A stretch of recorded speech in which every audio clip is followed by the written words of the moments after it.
And welcome to the Bradenton City Council meeting, Wednesday, June 10th, 2026 at 8:30 a.m. At this time, we will do, as we always do, our invocation and our pledge. Pastor Don had another doctor's appointment, so we're asking Vice Mayor Coker to do our prayer today. So if we can all stand.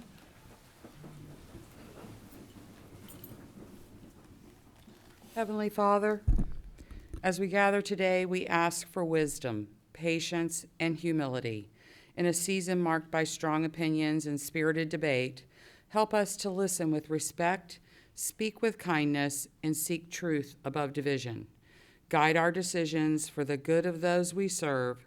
Remind us that even when we disagree, we are neighbors and members of one community. Grant us clarity of mind, integrity of purpose, and a commitment to work together for the common good. We ask for your blessing on this meeting and all those affected by the choices we make. We ask all this in the name of the Father, and the Son, and the Holy Spirit. Amen. Amen. And please join us as all veterans in the audience. We say our pledge. I pledge allegiance to the flag of the United States of America and to the republic for which it stands, one nation, under God, indivisible, with liberty and justice for all. Thank you, Vice Mayor Coker and everyone. This will call the meeting to order. Madam Clerk. The first item on the agenda this morning is a proclamation for National Garden Week. Mr. Mayor, I have the honor of reading the proclamation as the Manatee River Garden Club is in Ward 2 in the city. Thank you. Councilwoman Barnaby. By the virtue of the authority vested in me as mayor of the city of Bradenton, I do hereby issue this proclamation honoring National Garden Week, June 7th through the 13th of 2026. Whereas gardeners have a passion for nurturing the beauty and resources of the earth through the planting of seeds, the care of all plants, and the riches of their efforts, and whereas gardeners seek to add beauty, splendor, fragrance, and nutrition to our lives through the growing of herbs, vegetables, foliage, and flowers, and whereas gardeners work to preserve our country's traditional spirit of independence and initiative through innovation and hard work, whereas gardeners advocate the importance of all creatures, large and small, that share our world and their roles in a balanced and productive ecology, and whereas gardening furnishes a challenging and productive activity for our citizens, for those just learning as well as those having years of experience, and whereas gardening promotes a healthy lifestyle that lasts a lifetime, helps reduce stress from other areas of our life, teaches that rewards can come from diligent efforts, and whereas gardening enables members of garden clubs across the nation and the world to make a world of difference in the communities where they reside and work.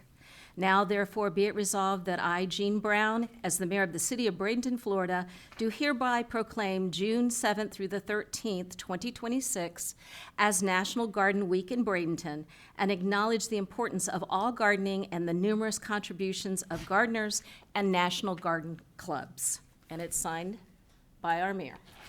Thank you. And who are we going to have accepting this today? Everyone wants to come up. Ms. Barnaby will go down, then we'll get a picture once we have some talking points.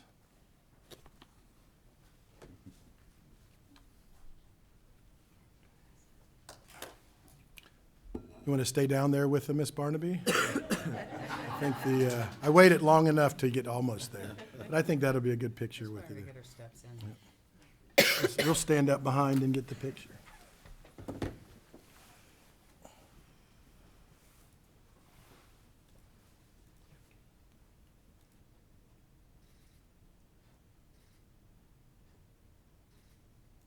Thank you. As the president of the Manatee River Garden Club, I would like to thank the city of Bradenton for your support over the years. We are approaching our centennial in just a few years, and we are very grateful as well for Mary Ann's help with so many things, which you'll hear about later in today's meeting. Thank you. Appreciate it. Thanks for coming.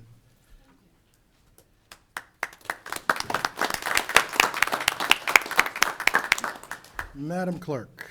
Our next proclamation is World Elder Abuse Awareness Day. Whereas City of Bradenton seniors are valued, contributing members to our society, and it is our collective responsibility to ensure they can age with dignity and peace of mind. And whereas, according to the FBI, elderly victims in the United States lost over $7.7 billion to scams in 2025, and as a result, the Bradenton Police Department is proudly taking an active role in education and investigative resources to stem this epidemic. And whereas the City of Bradenton recognizes the importance of protecting our most vulnerable citizens, prioritizing the prevention of elder abuse, and raising awareness to create a better understanding of abuse and neglect of older adults and their rights. And whereas eliminating abuse of older persons is a community responsibility, and the City of Bradenton urges all residents to join us in this global movement to promote a safer community for our elder citizens so they can live their golden years with the security and dignity they deserve. And whereas it is imperative to enhance efforts to prevent elder abuse, including financial exploitation, neglect, and other forms of mistreatment, by providing education, resources, and support to older adults and their caregivers. Now, therefore, be it resolved that I, Jean Brown, as mayor of the City of Bradenton, Florida, do hereby proclaim June 15th, 2026 as World Elder Abuse Awareness Day, and encourage all citizens to recognize and celebrate older adults and their ongoing contributions to the success and vitality of our city. Signed, Jean Brown, Mayor. Thank you. Chief? Hey, good morning. Thank you, Mayor, Council. Obviously, about 3 years ago, recognizing the large number of scams and elder abuse that was going on in our region, Chief Bevan at the time formed a task force basically to deal with this. What we didn't know at the time is how egregious this crime really happens in our community. And every one of us sitting at this dais and in this room knows somebody or has somebody close to them that's been affected by elder abuse or fraud. Officer McNeil and Detective Carula, he's on vacation, they do an amazing job of going out into this community through awareness and education to meet with these folks and tell them that when you get that call saying, this is Johnny, Grandma, and I'm in jail, and you have to wire $1 million in gold bars now, they do a good job of saying that's not at all the truth. Unfortunately, it still happens, and they do an incredible job of the back-end work, the long research, the efforts of our intel analysts back there to trace these folks down and hold them accountable. And we've sent detectives all over this country to make arrests and do search warrants to hold these people accountable. This is our most vulnerable citizens, that and our children. And so kudos to them. Listen, I might be the assistant chief or the acting chief of police, but this agency doesn't function without people like what stands around me right here. So they're the true heroes. And we just had one that we went and got, and he just got convicted, I believe. Yep, that was a gold bar scam. Right. Over millions of dollars. Thank you. Yep. So thank you again for having us. Deanna, did you want to say anything? You love public speaking. I don't. No, I really want to thank my command staff for allowing us to continue this program. It means a lot to the community here in the city of Bradenton. We get thank yous all the time, pouring out their hearts because they could have been victims, and we prevented them from that action happening. So I just want to say thank you for allowing us to continue to have this program. No, and I think it's something that we saw even the past week and a half where they're now calling funeral homes again and getting back to get to, and I made a statement on TV, and I'll stand by it. There's some words you don't want to use, but they are scum of the earth when they call somebody at their most vulnerable time and try to do that. So thank you to the Bradenton Police Department for getting that out on the social media, because obviously social media is where they're actually getting it from and trying to use it.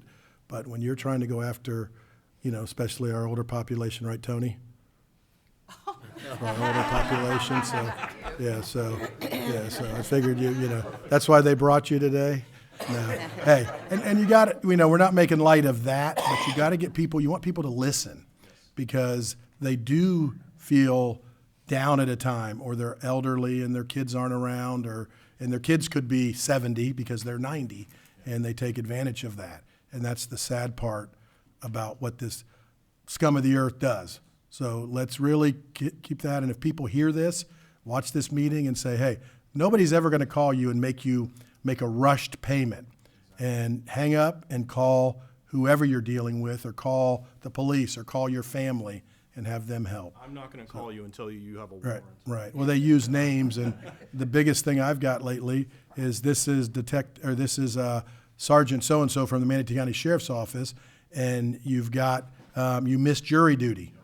But if you pay $400, so my wife's like, why do you keep talking to him?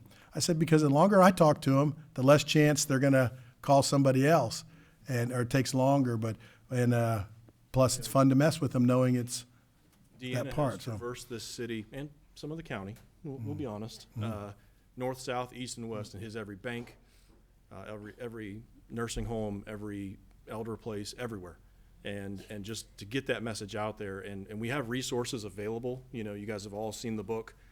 We give those out like they're candy, because the more and more we can push this out to our community, the less opportunity they have to target this area. And that's our ultimate goal, to eliminate this problem. Thank you for Scum of doing the earth, that. as you would say. Yeah, Stay thank on. you for doing that and continuing, and I think it's a resource that the city of Bradenton, having its own police department the way we do, is able to get that out in a smaller package of our community, because that's what makes a difference, so.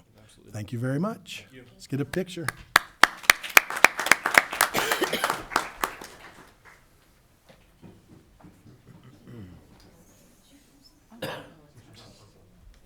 Yours are cute too. I was gonna say, mine are accessible. Just scoot to the right a little bit. You stay that way. Do I need to go to the outside? Yeah, There you go, that's perfect. now we're on. Brian, Chief, why don't you go to the other side? Now can you see Mary Ann? And Hang on. We're getting the box, hold on.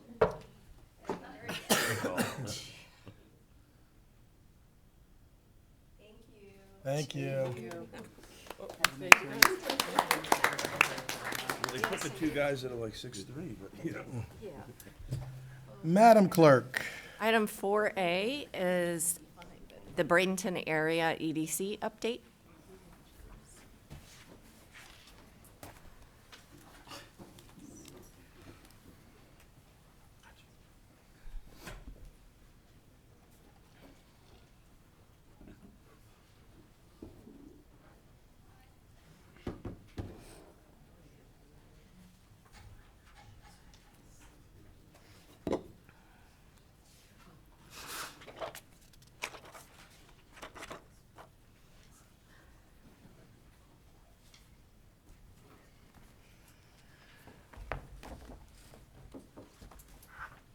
Welcome. Good morning, Mayor. Good morning. Council. Elizabeth Corrs with the Bradenton Area EDC. I'm glad to come before you guys again, asking for a formal adoption of the Dover Coal Plan. We have heard what you all had to say and have spent the last several months making those necessary changes to make this plan something that the city can adopt and be proud of.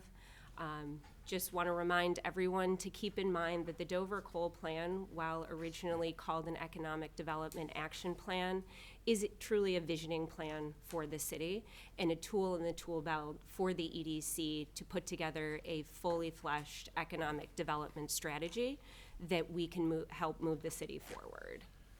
And Elizabeth, who do we have here with you today? I was going to introduce our brand new President and CEO, Shira O'Connor, day 8 on the job.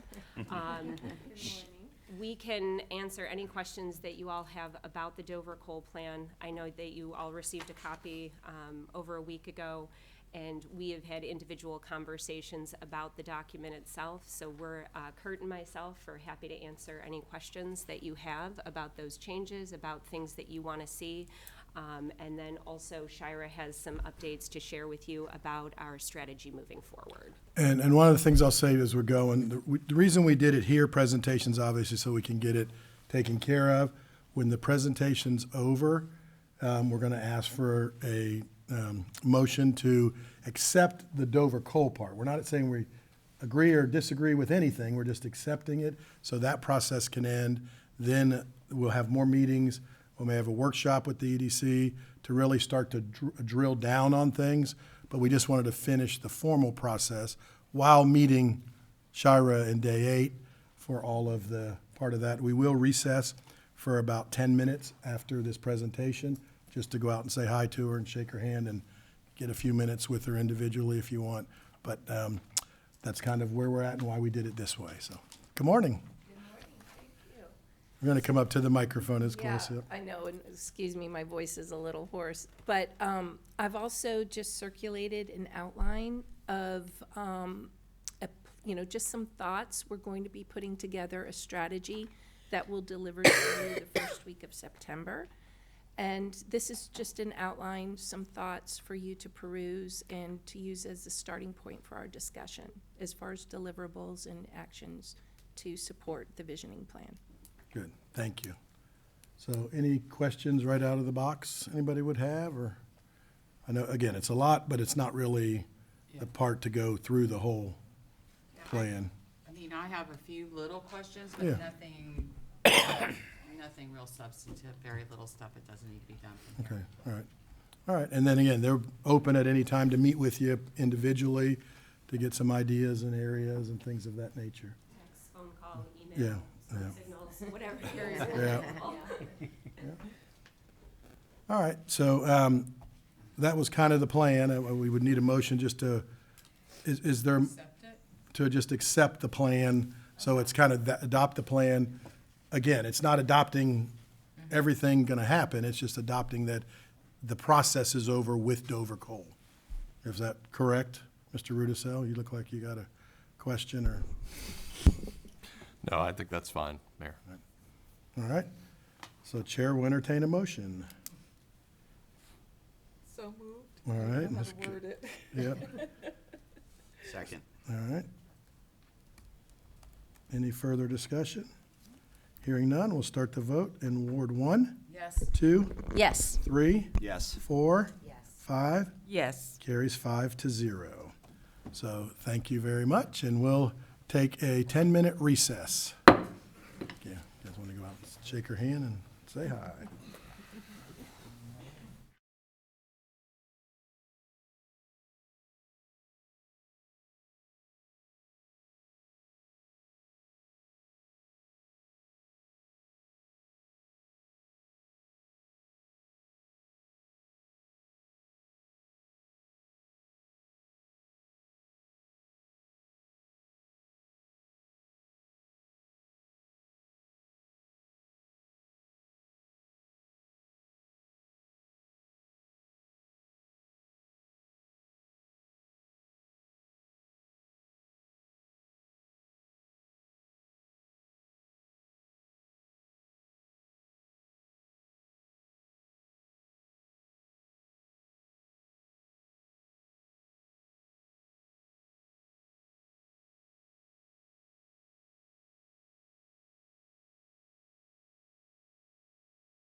Item on the agenda Oh, is, no, let me call it back from recess. Oh, yes, I'm just please. making sure you're ready. TV's ready. All right, we'll come out of recess. Madam Clerk? the next item on the agenda is citizen comments. All right, at this point in the meeting is where we have citizen comment. And citizen comment will be accepted during the citizen comment portion of the meeting on any non-agenda items, future agenda items, or topic of relevance to the city. Comments will be accepted on the public hearing at the appropriate time. And as we always do, you would have 3 minutes. You'll state your name, your city of residence. And this time I have no cards, and I see no one in the audience. If you would come forward. All right, appreciate it. None. Madam Clerk. Item 6 is the consent agenda, and staff is requesting approval of items A through N. Chair will entertain a motion. Mr. Mayor, I'll move for approval of the consent agenda as presented with items A through N. And Mr. Perry, we're on consent agenda, and I know you have met with everyone. I have, Your Honor, I had the opportunity to meet with all council, and we actually spent probably a little bit more time than we typically do. And I think we went through it very thoroughly and hit all the points and tried to address all the issues, provide information as necessary. And I think there was, from council's feedback, a sufficient briefing on it. Good. So we have a motion by Ms. Barnaby. Is there a second? Second. By Ms. Coachman. Any other comment? Hearing none, we'll start the vote in Ward 2, Yes. 3, Yes. 4, Yes. 5, Yes. and 1. Yes. Approved 5-0. Thank you, Madam Clerk. At this time, I'll administer the oath. Anyone wishing to speak during the following public hearing will please stand and raise their right hand. Yep. Do you swear or affirm that the factual statements and representations which you are about to present to this board will be truthful and accurate? Thank you. Good morning, Ms. Singer. Item 7A is Resolution 2641 relating to a dock located at 1215 50th Street, Court East. Good morning, Robin Singer, Planning Community Development Director. We're here today for a special use for a dock that exceeds the 80-foot length requirement in the code and also has some intrusions into the side setback requirement. The applicant is Mark Parsons, Duncan Seawall, Dock and Boat Lift, and agent for Don Barry Jackson Jr., owner. The property is located at 1215 50th Street, Court East, and the zoning on it is R1, or single-family zoning district. So this is permission for a private dock to extend 426 feet in total length and 162 feet beyond the shoreline and encroaches into the required 10-foot side setbacks to the property. So to give you an idea of the location of the property, this is in Bradenton River Lakes, so of course south of State Road 64, and it's really down in the absolute corner of the development. So, and it does retain some water frontage through the configuration of this lot. So the house is actually here facing on the cul-de-sac, and it's probably the last property in this string of properties. And if you'll notice, almost all of the properties along this frontage, along the waterway, have docks that extend out. So their dock, they're looking to extend out through the mangrove area and down to the water line. And as mentioned, this is in a low density residential land use designation and the R1 single family zoning designation. So the special use required for a new dock that extends 162 linear feet. So the cutoff is 80 feet. Beyond that, you have to get city council approval through the special use process. Be a total of 106 pilings, and all deck boards would be pressure-treated wood. The dock will be constructed through 744 square feet of mangroves. The applicant required in a DEP permit and the ERP permit, and that approves construction, and that full package of materials was included in your review package with a number of maps delineated. And you can see in some of those maps, it actually indicates that some of those properties that's going through the mangroves is considered upland. So it is not all water that it's transversing through the mangrove area. This is a copy of their survey, giving you again the indication, and it's sort of an easement area that runs this way, and their property actually runs all the way out to the end here. Again, property configuration, this is showing you, their property actually ends approximately there, and this is the dock configuration through the mangroves and out to the waterway. And some further diagrams of the impacted area of mangroves that was reviewed by DEP. And some site shots showing where the dock is actually gonna leave the dry land on the property, and where it's gonna come out and where the dock is gonna be located. So there are a number of special use standards that they have to meet. They must be that they're erected beyond the mean high water line of public waterways and beyond the shorelines of ponds or lakes or inside, and this is what requires the special use. They did in their package materials address all of these concerns. And we find that they're substantially consistent with all of the criteria and standards for the special use. There are some recommended stipulations which the Planning Commission agreed with and they voted unanimously to support. And those are that the dock shall be kept in good working order and condition and not to degrade from the value of nearby properties. Dock design, including amenities, shall meet the requirements of the City of Bradenton ordinances. All other applicable state and federal permits are to be obtained before commencement of the development. Any conditions associated with the required FDEP permit will be met at time of construction, as well as proper maintenance of mangrove growth and removal of invasive species required leading up to and after construction. The proposed erosion, sediment, and control practices that minimize the number of pollutants entering the Braden River will be taken during and after construction in compliance with the erosion and sedimentation control standards enforced by the city's Public Works and Utilities Department. And with that, the applicant's representative is here to address any concerns or questions that City Council may have. All right, any questions of Ms. Singer before we go to the applicant? I have one question. Yes. I noticed in there, it said generally meets the requirements. Yeah, we can change that to say meets. Okay. Yeah, I mean, it just, okay. Well, why was it written? Well, I think in part it may be because of the location intruding into the side setbacks. Mhm. And so that was some of our concern. Were you talking, was it generally for city council, for cities requirements, or? Whatever you just flashed away from, it might have been the planning commission. Okay. Yeah, generally meet the. Oh, yeah. So it does meet. I apologize. Okay. All right, Mr. Perry. I just got a couple questions, Robert. We talked about this. So, there doesn't seem to be this property in any direct contact with the waterfront other than the mangrove areas, is that correct? Correct. And it's 426 feet in length. Yes. What if it was 1,600 feet in length?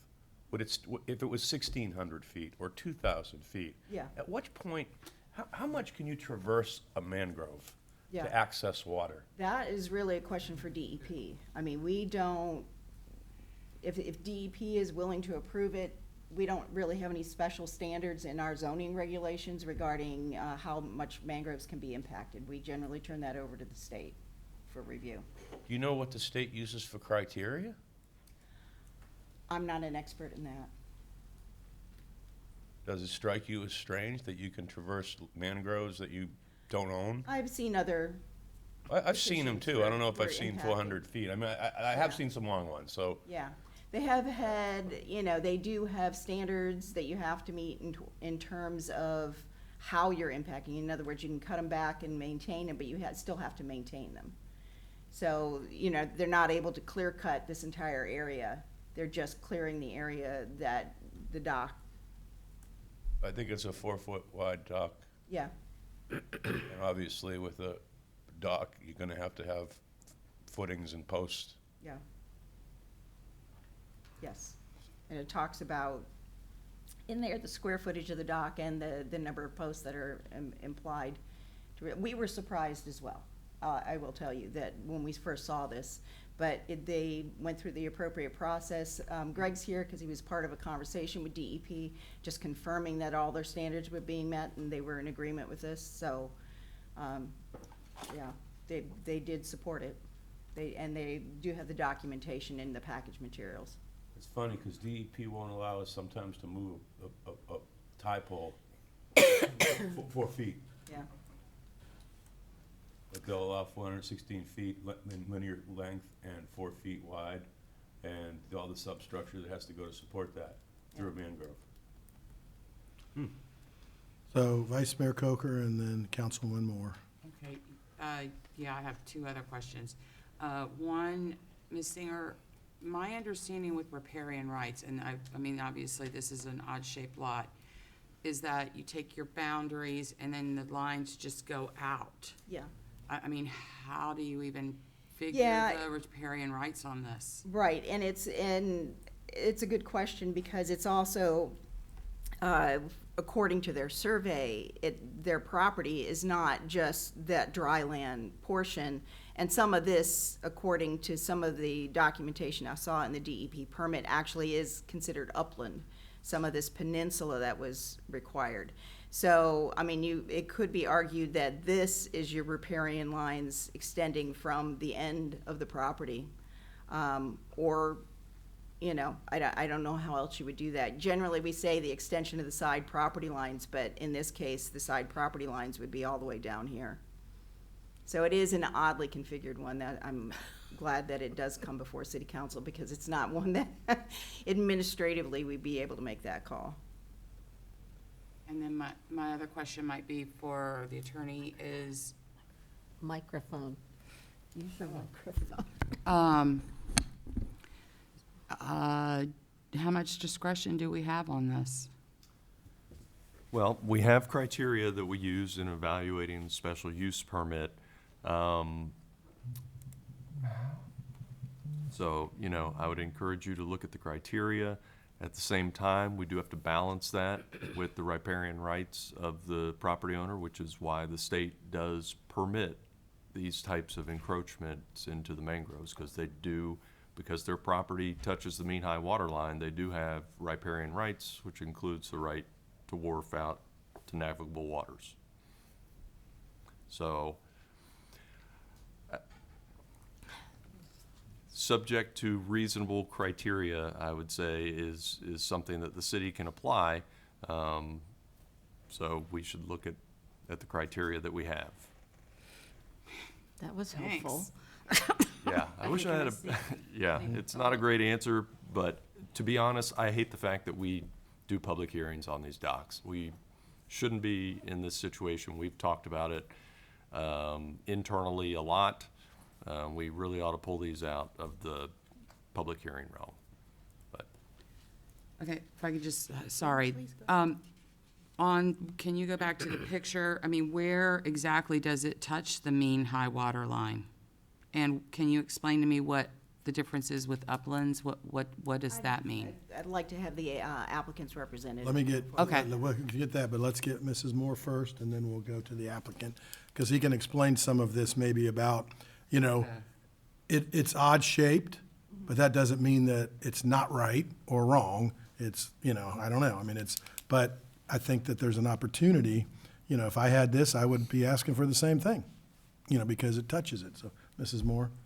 I was just going to point out that anecdotally, I have assisted other clients with the procurement of a permit and the determination of upland and riparian rights related to that. And I'm not an expert by any stretch of the imagination, but it was a difficult and challenging process. So I do feel like the FDEP is really making people prove that they have the riparian rights to get the permit. So I'm a little comforted by the fact that they actually have the permit issued. And also something else that's giving me comfort is that they are required to mitigate the impact on the mangroves. But not only are they required to mitigate it, but the permit also says that just the plan itself is not evidence of successful mitigation. So it's a process, is what I'm understanding here, not being an expert at all.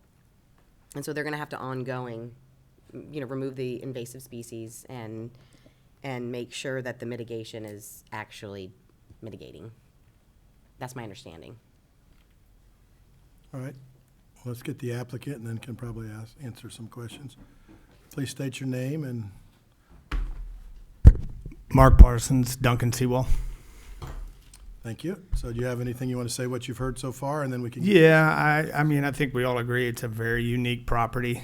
The city attorney kind of outlined the riparian rights of the property owner, which is why the DEP issued the permit. Mrs. Moore is correct in the process to get a DEP permit is an arduous one. It's not always successful. They're very thorough. They're obviously, it's in the name of the institution. They're very environmentally friendly. Part of this plan is the mitigation plan, which she had mentioned.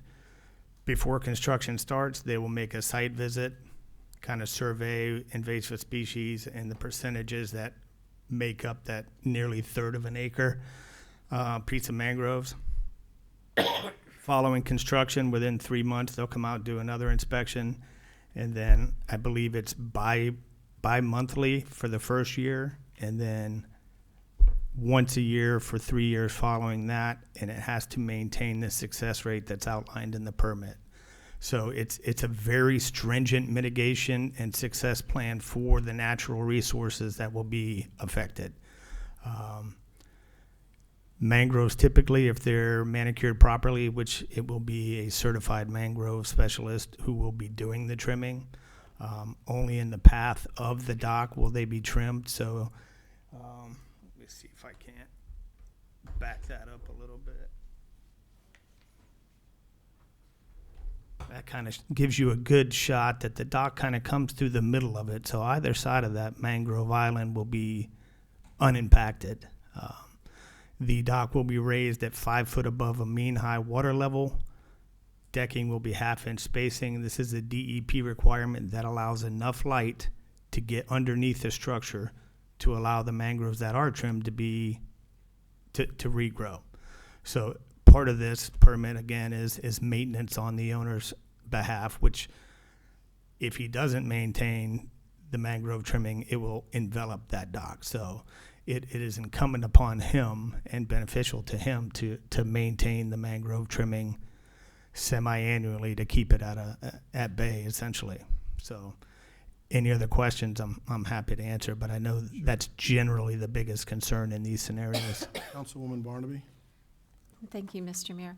Can you indicate on the picture that you have, are they going to remove all of the invasives in that area? Are they just going to remove invasives along the dock line?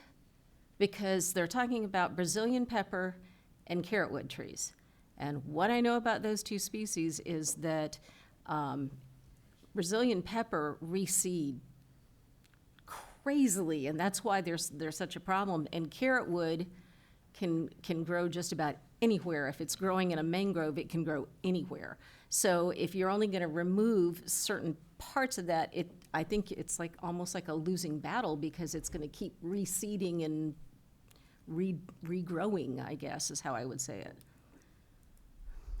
So the top right shows the mangrove impacts. That is the area where the mitigation is required. And part of these follow-up inspections, part of the success rate that they call out in this permit, is that the mitigation is working, I believe, within plus or minus 5%. So throughout the first 3 years, they're going to monitor this to make sure that the mitigation is successful. It's not just a matter of you implemented it. You have to prove success over the course of the first 3 years. Okay. That timeline will extend if you have not achieved that success. One other question, because you see where the house is located, and you see the length of the dock, and it abuts or is next to at least 2 neighbors there. My question is there any kind of security system on that dock? Because if someone comes up the river and starts partying on that dock, the people that are gonna hear it first is not necessarily the owners. Is there any kind of system? There's been no requirement either from the city or the state for any such situation. And in our experience, I've not ever seen that required.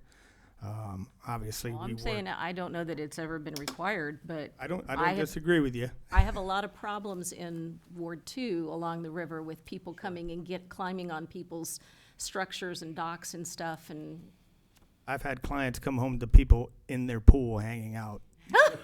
Like, it's pretty brazen, so it's a great question.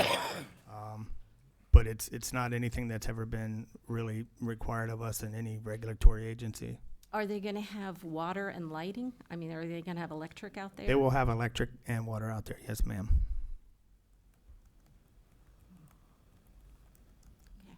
Thank you. Thank you. I think, and again, as it's been stated, you know, sitting up here and going through several dock situations that, you know, obviously, I think this board is a property rights board. We believe people have property rights. And even though this is a unique situation, most times if we approve something because we think we had to, then we look at it and we say, well, the DEP will take care of it, because sometimes they come up before they have approval, and it's depending on if they get the approval. And, you know, DEP approving it gives me a sense of security that they've met the requirements. Now it'll be the long-term maintenance of those requirements, and that's what I think. The only thing that, to me, is you can't assume somebody's gonna be bad. You gotta assume they're gonna be good. But if there was something that they didn't maintain it would go back to DEP if the mangroves grew over it. And I know that's an HOA, I believe, so what requirements will the HOA have and different things to make sure it's maintained correctly? That would be the thing you would hope. And it's easy for the person living there now to say, I'm gonna maintain it because I just spent the money to do it. But a future owner of the home might say, I don't use it, but that's also adding value to the home. So I just think that's a big thing. Ms. Moore? Do you, if you could remind me, does the DEP permit have a expiration date that they would have to actually renew it and have the DEP consider the The actual authorization for the dock? It may, I don't know off the top of my head, to be honest with you. Generally, I believe they're good for 12 months. To get the dock. Correct. Right, just to approve it. No, I think it's a unique situation, but if it meets all requirements, you know, I think that the homeowner has an expectation. Part of the purchasing of this property was the fact that it had riparian rights. So when I met the client at his house, I was like, where are we putting this dock? And so he walked me out there, showed a survey, and, you know, the first conversation was, I was like, you need to hire a permitting consultant to get your FDEP permit, because City of Bradenton is probably going to require that prior to even applying. And so that's kind of the path we took to make sure, the state would be okay with it before we even brought it to the table to you guys. All right, well, thank you. I think, any other questions, or we'll go to the public hearing? Well, I would like to ask Mr. DeLong to come up, because Okay. he's the one that had Add it. the information. Do you want to, let's do the public hearing and then have him talk after? Is that a Are because, we allowed to do that? yeah, Okay. yeah, I just thinking to see that, and then we'll know others. All right, thank you. All right, at this time, we'll open the public hearing. Anyone wishing to speak? Anyone wishing to speak? Anyone wishing to speak? Hearing none, we'll close the public hearing. Mr. DeLong.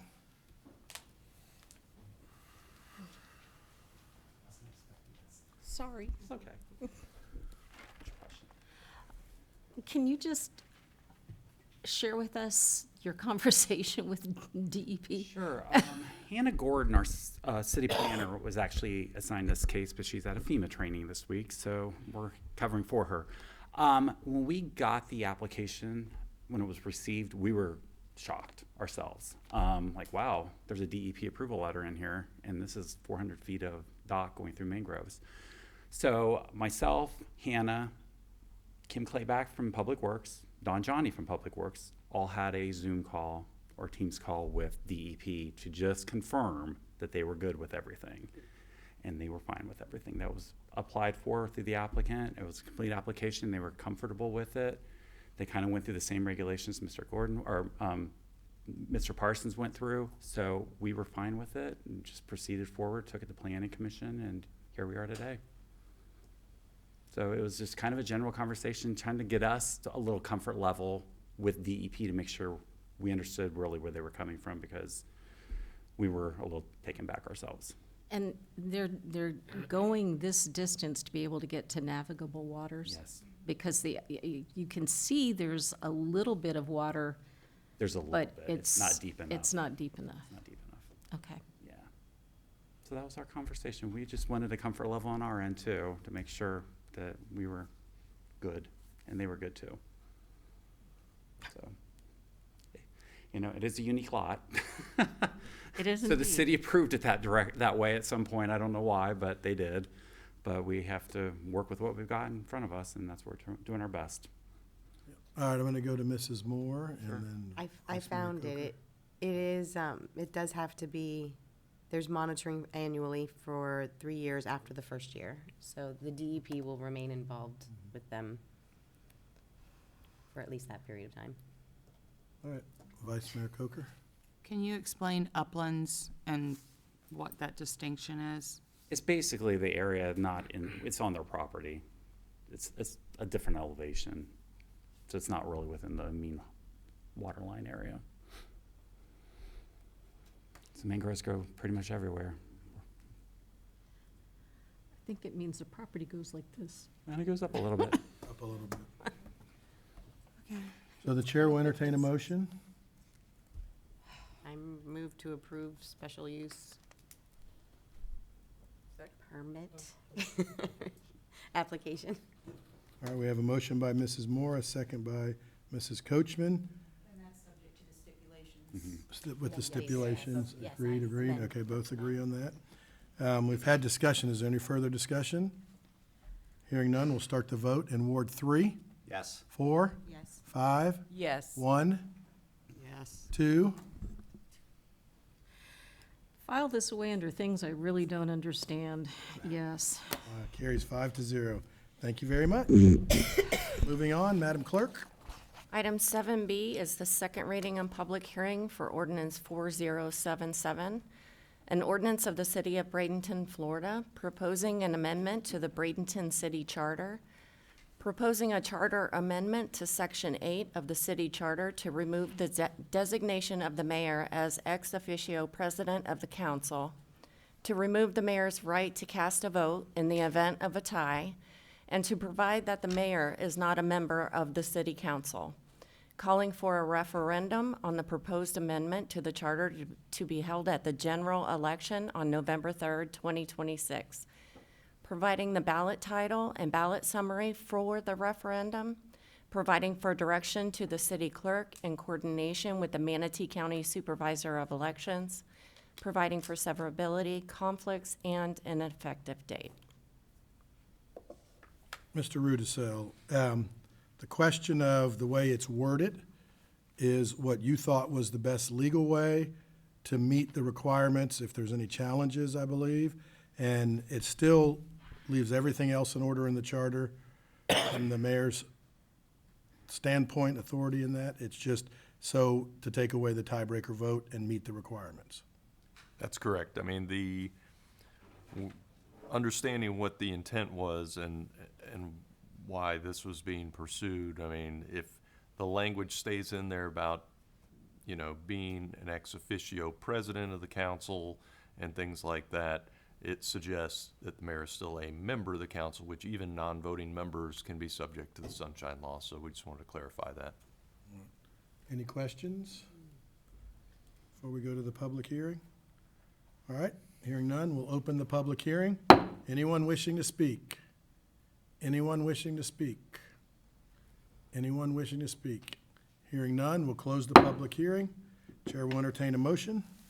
If we wanted to discuss, do you want motion Motion, let's get first? the motion and then we can go into further discussion.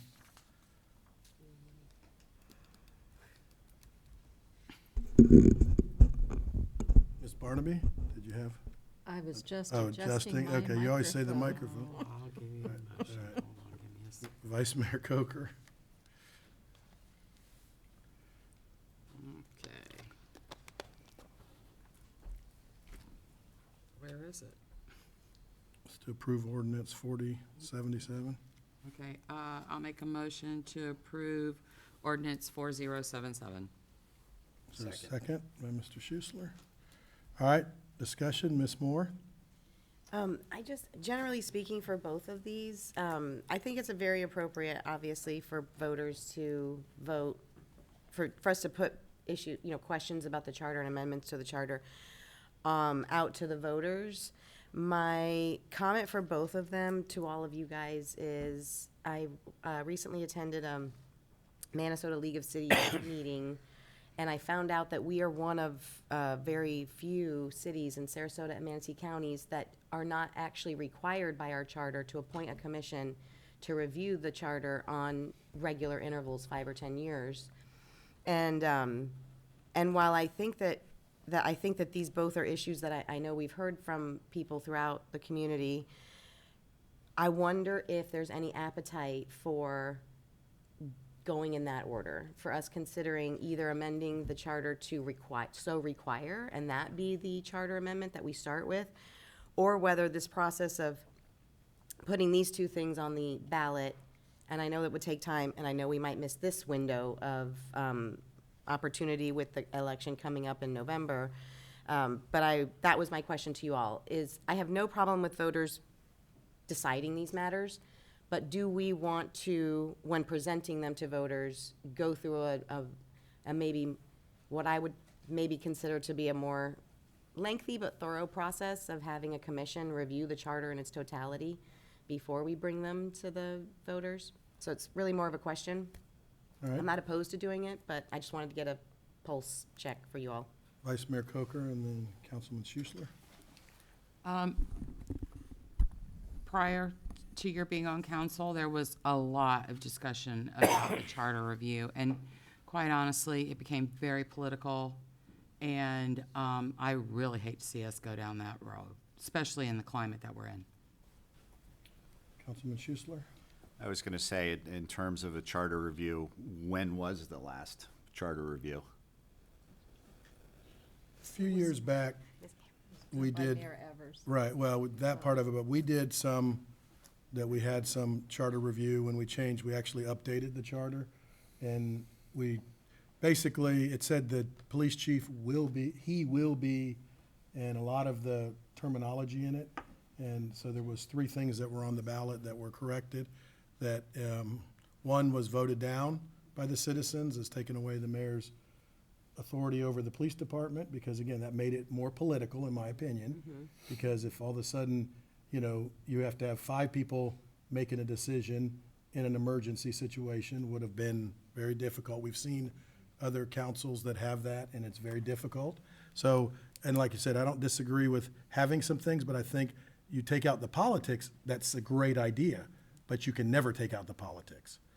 And that's where, we can do it. I had no problem, but you're looking at 24 to 36 months when you do these committees.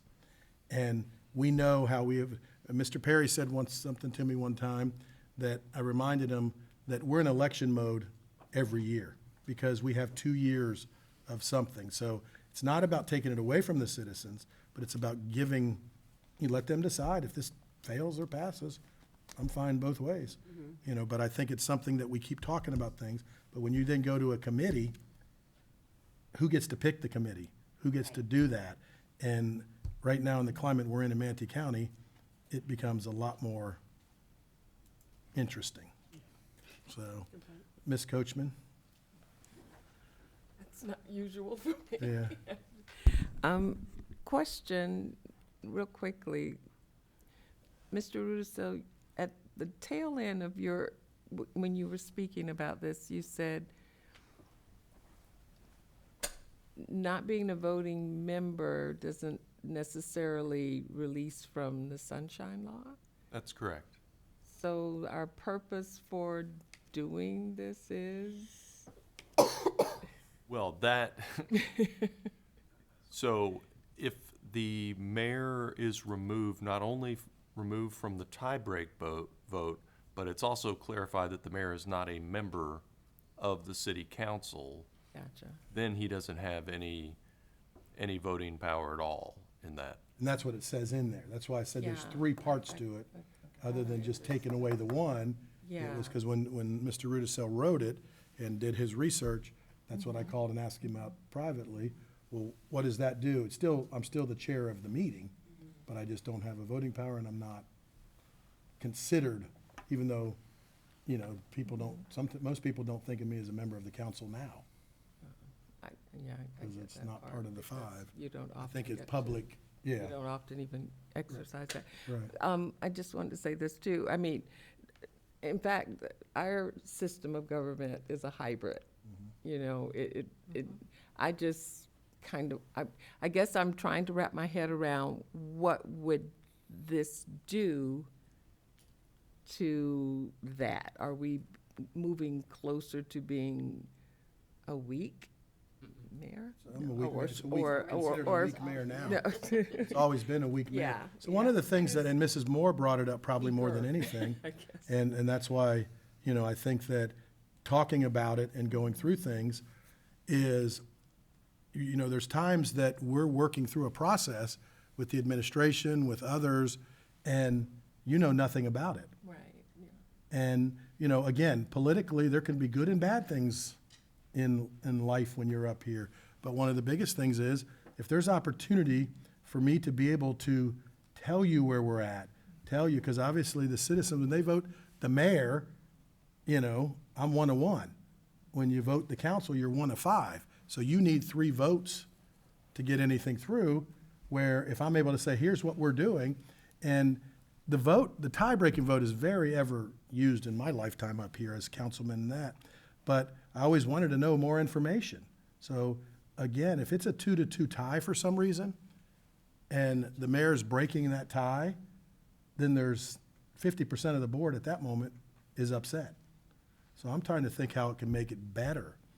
Now, obviously, I think that with what we're doing in this city is a lot positive, but how do we make it even more positive? And again, everything in life is political, but how do we continue to work down the path that we're doing with what we had yesterday with City Park? We saw the collaboration, and that's what my goal is. You know, so it's something that I just think was the right time, and when over all the years I've been here, this has been something that's been talked about, and moving forward. I don't think there's a good or bad way when you say charter review required or not. I don't know that either one of them's what the weight of it is, but it's something we can look at and, you know, go forward. But you're looking at 24 to 36 months, and in today's climate, would it be only political? All right, yes, ma'am. Does this mean we can put you on the CRA board? Well, there would be there's 7 members able to be on that board. Just questioning. We'll figure that out when the citizens speak. All right, hadn't thought about that, but, all right, so we've had a motion by Vice Mayor Coker, a second by Councilman Schuessler to approve going on the ballot, ordinance 4077. Start the vote in Ward 4, Yes. 5, Yes. 1, Yes. 2, Yes. 3, Yes. carries 5-0. Madam Clerk. Item 7C is the second reading and public hearing for ordinance 4078. An ordinance of the City of Bradenton, Florida, proposing an amendment to the Bradenton City Charter. Proposing a charter amendment to add a section 14 to the city charter to provide for term limits for the mayor and city council members. Calling for a referendum on the proposed amendment to the charter to be held at the general election on November 3rd, 2026. Providing for the ballot title and ballot summary for the referendum, providing for direction to the city clerk in coordination with the Manatee County Supervisor of Elections, providing for severability, conflicts, and an effective date. All right. This is something, obviously, Mr. Rudisell we talked about, and he had went over and written the ordinance to process through. Over the years, you know, something that I brought up early on in 2012, not because I think anybody that's been here has been any other different than a good steward of our community. But at times that, you know, and I voted, I say right out of the box, I think it was in the 90s when legislative did 8 years. And looking at that time, you know, they said a lot of things back then, who was going to control things. And I don't necessarily agree both ways. There's been some good and bad with it. But one of the things that I never thought 8 years was enough in a situation. 12 years is what, you know, seems to be good. And again, we're not, you know, you can be president for 8 years, you can be governor for 8 years, but you can never go back. There's opportunity with this to go back at a time. And if you move or do something, get out, and then move in another district or ward. So I just thought it was the right time to bring it up. And again, I believe this is an 80-20 in the community. The citizens probably believe in some term limits.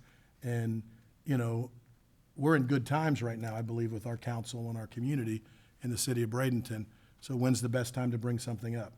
When it's good, not when there's controversy. So, and I know that, and I won't steal your thunder, Councilwoman Coachman, but you only had one response. I've talked to a few people that have heard about it and support it, but I know we got one email, and that was shared through the clerk's office. So it is not either way a hot button item, but it's everybody that I've talked to, 2 or 3 people that have seen it are supportive of it. So other comments, or we'll get a motion and then we'll go to the discussion, or we have to do the public hearing. So why don't we do the public hearing now? We'll open the public hearing. Anyone wishing to speak? Anyone wishing to speak? Anyone wishing to speak? Hearing none, we'll close the public hearing. Chair will entertain a motion, then for discussion. Mr. Mayor, Yes. I move for approval of ordinance 4078. All right, is there a second? Second. All right, Ms. Coachman, thank you. All right, discussion, anyone? I just. Yes, ma'am, Ms. Moore? I saw you. Well, We called on you. I did, I heard her. Again, same comment, as before, you know, just it's appropriate for voters. I think, I mean, I get the political aspect, but this is just the way my brain works. I like process. I feel like we get a better product. And for this one too, though, I wanted to I feel like I have to say that I have some element of concern about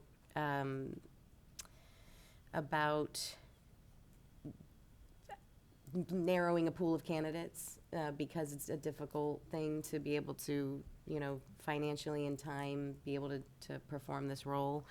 And times are changing and things are more complicated. So I just note that out there for people when they're thinking about it. I do think that fresh ideas are always a good thing, fresh faces, you know, fresh excitement and passion for some others, you know, some other thing that might be happening in the city at that time. But that's my only concern about term limits in this particular instance.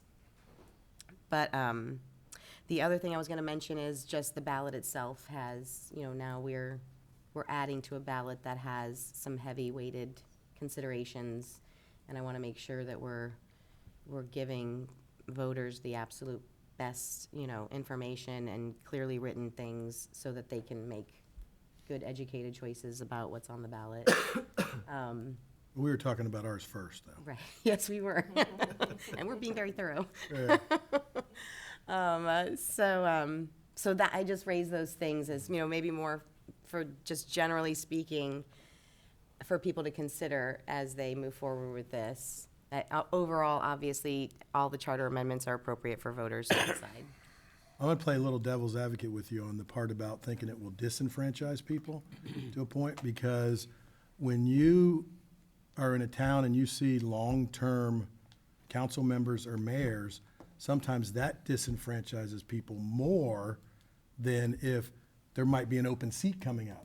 Because then you have more people that will say, well, I'll take a chance at that, but I don't want to go against a 20-year incumbent. So, you know, that's, again, it's not about, and again, I think it's a good time right now because I don't think we're going to have a lot of us up here that want to be here 20 years. You know, I just don't believe that. And I've said it all along, I'm not going to be a 20-year mayor, and you can take that to the bank, where people say it before they get elected, Right. but do they say it when they're elected? Right. And then all of a sudden, one more. So I just think it's the right time. And again, if it gets voted up or down, we live with it. So I saw Ms. Barnaby's first and then Vice Mayor Coker. Well, again, I have always said, we need to listen to the voters, what they want to do. It's their government and they pay for it. So I think this is just another opportunity to do that. And it's not always when it's a controversial time. I think these two items are non-controversial right now because it's not somebody as a board or the mayor pushing it for self-gain.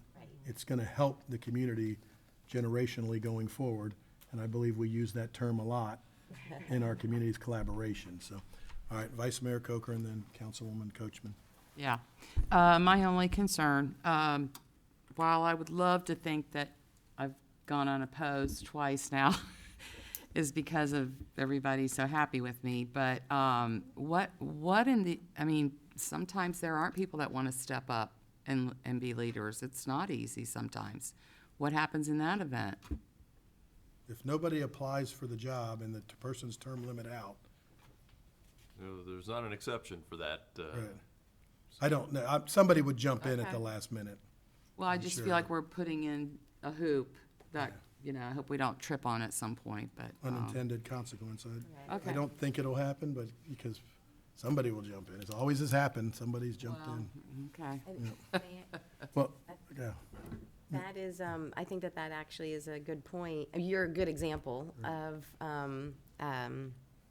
what could happen. And to follow that train of thought, it does seem like, and maybe another tiny concern is that then we are moving towards more appointments versus people taking that opportunity to, it's not that, obviously we have to appoint if there's a vacancy, but I think everyone up here would agree that that's not the goal. We would rather that people, have to. Well, I think that, and that plays right into maybe why term limits are important, because I'll look at it the opposite side. There was a 30-year member in that seat before her, and was the community disenfranchised in that ward because they knew it wasn't worth trying to run against that person, and the new person just got lucky. Because there was I ran for my election in 2012, and it was a filling of the 2-year remaining part of the seat. So I filled those 2 years, and then both of my terms were unopposed. So I don't know if I was good, or again, it was going after a very positive, long-term person before. And, so I think, I would, in my mind, guess that will never happen, that nobody, but, if that's the case, then the whole community's disenfranchised with what's going on. So I just think it's the right time. Again, the community will have the chance to speak on a lot of things on that ballot, and it's going to be interesting to see. And again, that's why the ballot is there, and that's why constitutional amendments and charters are able to be done, right or wrong. So appreciate the conversation. I think it's a great one, and it's been out now for months. Yeah, okay, I'm sorry, Ms. Coachman, yeah. But it's been out now for months, and you see, we've really had no engagement, per se. So, Ms. Coachman? Before I even say what I was about to, in the case of Vice Mayor Coker, the third term, no problem. And you get to take a break. Because when there's a council member, and Mayor Brown, you were an example of that, if the people are pleased, you're unopposed. And there's still also that caveat that because you are so good at what you're doing, people won't run. A different perspective won't even attempt. Whereas if that third term occurs and someone runs, or two people run because they feel like, oh, it's a possibility, just consider it a vacation, a 4-year vacation, because from what I understand, it starts over, yeah.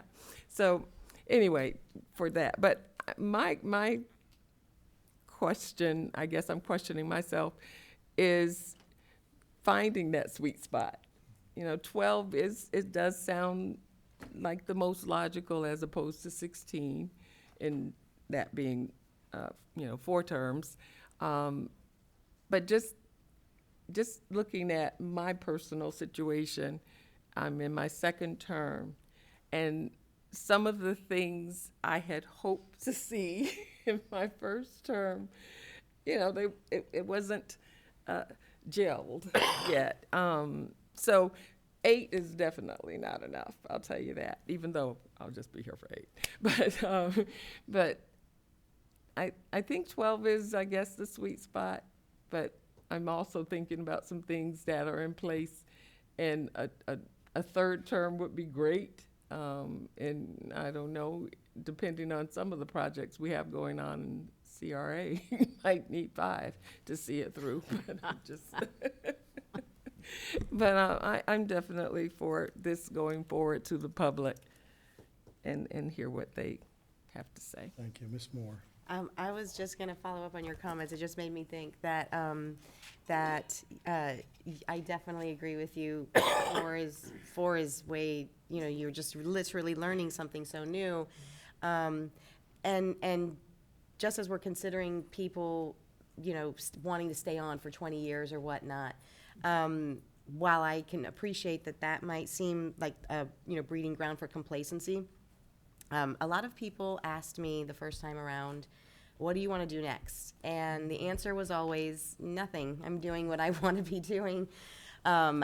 And so just if you will, you know, entertain me for a minute, I will just geek out on the fact that I feel like what we're doing here is not the most prestigious thing. You know, it's not, you know, we don't get a lot of, you know, I feel like there's no accolades, there's no real pomp and circumstance to it, but the work is so gratifying because you see things like what we did yesterday.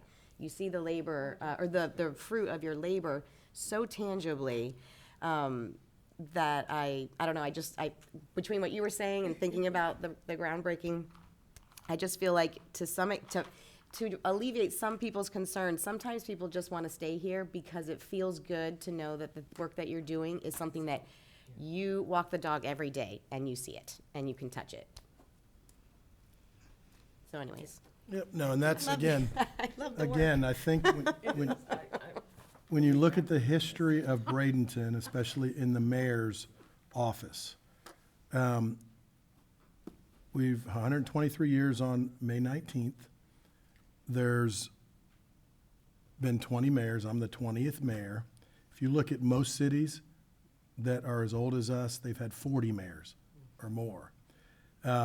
We've had 3 mayors that were 61 years. Again, I'm not saying good or bad, but opportunity, and I agree with you because I sure thought we'd have done a groundbreaking on City Park 2 to 3 years earlier, not in my 6th year as mayor, but it also gives the sense of public that it's not about, well, now I'm in my 12th year, I'm just worried about getting reelected because I need the paycheck or I want the fame.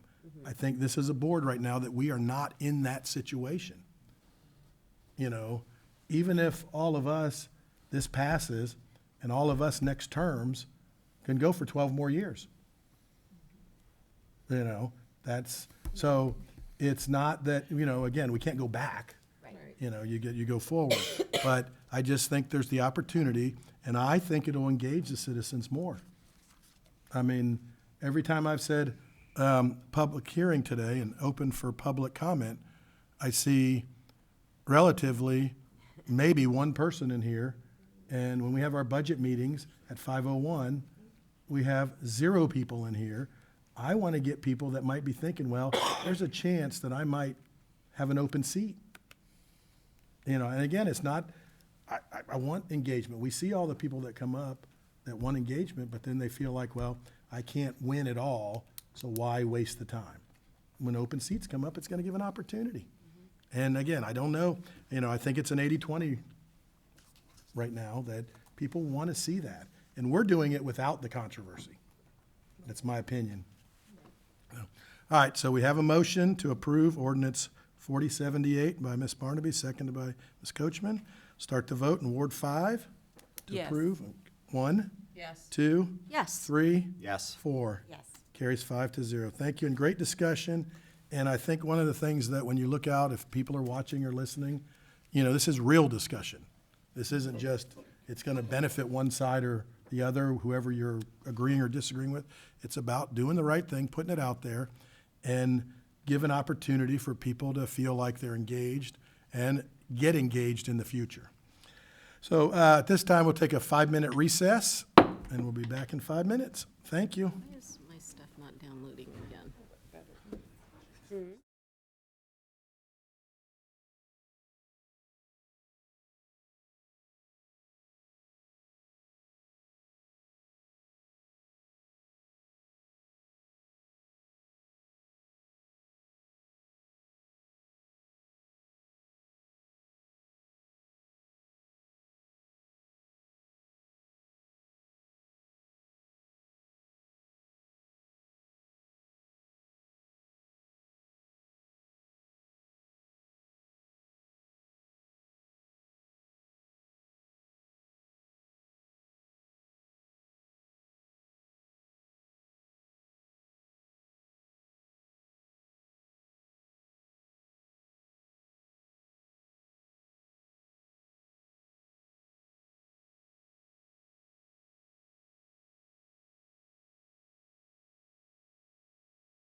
Resolution 2654, Ironwood Condominiums Water Main Replacement Project, Initial Assessment. Mr. Perry, Mr. Williams. Yeah, Mr. Williams will take this one. Thank you, Mayor. So this is just the next step. We've all discussed the Ironwood project at length, had many meetings with the residents, had their support, their approval, their desire to get this done. We all know that this is a water main project for improvement. They have a private water main system that was failing for them. In order for the city to take it over, we needed to replace that line to the city standards to include it into our water system.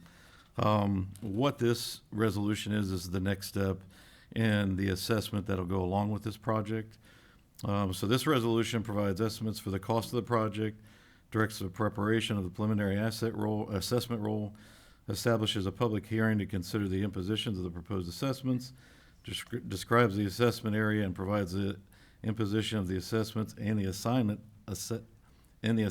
of assessment units. I now have a newfound love for what you do. So, and describes the computation and the assessments and prepayment amounts and options. Included in this resolution were some attachments of examples of the letters that'll go out to the residents. We have our financial advisors, PFM, that are working with Heidi and Tamara to make sure that they go out by the deadline of July 1st. So they'll actually do that notification for us.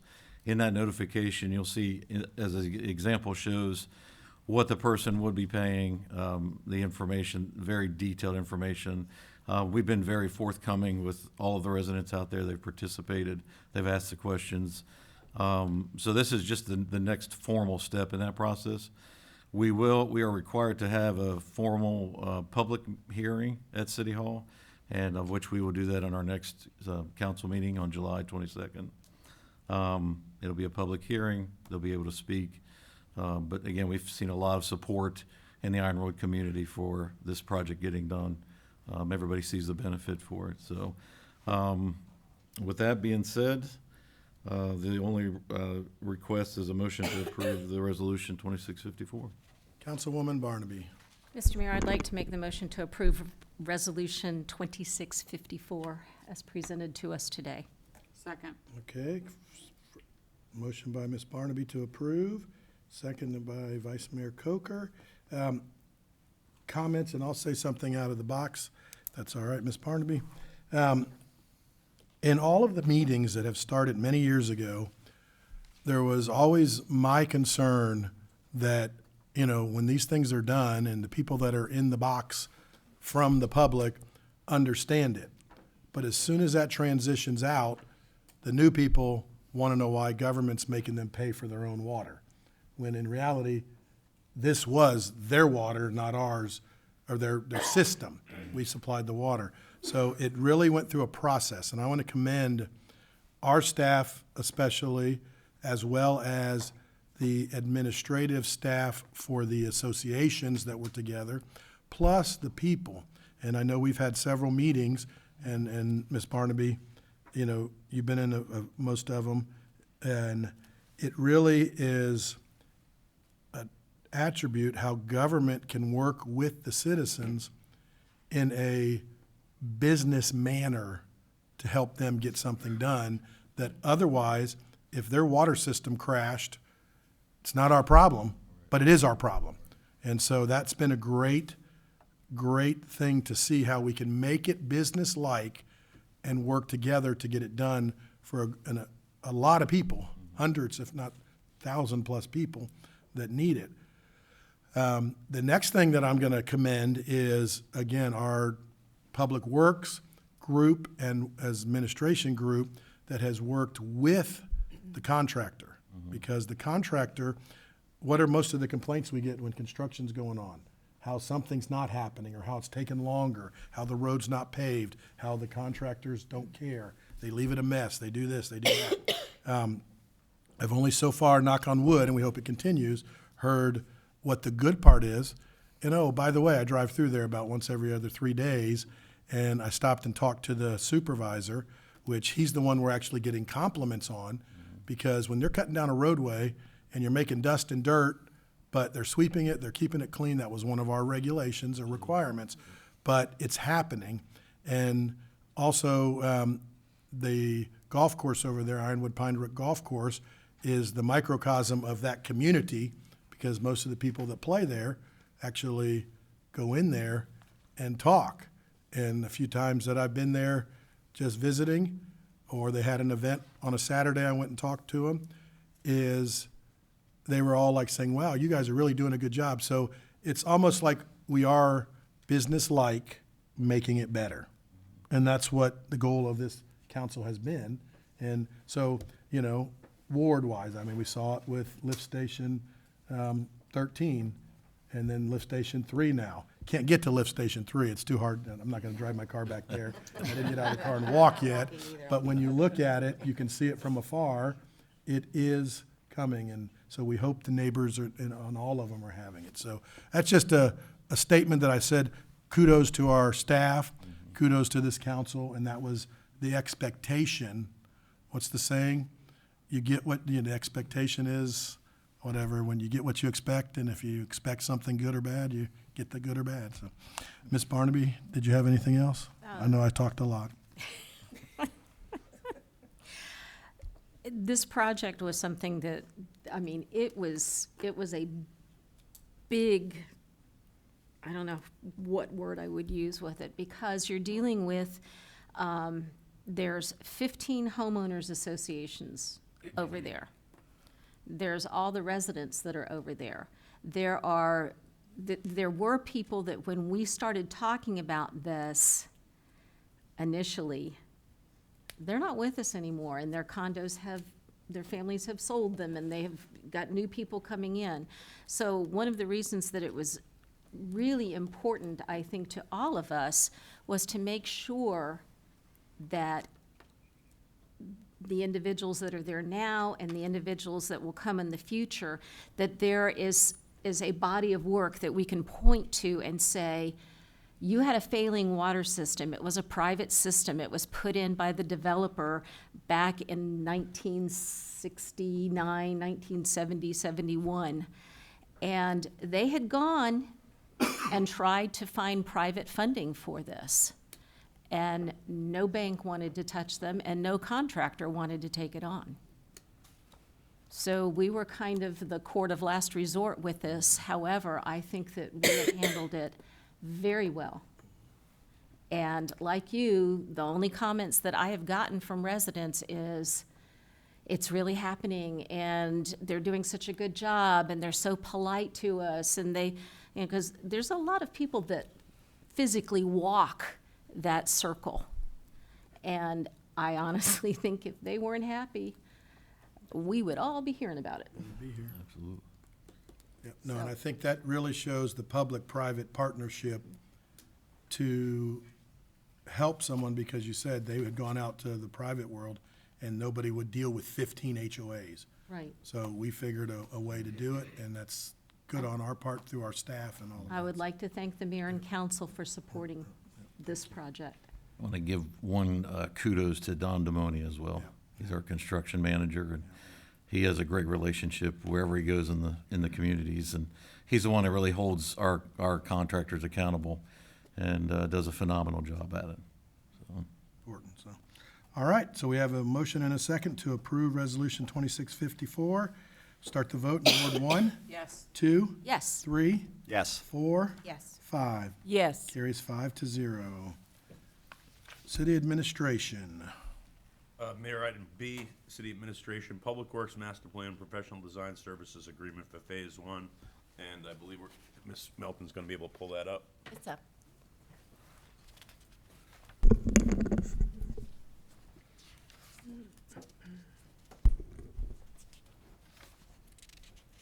It might be better if I work from down here on this particular presentation.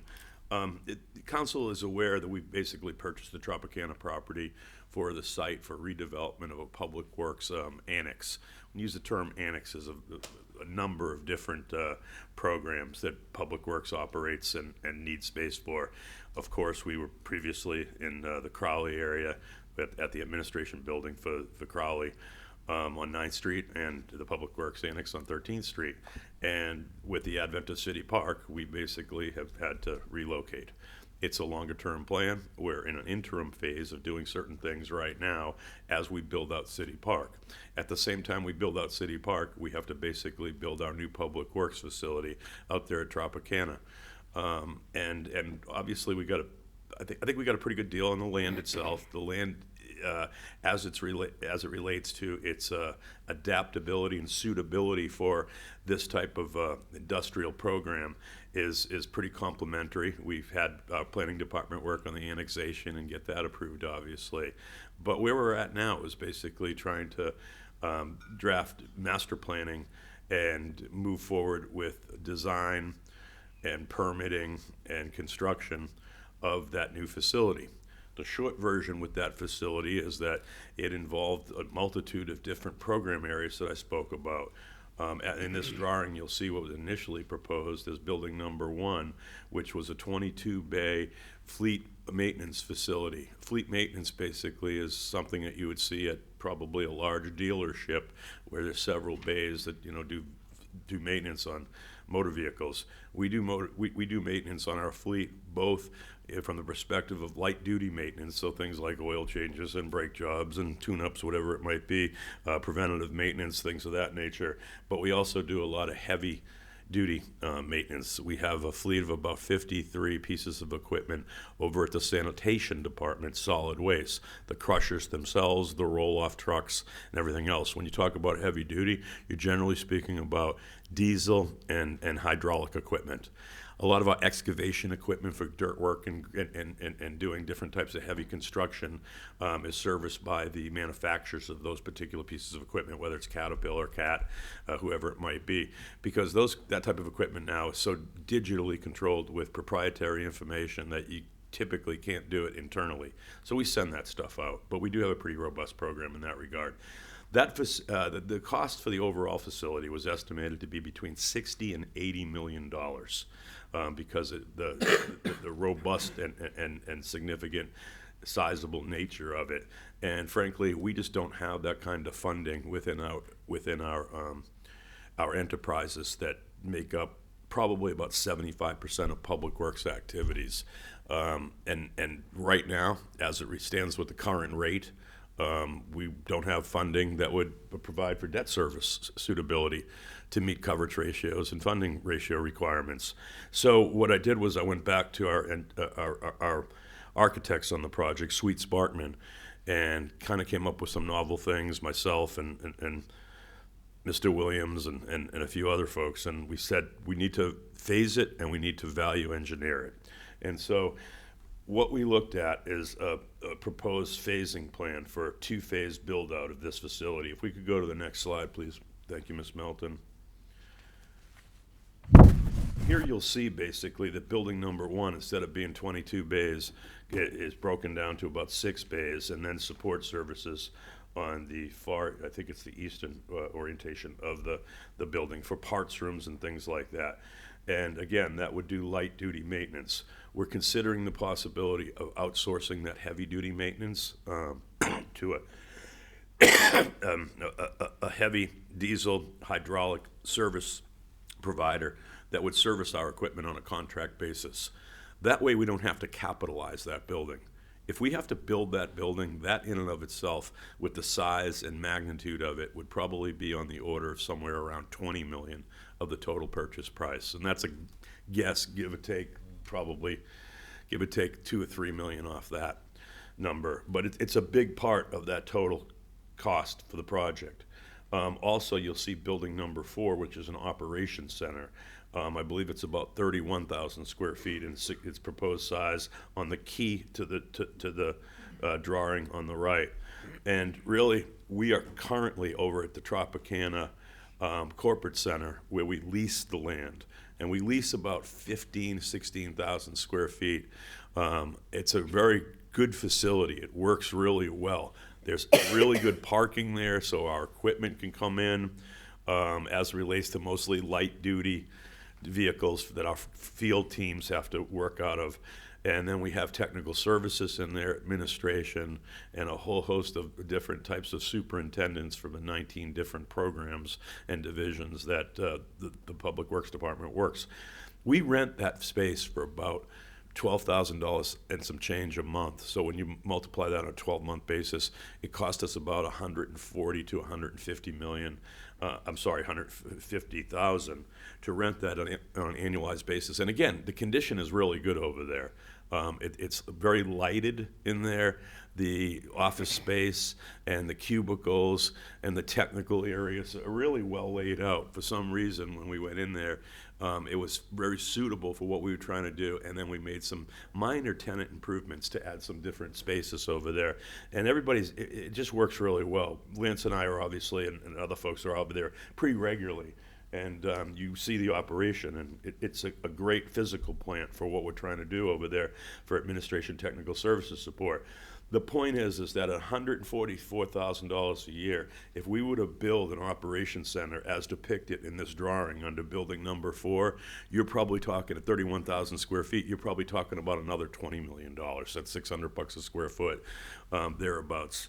And so, again, we don't have the money to capitalize that. Even if we had the money, I'm not so sure that would be a good business decision to make, because to pay debt service on a $20 million debt, which would probably be a bond issuance opposed to a bank loan. There's other configurations you could do or mechanisms for financing. But the reality is that the debt service on that would probably be on the order of about probably 1.8 million a year, thereabouts, and that's comparative to what we had to borrow for our police station and fire station, which was the last debt offering we did at about $35 million. And so the point with this is that we can lease for about 10% of the cost of what it would cost us to build. And from a business decision perspective, that's a lot better. It's particularly better in times of limited revenues and changing revenues. Again, most of this is enterprise, so it's related to the cost being borne by the enterprises. But as we talk about the potential for rate increases, and I don't know if any of you, everybody lives in the city, but the county basically had just put out something with their bills basically saying their rate's going up. And, I'd pointed out several times in the past that they had done workshops suggesting that their needs were on the order of $2 billion for improvement of their utility infrastructure over the course of the next several years, and that their rate is extremely lower than what you'd see in surrounding communities, and really extremely lower to meet their operating and their debt service non-operating expenses. And so there's going to come a time when we talked about, as far as talking about what we need to do on the fiscal side of things. But this proposal that's before you, as it relates to the revised scaled master plan, would build out all of solid waste and sanitation. You'll see that depicted in the upper left-hand side of the drawing. What you need is basically a lot of surface area for your equipment, because it's an equipment-heavy undertaking and operation and industry. And then you basically need certain aperture that relates to the fueling for that equipment, the servicing for washes and lifts, and a couple other things, some covered storage, and then an administration building that's depicted here as building number 2, which I believe is about 5,000 square feet. Yeah, I'm sorry, it's depicted as 10,000 square feet. We could probably scale that back a little bit. We also have the warehouse that's over there. We store a lot of different products that have to be stored indoors within the warehouse. And then we have a lot of covered storage over at the Public Works, in the former Public Works facility, before we demoed some of it. And that basically covers a lot of materials and supplies that we use frequently, piping, valves, things of that nature. And you really don't want that exposed fully to the environment over a long period of time, because it deteriorates it. Also equipment, storage, some of the bucket trucks we have, and other things like that. So the bottom line with it is that we would build out the totality of the sanitation solid waste area. We'd build out the warehouse, we'd build out a sized down fleet maintenance facility, and then we'd also build out some of the adjunct facilities that are necessary. The other issue with this site and any type of development when you're converting it to a new use is going to involve ingress and egress, because again, it's a heavy field dominated operation where those trucks have to go out at 5 o'clock every morning and come back in around 3 p.m. and everything. And so we've talked with FDOT regarding access, and you'll see that in the lower left-hand corner, right where 301, that would be proposed and permitted through the FDOT process as a right-in, right-only point of ingress and egress for our fleet actions. That way we don't have to deal with 9th Street and some of that Tropicana traffic and the signalization, which is at 301 and 9th Street. As you know, it's a fairly active intersection right there with its high-speed traffic on 301. And we kind of don't want to have to have large equipment rollouts basically occurring during high traffic areas, particularly in the afternoon. 5 a.m. in the morning isn't really a problem. 3 in the afternoon, it's a busy area for return. So you have this, and then the interior circulation roadway build out that has to be built into the area. Also, the stormwater planning. We're in pretty good shape on the stormwater because there had to be a permitted stormwater pond that's depicted in the middle of the site. And we don't want to have to abandon that when it's already been permitted, but we probably will have to do some modification to it. Particularly some of the routing for the stormwater and the drain and collection system and wear system and out for conveyance thereafter. But the proposal we received that's part of this package is because what I'm proposing to you is twofold. One, to adopt the scaled down master plan and move accordingly in this direction for the build out. And we're probably talking about a year in design and then about a year for build out thereafter. That's what I'm told by our architects and design team with Sweet Sparkman. As you look at the contract, basically, the base rate for development of the facility is about the same as what it was for what's called general conditions and base services. However, when you put the additional services, which is before you today, the rate goes up to about a full-born architectural design, engineering, and technical services cost of about $2.7 million. That's pretty accurate and on par where it should be for a $30 million build-out. Generally, that's controlled by the state of Florida and their recommended rates for architectural services in a document and a rate system called the DOH, I believe, and the Department of Commerce puts that out. And so really depending on the size of the facility and the complexity of the facility, your architectural and technical service, engineering and technical services fees are going to run somewhere between 6% and 8, maybe 8.5%. These are at about 8%. If you take the 30 and you basically apply an 8% factor to it, the 30 million, it's about 2.7 million. So we think the cost is in line where it should be. When you look at, again, the contract itself, it's about 1.6 million in base services, but then there's a lot of engineering, geotech, other technical services. There's about $700,000 in engineering itself. And then you've got to get, your electrical experts to figure out your generators and backup programs. You have to basically do permitting through that. And the process of going through FDOT as well as SwiftMud permitting. And so on page 4, I think it's either page 4 or page 5 of the proposal, you'll see those what are called additional services. And that's what we're doing here. We're adding those services that we now know are necessary to the base rate, which was initially proposed and approved by you for Sweet Sparkman for the overall facility. And that's pretty much a deep dive into item number B. So, Mr. Perry, a couple of statements, and I'll get to anybody else. That one of the things that I'm proud of this council over the last several years, and since I became mayor in 2021, is 3 of the 4 budgets that we basically have done, we have been very good stewards of the people's money, and we've lowered the millage rate. Yes, sir. So, all the other stuff, outside noise and that, we've tried to be good stewards. And this is bringing this after processing through what we knew, where we're at, what's going on climate-wise in the state, is to be fiscally responsible going forward and really getting what we need, not what we want. And I think that's an important factor that anybody listening to this needs to understand. This government has been very efficient, and that's because of your leadership, Mr. Williams and the finance department, and moving up, as well as the stewardship of this council to make sure that we continue to do things. You know, I think, and that's, no matter what happens in our state, we're going to be prepared to be positive and move forward and continue to collaborate with those that can help us in the future. So, Vice Mayor Coker. Yeah, just so I'm understanding, we approved 1.7, you said? I believe it was 1.6 in base services. 1.6? Yeah. But we're making the project smaller and the price is going up for the engineering? Well, the And first design? proposal was for what's called general conditions and base services.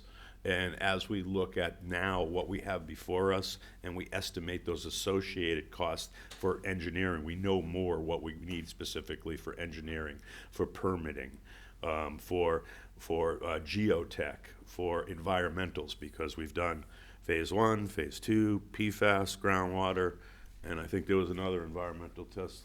Yeah, we've lost track. Corey and I had meeting after meeting, it seemed like, for the better part of a year with Terracon, who was our environmental services provider. Yeah, so it's a good question. I understand why you're saying, well, if it gets smaller, why does the price go up? I think that when the base price comes in, you understand it's a base price, and they start to do the master planning. And as you move forward, you know exactly what you're going to build with a lot more specificity.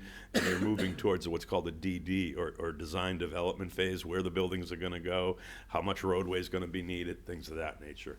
So hence, the additional services is what the $1 million on top of But those additional services would have come down the road as we planned. They would have been more, in my opinion, if you went to Bigger it, site if you went to more, well. yeah. Yeah, I don't know how they would have been less, yeah. Councilwoman Coachman? I'm kind of in that vein that you were speaking of. You're outsourcing some things, and now offices are more in a lease type situation, which is cheaper. What's the total that we would be saving? I mean, I guess because I was trying to Sure. factor it out. We don't have really calculations on that on a I mean- projected basis. Typically, the way you do that calculation is you basically say, how long would it take me to make the money back? You decide you're going to buy a machine for tooling. The MBA business school is, well, see how much it costs to lease the machine and see how much it is to buy the machine. And then figure out how long it is that the machine is good for, and when does the machine pay for itself, because it's a capital investment. And that's what this is. We're capitalizing the investment on a couple ways, where we don't own those buildings, we lease them.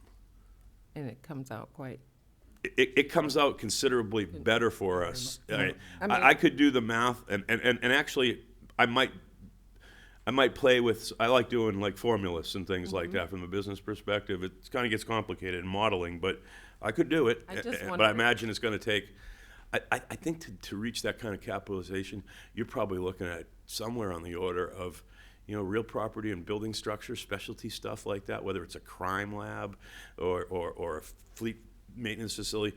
Generally, it's going to be between 12 and 20 years. And I think a benefit, and this is kind of maybe help answer a little of the question too. When we started all this in 2020, a lot of things were more reasonable costs. Things have escalated a lot different. And one of the things that I think is still a possibility, we know how Tropicana is changing. There may be an opportunity to buy that building at a very reasonable rate for the future. So, and again, we talk about City Hall. I think, this is again my opinion, and we've talked about it quite a bit. If we would have programmed a City Hall 5 years ago, we'd have spent a lot more money, I believe, than as we are working forward through that. Because, and again, because we didn't have a perfect site, and we're still working through some of that. But there's opportunity to get us a little farther down the road and you know, we have a big thing coming up in November that we're gonna have to vote on. Citizens are gonna vote that could change of how government operates. And I'm not saying right or wrong, I'm just saying Right. it's gonna tell us what we do and how we do it for the future. And, you know, some good things, some bad, but we'll just figure that. And this proposal has scalability. What I mean by that is that if we're better financially and better suited financially, the rate stabilizes, we know a little bit about more ad valorem or property tax or whatever the macro influences might be, economic influences that affect our revenue situation, then we can make decisions about, do we build out the operations center and the like. One good thing about this location and where we're at currently, as it relates to our administrative location at Tropicana, is they're basically right across 301 from each other, right? I mean, they're within probably 3/4 of a mile. Yeah. One of the things that Mr. Perry and Mr. Williams and I have talked about very aggressively at times is we don't want to put a halt to everything for the next 6 months. We've got to keep trying to process. I mean, there's things in the fire department, things in the police department that are going to slow down.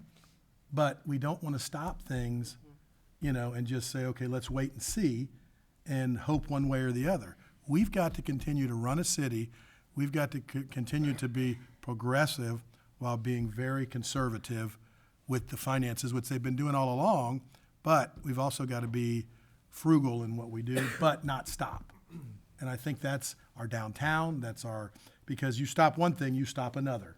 And, you know, and so let's figure out how we can manage through with or without what happens with the November election. That's put quite well. We don't really have the luxury of stopping. We can't go back to doing utility the way it was with the patching, you know, force mains with street signs and things of that nature. It just doesn't work. And, you know, one of my mentors, who was the director of both the legislative and executive side of funding, Department of Finance Administration, he said to me early on, he goes, you know, anybody can be a good budget manager in good times, but not many people can do it in tough times. And that's what we're doing right now. We're moving into some changing, you know, tough times. We saw inflation, as it relates to construction inflation, go through the roof, right, in 2020. And general inflation and core inflation and specialized inflation as well. Now we're seeing these more internalized problems with revenue as it relates to some changes to the state's policy in that regard, as well as energy cost, you know, that's kind of gone through the roof a little bit. But that's the world we live in, of a cyclical economy. Things go up and things go down. They never stay the same. Any economist will tell you that. But we've got to be able to manage through that. The good news is that our utility program, and Face It and Fix It, and some of the stuff we're going to talk about next, you know, as tough as it might be on certain things that deal with construction or ad valorem tax, we're quite well positioned to take advantage of funding opportunities in certain regards to build out that infrastructure. And so, you know, I don't think business is ever good out there. Business is good here, and how you manage it. Well, I think, and a benefit, you know, we've all lived through the recessions, the different things that happen. One of the things, though, when those happen, you may have to cut back, you may have to do things, you have to conserve, but then what happens is it's going to start to build back up. Yep. We're planning for a process that's going to cut back, but then year over year stay the same forever. That's right. You really have to plan it that way. You can't, you know, Yep. there's going to be other things that come and go, but it's not, it's here what you say, and I agree with that, Mr. Perry, that we're positioned and we're positioning ourselves to actually be a better government coming out of things, and which sometimes it's forced, sometimes it's, you know, self-relied on, and I think that's what we got to look at as important with why in tough times over the last 4 years we've lowered the millage rate 3 or 4 times. And, you know, at some great discussions, but again, I won't apologize for me pushing that and our council approving it. You know, and that's the things. But, you know, tough times you have to manage. But it's also how you come out of it, not being poor me situation. And I think that's what's going to be important to see. Councilwoman Moore? I think you touched on it a little bit because it was very much falling in line with Councilwoman Coachman's question, which was at some point we rent annually until we've spent annually, or we've spent an aggregate amount that no longer, tips the scale and no longer makes sense. But what I'm hearing you say is that we will be able to be nimble and that we can add to the phases if the renting no longer makes sense. I just wanted to be cognizant of that. Sure. Because the renting It's an sounds good important right point you're making. now, Yeah. Right. but I just want to make sure that we know that we can't do that forever without really addressing, like, Right. eventually you get to a tipping point. Mm-hmm. And that's something we discussed quite a bit when the purchase option might come up in the future Mhm. for that That's building, good to know, because yeah. it might, and location, Right. location and everything, right, Ms. Coker? Location is that, but again, I kind of make fun of things in ways that we think about it, but that's how we've got to look at it. We've got to look at not, because again, a lot of these things that are happening, none of us will be here when it's at the end of life of that project, or, and again, I hope that we get a lot of these things done, but when that building's at end of life, or that lease part is, somebody's got to make a decision in 10 years from now. Right. How's that going to be? Yeah. We want to set them up to succeed, and government doesn't always do that. It's what's in it for me lately, and then move on. So, That's it. Yeah, I feel like Councilman Schuessler? saying the same thing. Mr. Perry, Vice Mayor Coker touched on it for briefly, a little bit. Regarding, what did you say the percentage of design and construction as a percentage of the whole project? Did you say it was 6 to? It's 9? 6 to 8.5%. Okay. Yep. Got it. And were they going up roughly 9%?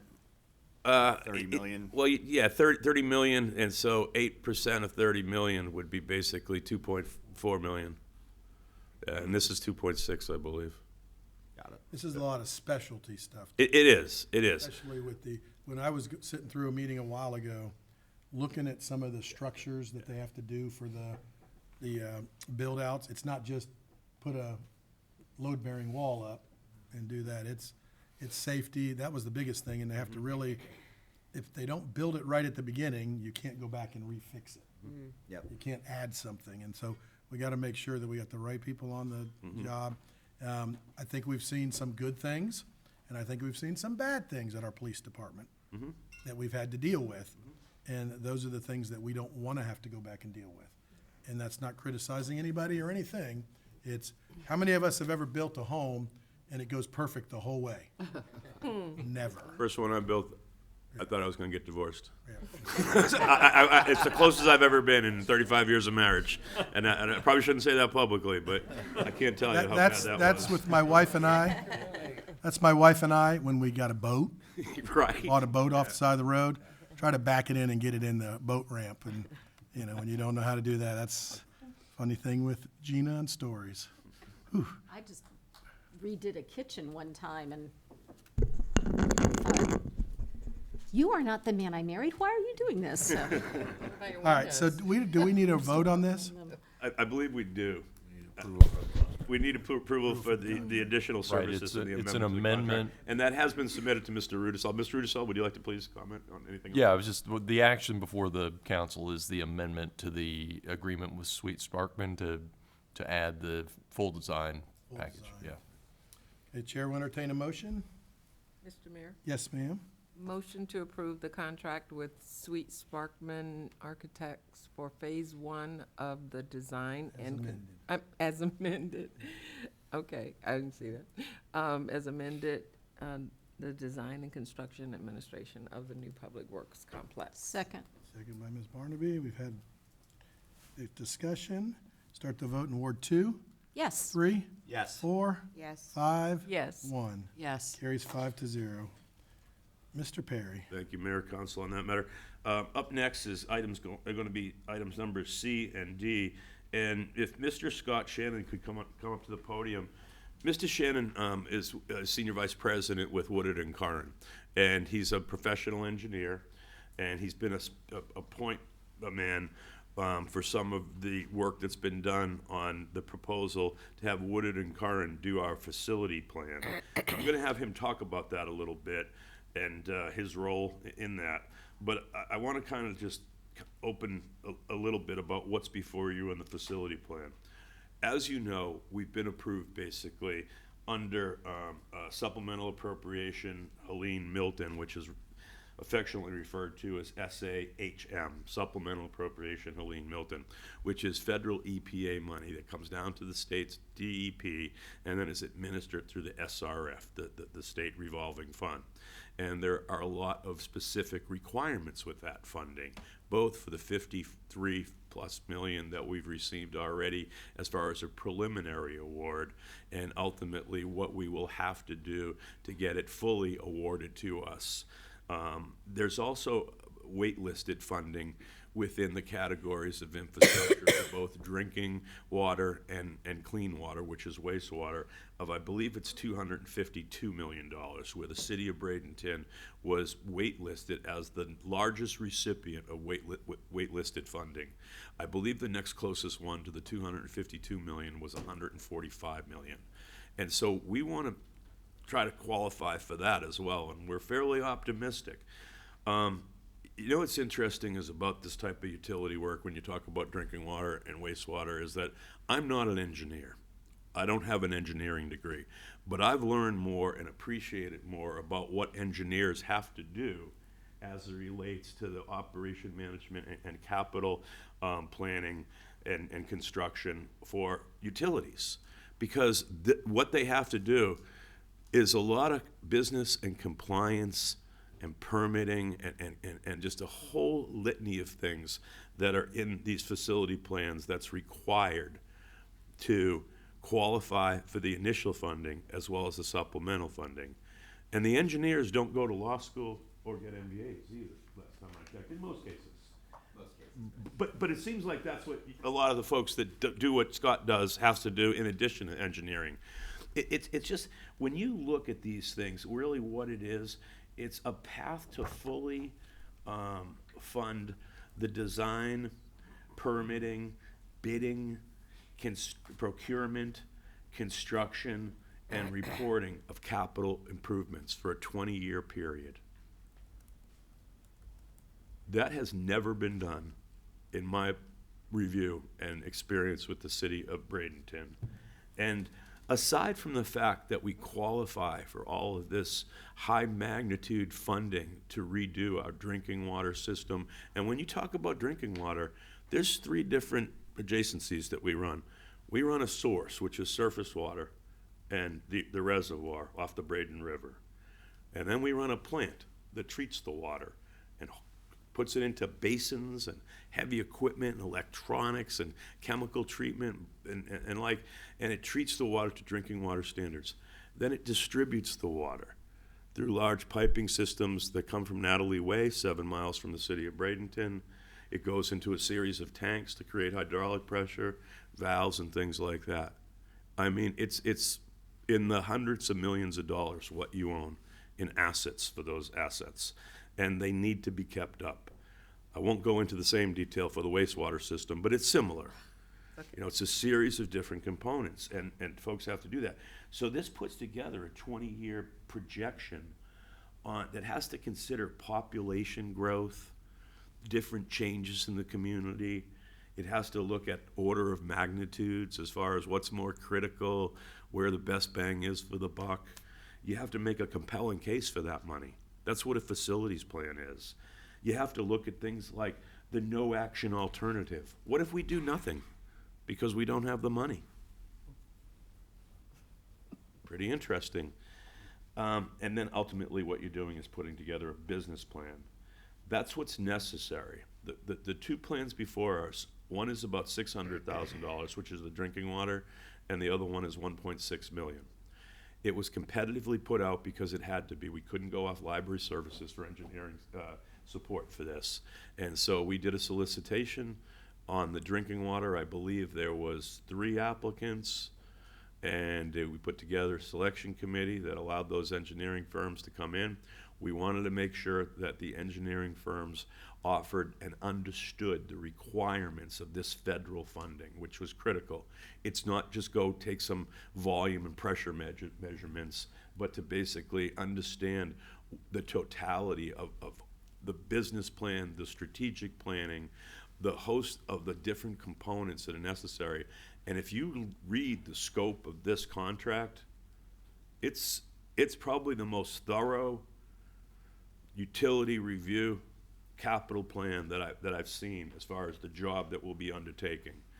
And as onerous as that is to get that federal money, it's incredibly beneficial, because I think once you have that, you know what your game plan is, and you know what you have to do and how to do it and when to do it, why to do it, where to do it, those questions. And Councilwoman Gonzalez-Moore, when she first came in, and I absolutely agree with her, said we need strategic planning, and she's been a big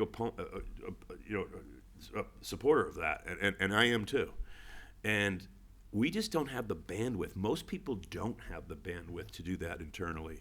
And we're fortunate to have a partner with Woodard and Curran, who we actually got through the maintenance and operations side of things that where it started, but they have proven to be very, very effective at obtaining funding for us and understanding the rules related to it and how to do it. And I think that type of expertise and sophistication is exactly what we need. So I'll just say a couple things, Mr. Perry. Please join me up. To the council and to all. Totally agree, strategic planning is so important. But unfortunately in life, strategic planning can also mean slowing things down. And I believe the way we've done it through your leadership, through this council opportunity, is getting things done. If we strategic plan us out of a situation where we don't have something fixed, and you just have to keep things going. And I think that's where we are. I agree 100% with what Mrs. Moore says all the time. Can we set things up? But sometimes those slow things down when you have a Milton, a Debbie, a Helene that come through, and we realize that when you're sitting out at 4 o'clock in the morning and you're trying to turn valves that have never been turned in 20 years since they've been put in to keep water flowing to the city of Bradenton, you know, where are we at? And we had some yank to call, some things to do, but my point is, this is a great strategic planning because it's not going to slow a process. It's going to help get you to that process, but it still needs to be quicker than later because we have 7 miles of a water line that we saw the problem with our I&I, and I even learned more about it a week ago, that with last thing's Manatee stuff, that it did, you know, even though it's underground, it was caused by, the damage was caused to those, even though they're 100-year-old pipes maybe, the damage was caused by the water table changing so much that hydraulic pressure broke them. We have a hydraulic pressure with a 7-mile water line. Where are we at? So this is something strategically, let's get it planned, but let's also get that backup in order and not wait 10 years to do it. So I think that's an opportunity, but also let's get it done. Because strategic planning is great, but strategic planning can also kill a project for years. So, thank you. What do you have? Well, Rob, I appreciate that introduction. Good morning, Mr. Mayor, members of council and staff. I'm not sure I can add much to what Mr. Perry just said, but I'll underscore a couple of things. First of all, kudos to you all and your staff for taking a long-term view for your infrastructure here. We wouldn't be able to do what we do without the support and partnership of you guys through this process. Secondly, while engineering is what we do, being able to provide the level of financial assistance that you guys are considering here for a community this size is some of the most rewarding work that we do. And I guess, Mr. Mayor, just to address the emphasis on speed, the challenge and also the promise of this funding source is that there's a lot of money to be spent in a short period of time should we be able to justify it accurately. So the prior supplemental appropriation in Florida, which was after Hurricane Ian, that appropriation came out in 2024. Like there's only like a 4-year timeline on that one. We've yet to see what the ultimate timeline is on SAM, which is this current one, but the deadlines and the schedules associated with planning phases and the design phases and the construction phases are driven by the federal government, and they're pretty quick. So a lot of the emphasis on doing this is on speed right now. Fortunately, we've had a head start because we've had a good partnership with you all and your staff doing some of the financial work ahead of these plans. But just to underscore, like, the initial ask was $274 million for wastewater. I think $43 million for drinking water, and I think we think the program's probably closer to 90 in looking at the long-term financial needs of your drinking water infrastructure. That said, this is a vehicle, and this plan will set you up for being able to pursue additional funding that may come through SAM and additional principal forgiveness, but also even favorable terms on long-term loans that may be at 0% interest. So, like, you're really taking a long-term view here, and the opportunity with this funding source right in front of you enables you to do that for what is essentially a grant, and certainly the timing will allow us to move quickly. So appreciate your consideration of both these contracts, and look forward to working with you if you choose. Well, another thing to thank this council and administration and what we've done to bring in Woodard and Curran, and obviously with the way things have happened, we've been, I don't want to say lucky by having hurricanes, but it opened up pots of money that you can get things done a lot quicker than you would have if you had to tax your way out of it, because it wouldn't happen. And I think that being the employee-owned company puts a lot more onus on employees that run the company to make sure things are done correctly. And that's what it's been good to see. We've seen our wastewater, because, it's interesting that when you get people that go online that are running for governor and other things that have no idea what they're talking about and put emojis out there that I think are as funny as anything about me, that we're fixing stuff, but they have nothing else to say, so they put a negative emoji about our river, and it's like, okay, that gets more information out there that we're fixing it. We're facing it and fixing it, and you're helping us do that. And if it can get us more light to get more federal, state, DEP funding, then let's make that happen, and this is what this is doing. Councilwoman Barnaby. Thank you, Mr. Mayor.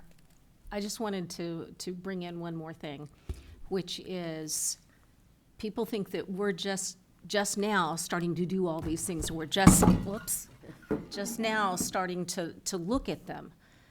But we have been doing this for some time, because you can't get some of the permits that we've gotten in 2 weeks. So we were looking at this all the way back, trying to get some of this stuff done. And we are not Johnny-come-latelys to this, but we have been working on it. We're getting the permits. We're getting grant funding. And as the mayor says, we're facing it and fixing it. The funding source for this is also reimbursable through the grant, just so you know. And just to address Ms. Barnaby, if you guys hadn't done that, I'm not sure we could do what we need to do in the speed of time that we have to do it. If we were coming in and starting from scratch, this would be a lot more of a burden and a daunting task. But because you guys have done all this stuff already, it does make it a lot easier to quickly get through and identify the things that need to be done and evaluated, and to justify the eligibility for those things under the grant source. Thank you. Say it louder for the people that aren't here. Councilwoman Moore. I hope I'm gonna say this correctly, because I have a head cold, so I feel like I'm fuzzy, but I'm excited about doing these two things, because when we did the other one with the stormwater, I believe it was, that plan, something that is notable to me is that we were going to be procuring something about 80% of the total net, or not the net, excuse me, 80% of the capital expenditure, which was an insane number. I forget what it was, $159 million or something. And what I think people don't realize, especially when we're in this kind of environment of uncertainty as we go forward with revenue and whatnot, is that 20% was going to have to be made up on rates, because it's an enterprise. So as we kind of move forward with some uncertainty as far as revenue goes, I think it's important that we move quickly, because this is really about making things more affordable and using as little as we can as far as our enterprise funds to make all of these things happen. I'm not articulating myself well, but I think you all get the point. Right. Tom, on the fiscal solutions team, he was the director in Tallahassee, and he's repeatedly, we met with him a couple years back. Remember, we had dinner with him when we first met with him, and he basically said, look, when I ran the Public Works Department and Utilities for Tallahassee, it's the same thing. You want to do as least as possible on your rate, because that's what has the impact on your consumer and ultimately your taxpayer and the like. So I don't know what those ratios are, but the reality is we could never do all this on the rate, because you'd have to have a rate that was probably, I don't know, $200 a month, it's unsustainable, right, unaffordable, right. He'll get a kick out of the fact that you guys are talking about that right now, because every internal meeting, he underscores the fact that his position is rates are the funding source of last resort. Right, that's a good way to put it. Yeah. All right, so do we need a motion going forward Yes, to sir. approve? To approve both of the contracts, and they're under items C and D. Can we do both And at I once, believe Mr. Russo Russo? has had the opportunity to review. I have. Can we do both at once, or do we do it separately? Singular. I do separate motions. So Mr. entertain Mayor? a motion. Yes, ma'am, Ms. Barnaby. Motion to approve Agreement 26-031EJ with Woodward Curran for the Water Reclamation Facility and Collection Systems Facility Plan as presented to us. Second. Second by Mrs. Coker. Had a lot of discussion. Start the vote in Ward 3, Yes. 4, Yes. 5, Yes. 1, Yes. 2. Yes. Approved 5-0. Chair entertain a motion for 26-030EJ. Mr. Mayor? Yes, sir, Mr. Schuster. Motion to approve the agreement 26-030EJ for the water treatment plant and distribution system facilities plan. Second. Second by Ms. Barnaby was the one of the good ears. So, all right, Stoke the vote in Ward 4, Yes. 5, Yes. 1, Yes. 2, Yes. 3. Yes. Carries 5-0. Thank you. Great job. Thank you all. Mr. Perry. It's a second amendment to purchase and sale agreement. Yes, sir. And this matters before council, as it relates to a request for waiver of impact fees. That's the major substance of this amendment. And as the council's aware, Mr. Gabuti is the developer who's done some excellent work in the city with Met One, certain challenges. Mr. Gabuti and I have had differences of opinion on the impact fee issue, and my position is the city isn't particularly well suited to waive impact fees, particularly in light of its current fiscal uncertainty. At the same time, Mr. Gabuti can make pretty good arguments regarding his need to do that. I think it's important to understand that the projects we're talking about, basically, which are Met 2, A, B, and then under the next item, which is going to be item F, I think that's the one that deals with the shuffleboard court area, and it could be the reverse on that. Where we're at is the city has received basically plans for the proposal of the Met across the street from the existing Met. So we know how many units are contemplated there. There was an application basically to do affordable housing, and a good portion of that particular project is affordable housing. When you apply for affordable housing, you get an incentive. That incentive is an increase in density because you can put more multifamily housing in a smaller envelope if you have affordable housing. There's also been an incentivization through the CRA, and I believe there's a memo in your package that talks about how much the CRA had put into the project and is willing to put into the project to provide financial support. And that's, again, in the 2A, one of the mini Met's not in the CRA. The bigger Met across the street from existing Met is, and so you have that CRA contribution as well.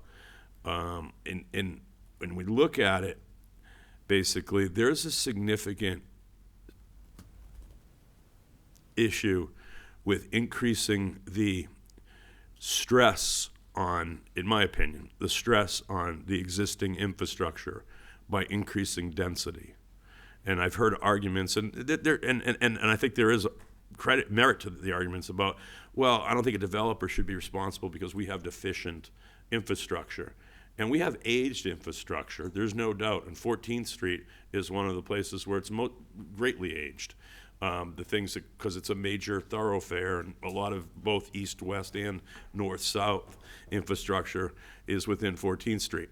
At 14th Street and 17th Avenue, we had a force main break, and that force main break had emergency repair of, I want to say it was about $1.6 million, because it's a FDOT roadway, and we have to go 500 feet in each direction. I was there when we tore it up the first time and did a temporary repair. That held for about 6 months. Ultimately, it failed again, and we have to repair it. The only thing we're asking for is to use those impact fees, basically, and use them for, revamping infrastructure within that area. There's police. There's actually 6 types of impact fees. There's police and fire, and those are not eligible, I believe, for reimbursement because it's existing. And then there's utility, which is water and sewer, infrastructure. There's school district, and there's transportation.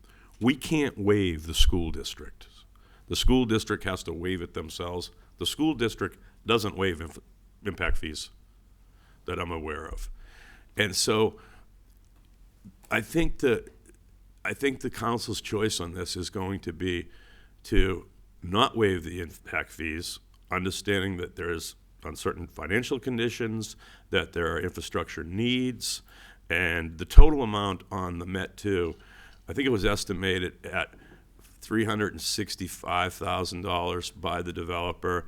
I asked Robin and planning to take a look at it. They think it's closer to $440, but you'll never know basically until we get the actual buildings, because most of the impact fee is calculated on fixtures as it relates to the utility and everything. And when we haven't got any building plans for the other project, which is the shuffleboard court, I think we're kind of doing some site review on that right now.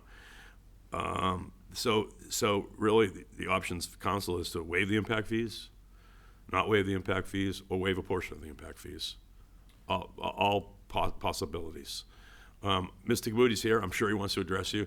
And I just want to say, Mr. Kabuti and I had an excellent conversation on the phone and understands both positions. And he's done a good job as being a good developer and a good corporate citizen, in my opinion, with his projects here in Bradenton. That 14th Street itself is a important affordable housing corridor. I think it complements what we're trying to do a little bit to the east and to the city park area, what we're trying to do to the north, downtown. And I think it's almost like a organic master planning of itself. And the council itself, as you well know, has done a very good job with affordable housing contributions. But we're not in the same situation we were with reserves or other funding opportunities a few years back. And that's why, when we talk about kind of changing economic dynamics, that at this point in time, I can't in good conscience recommend to council to waive those fees. It's ultimately your decision. So, Mr. Perry, I'm going to ask you a question. Yes, sir. We just paid how much money to fix a pipe? $1.1 million? 1.6. $1.6 million. If another pipe breaks in that area and we have no development going on, and again, I don't disagree that we've got to really value what we're doing. But if it's blank land forever and that pipe breaks, who pays for it? Who paid for the 1.6? City did. City The did. city basically So if against you their get, rate. right, but what I'm saying is, then we pay for it as citizens because we have to raise the rates to try to fix those pipes. If we're able to bring in things, and again, I don't say just waive them willy-nilly, but when I sat on this council and I got criticized years ago for giving the Spring Hill Suites next door a $74,000 impact fee credit, and we look back today, that was one of the best decisions this city made. And that was a small fingerprint of what we're doing here. So, and I'm just saying this for the council too, if we do nothing the rates are gonna have to pay for increases. If we do something, and again, I don't know what the right number is, at 100%, 50%, 25%, 75%. If we do nothing and it stays empty land like that, and we don't have more workforce affordable housing, we don't have a chance to raise the tax base in that area that will offset the expenses, then what do we have? So again, I don't disagree with you, and you and I have had this conversation. Yeah. Mr. Williams and I have had this conversation, and I appreciate that part of it. But sometimes you have to do things to get things. And I'll bring it up because I bring it up a lot, is we are finally, 50 years later, getting the final portions of the sand pile done. If the sand pile would have been done a lot of years ago, what would that have impacted us? Maybe they would have given up stuff at the time, but would that have brought in tax increments over the years and economic development that would have made a difference? Now, I know we're in a different world because of what's on the ballot. So I think, Mr. Gabuti also has to take that into factor, try to work with us. But if we have 0 of 0 is 0. But again, it could be a negative $1.6 million, because that could happen again. And I think you were mistaken on one thing. I remember that hole being dug twice before it was dug the third time. So. I think you're right about that. Yeah, I think it happened actually. So That's neither here nor there, but I but I'm think you're saying, right. Yeah. that hole was dug twice before we spent the 1.6 on it, because we were out there Like 2 years previously. which I wish we'd have known it then, we'd have fixed the whole thing at a lesser rate. And so again, I'm not trying to make an argument that I agree with giving up impact fees. Yeah. But 0 of 0 is 0. Yeah. If we can somehow get projects going, and I think the Met, as much, I was the only one up here at the time when we approved the Met, that we caught a lot of grief, well, the original part of doing I it. was saying, no, I was not here when you all. Yeah, you were not here. I was the only one here, the original process, I believe, and as a council member, and we caught a lot of grief about how it's going to destroy Village of the Arts. Some people still don't have a warm and fuzzy feeling about it, but if you go to most of the people, and especially the younger population in the Village of the Arts that have businesses, they like it because it's bringing more people into Village of the Arts. Now, the rest of Village of the Arts is going to be on them, and I've said it all along.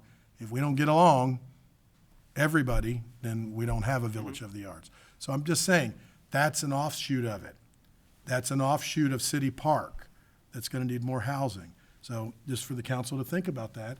And again, what's the right happy median? Right. Maybe 100% isn't a happy median.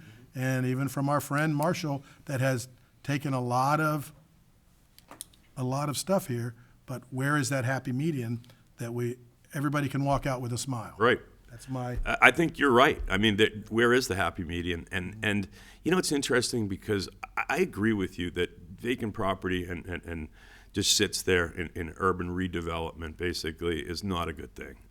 Whether it's in Boston or LA or here or any place else, there's no doubt.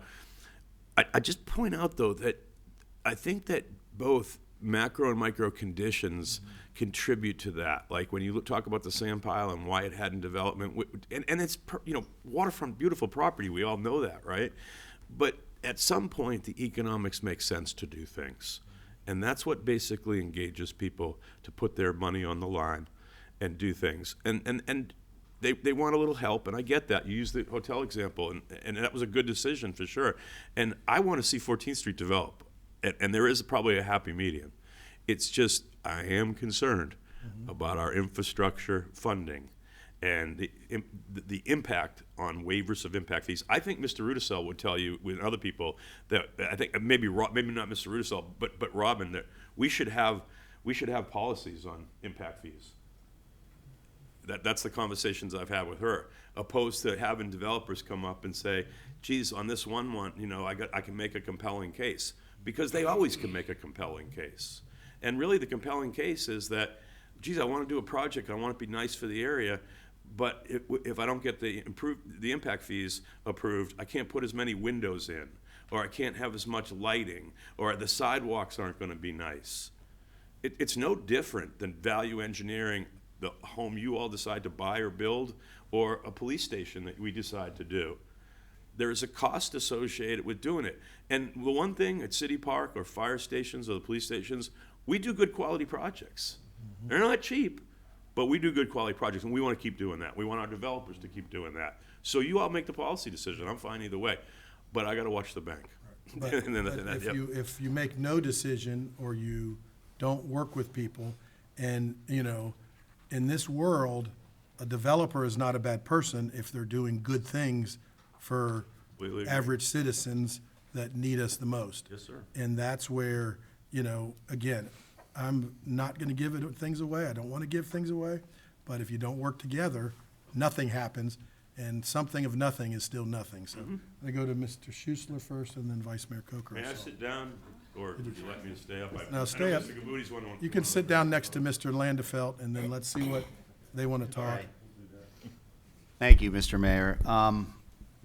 I have had a chance, I understand the current environment about what's going on. I have had a chance to talk at length with Mr. Perry, and then to go back and look at the Second Amendment, item 8E, 8F, the Second Amendment to the purchase and sale agreement on the item 8F, and also Dr. Burton's memo.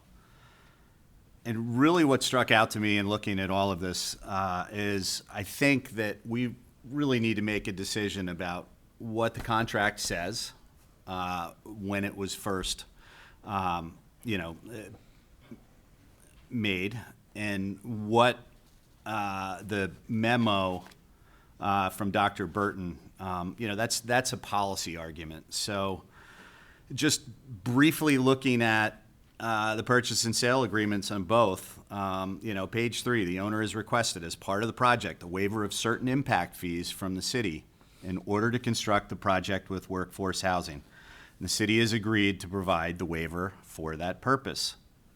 It then goes further, page 4, city shall waive impact fees for parks, police, fire, roads, water, and sewer, which would otherwise be applicable to the project. To me, all of these read as a commitment. Page 8, the agreement later defines the city waiver incentive, further adding into the contract. It creates remedies if workforce housing requirements are violated, including recapturing the value of that waiver. So looking, again, I want to separate a policy argument versus what these contracts say. And, I don't refute that Dr. Burton is correct, that other incentives could offset the impact fees. As an argument about policy, absolutely. But as a contractual argument, I don't see, how this necessarily, goes, I get the current environment. I don't see how it necessarily goes to these amendments. Again, it's perfectly reasonable policy decision, position for future deals. But I just think that when you look at these contracts, what's in there, as a businessman, looking at a number of contracts to be asked after the fact, I'm quite sure that Mr. Gaboudy hasn't underwritten this whole deal based on incentives that the government would later decides are, enough, meaning the CRA incentives. The developer is, already agreeing to approximately 114 units, minimum 70% workforce housing, 15-year affordability period, annual reports, audit rights, clawback provisions. Those are significant obligations. I just want to point out the fact that removing one of the financial incentives that we previously agreed to, I just want to point out that that's something that in the initial underwriting and looking at it, do we do this deal? That changes the whole scope of things, and in my opinion. And so is it a material change? I don't know. I'm not a contract attorney. But again, I'll leave it with, we all do, and you mentioned it, we all remember the sand pile. So I think that, my opinion, we need to finish what we got started. We could certainly look at a policy initiative in the future. But the way it is now, I just look at the contract, and that's what I have to say. Thank you. Vice Mayor Coker? Yeah, completely agree with everything that we just heard from Councilman Schisler, and I just want to hammer in a little bit more. I mean, first off, predictability. If we have a contract that says one thing and now to come and pull that back, that's not good. That's not good for other business people in the future to realize that they come here, they make a deal with us, and then we're going to pull stuff back. I definitely have a problem with doing that.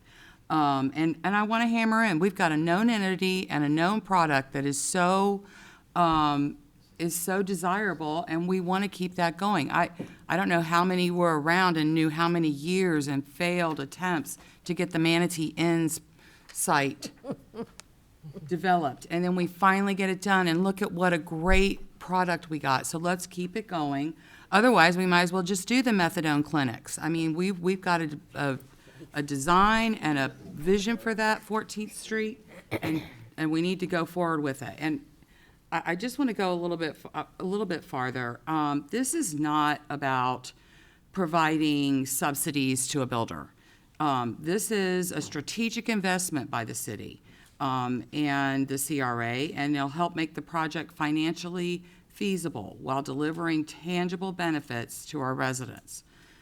In return, we're going to gain a highly quality workforce housing that'll help increase our property values. It's a long-term tax revenue and a continued reinvestment in our community.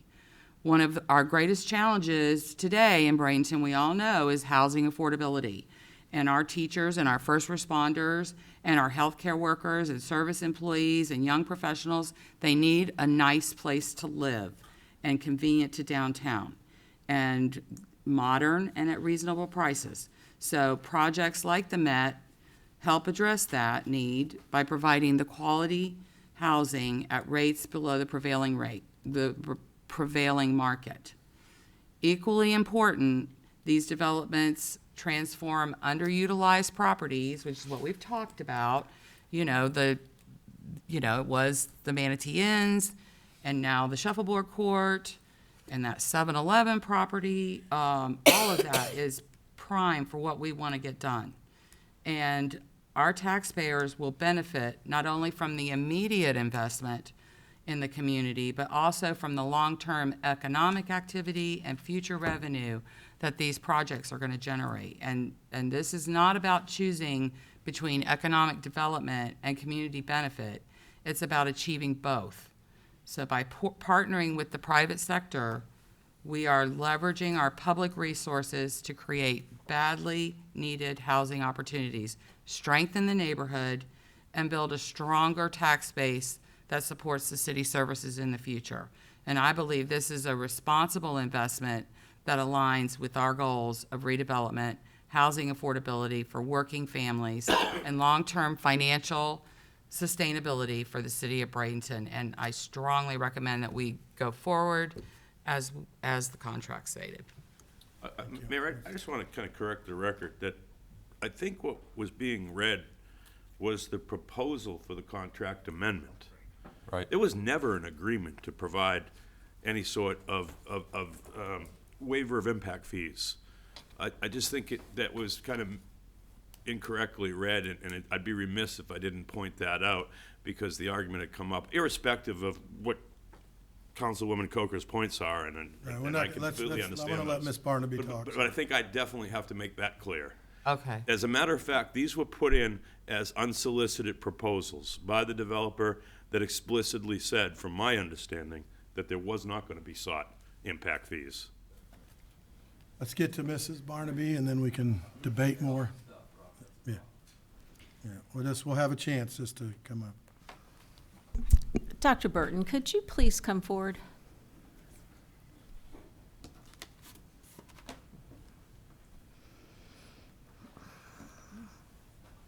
And state your name for the record. And that's my job. State your name and city of residence for the record. Well, you know, sometimes he has to be told twice.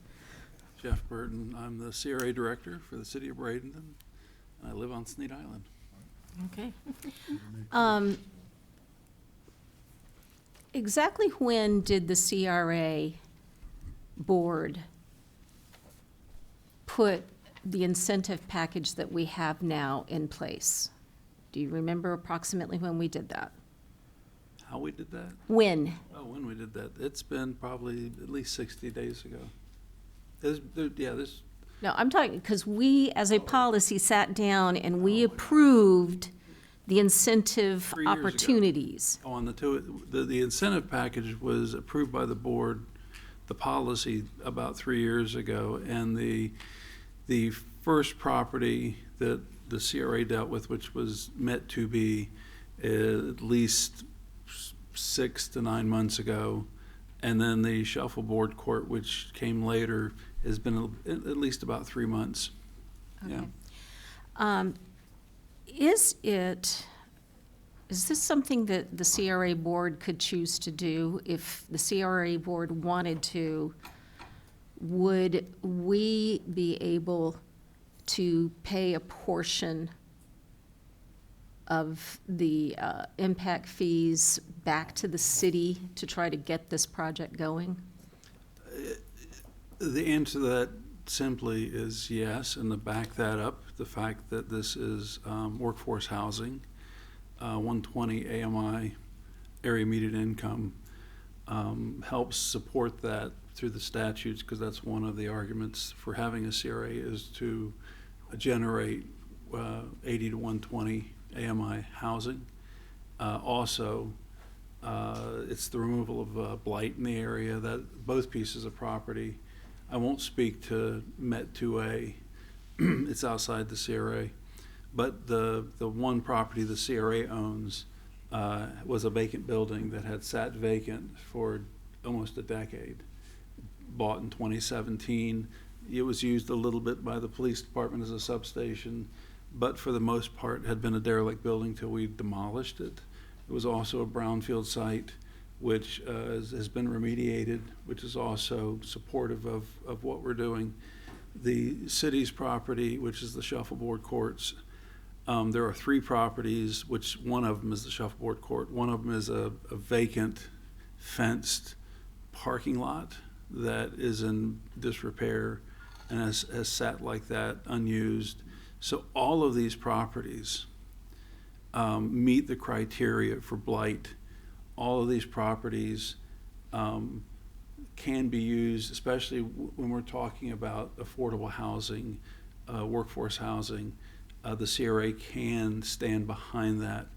And since it's been brought up in the process of what's happening during this next election, I would even bring to the point that we need to be incentivizing as many non-homesteaded products as possible for our tax base, because this is exempt from the new exemptions that are being proposed.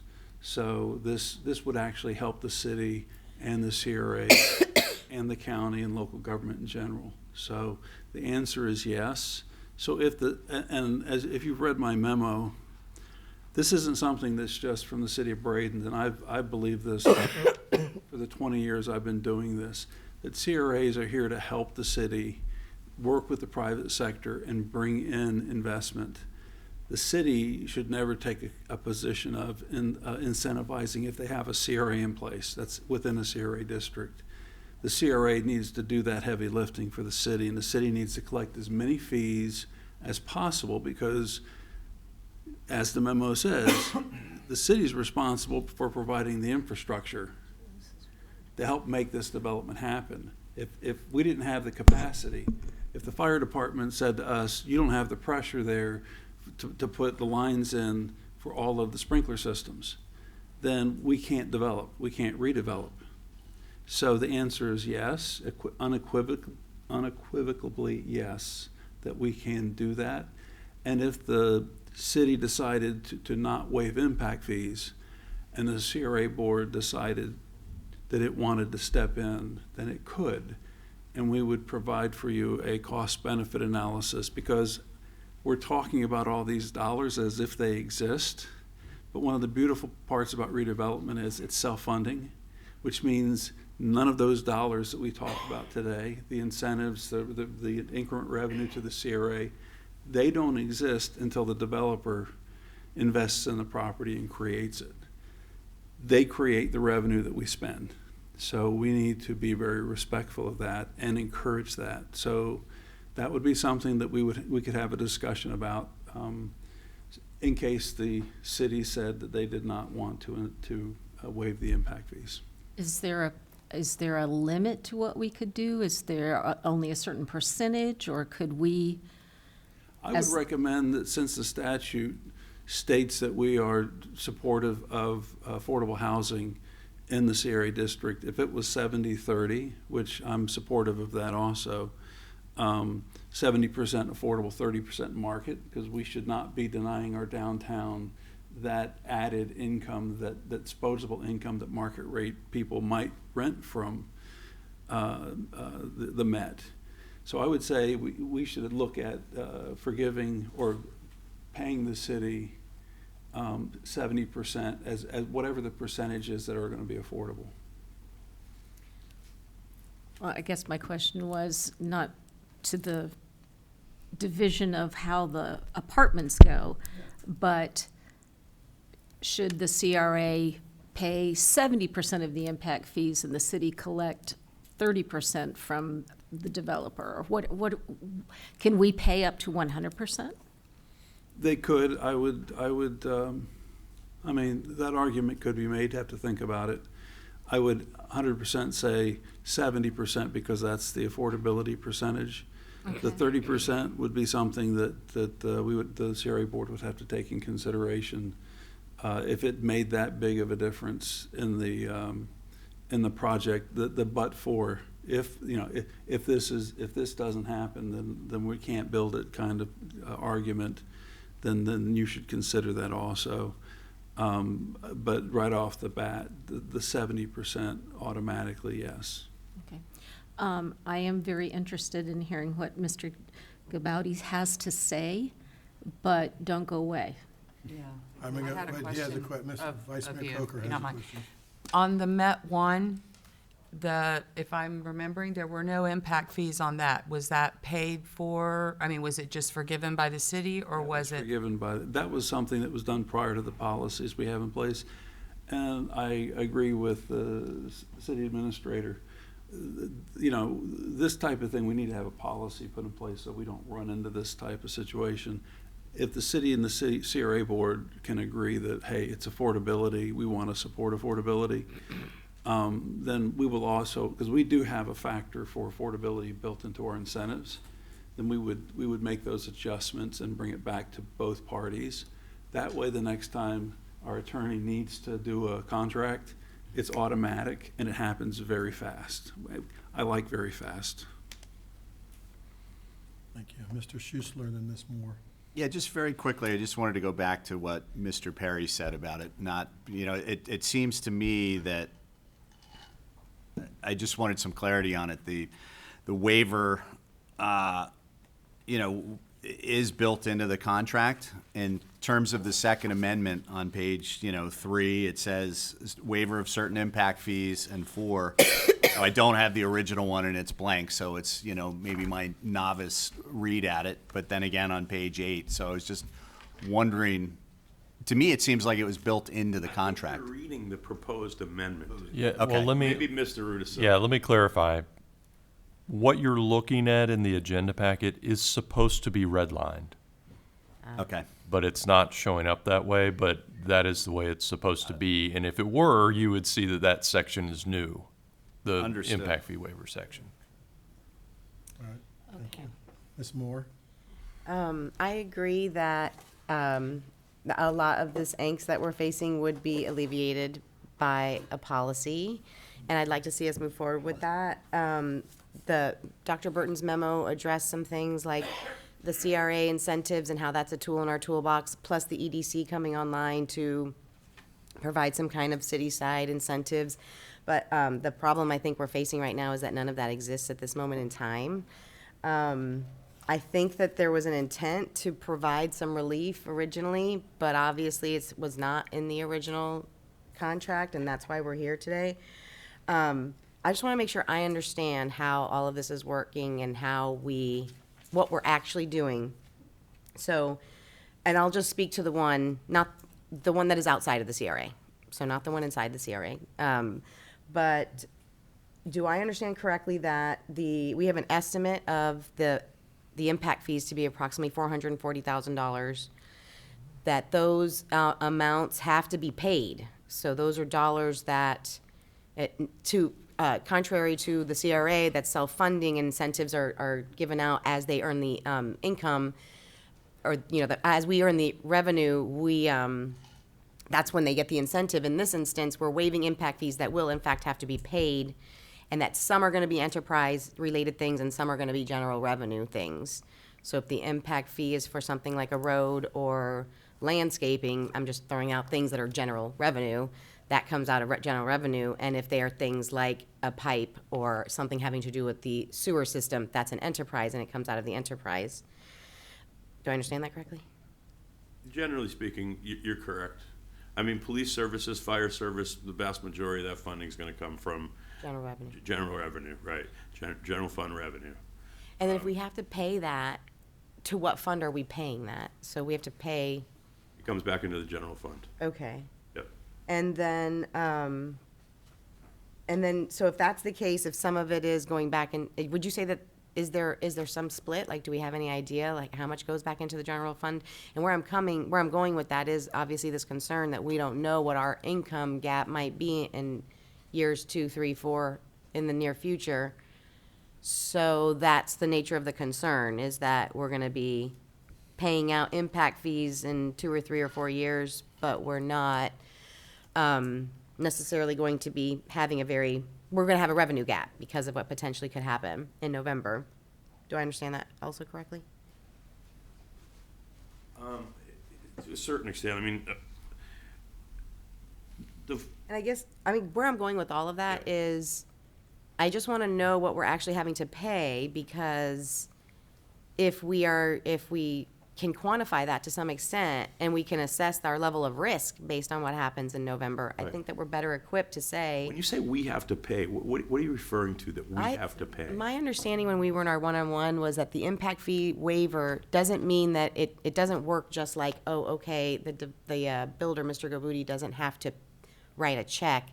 It means that we cover those expenses actually physically in real time. We pay the impact fees to ourselves to some extent. No. That's not the way it works. The developer, when they go in to get a building permit. Robin, do you want to opine just a little bit?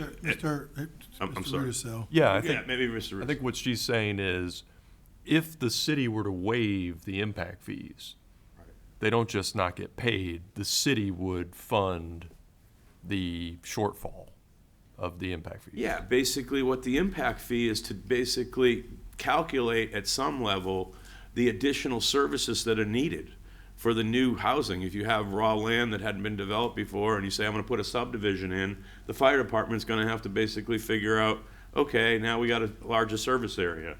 Same thing with the police, general fund operations. And then, of course, the utility infrastructure as well as the impact on that. Well, I get that part. I Yep. think, and I agree with, Mr. Rudisil was correct in paraphrasing, but what I'm saying is, some of those things are a little nebulous. They're a little less quantifiable. The impact on our fire department is maybe a little less quantifiable as the impact on needing to expand a pipe so that the fire department can hook up and put out a fire in something that has increased density.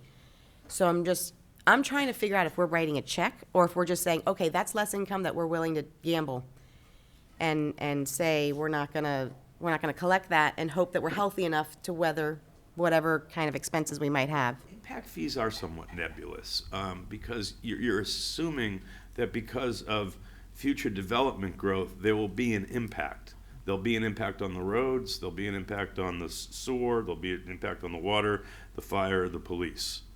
and the school district. And so that's what allows authorities to basically charge impact fees within their permitting process, I'm assuming through state law. I don't know the specific provision. But as far as the exact amount of the impact, that's what's nebulous. Well, I think one of the things, Ms. Moore, and I agree with you from the standpoint of, okay, the impact is they're gonna put this many apartments, but we're not adding 2 police officers and 2 firefighters. Right. Because then that's a fixed cost. Right. You know, but the impact could be to that area, goes into general fund, because we just had to pay $1.6 million to fix it. Well, everybody that's had an impact in the whole city put money into the general fund for impact fees, but that's stuff that unfortunately, we as a city, not us, but we as over the years, have not sometimes maintained some of that. And that's my part of it is, so you don't punish people going forward because then, you know, you gotta collect it. But I like if the CRA, because of the impact to it, if the city would not have spent, before I got on in 2013, the money to buy Manatee's Inns, it would be a nightmare right now. And they kept going back on that before, that the city overpaid, 1 point some million dollars for that property. But you know what? We wouldn't be where we are today if the city would have never overpaid. And I kept telling them when I was talking to the members of trying not to do the original Met, I kept saying, listen, yeah, but how do you charge that guy 1.6 because what they paid for it, it's only worth 600,000 now. You know, so the $1 million people were wanting to recoup. But you know what? That $1 million was worth to what? To get that out of there.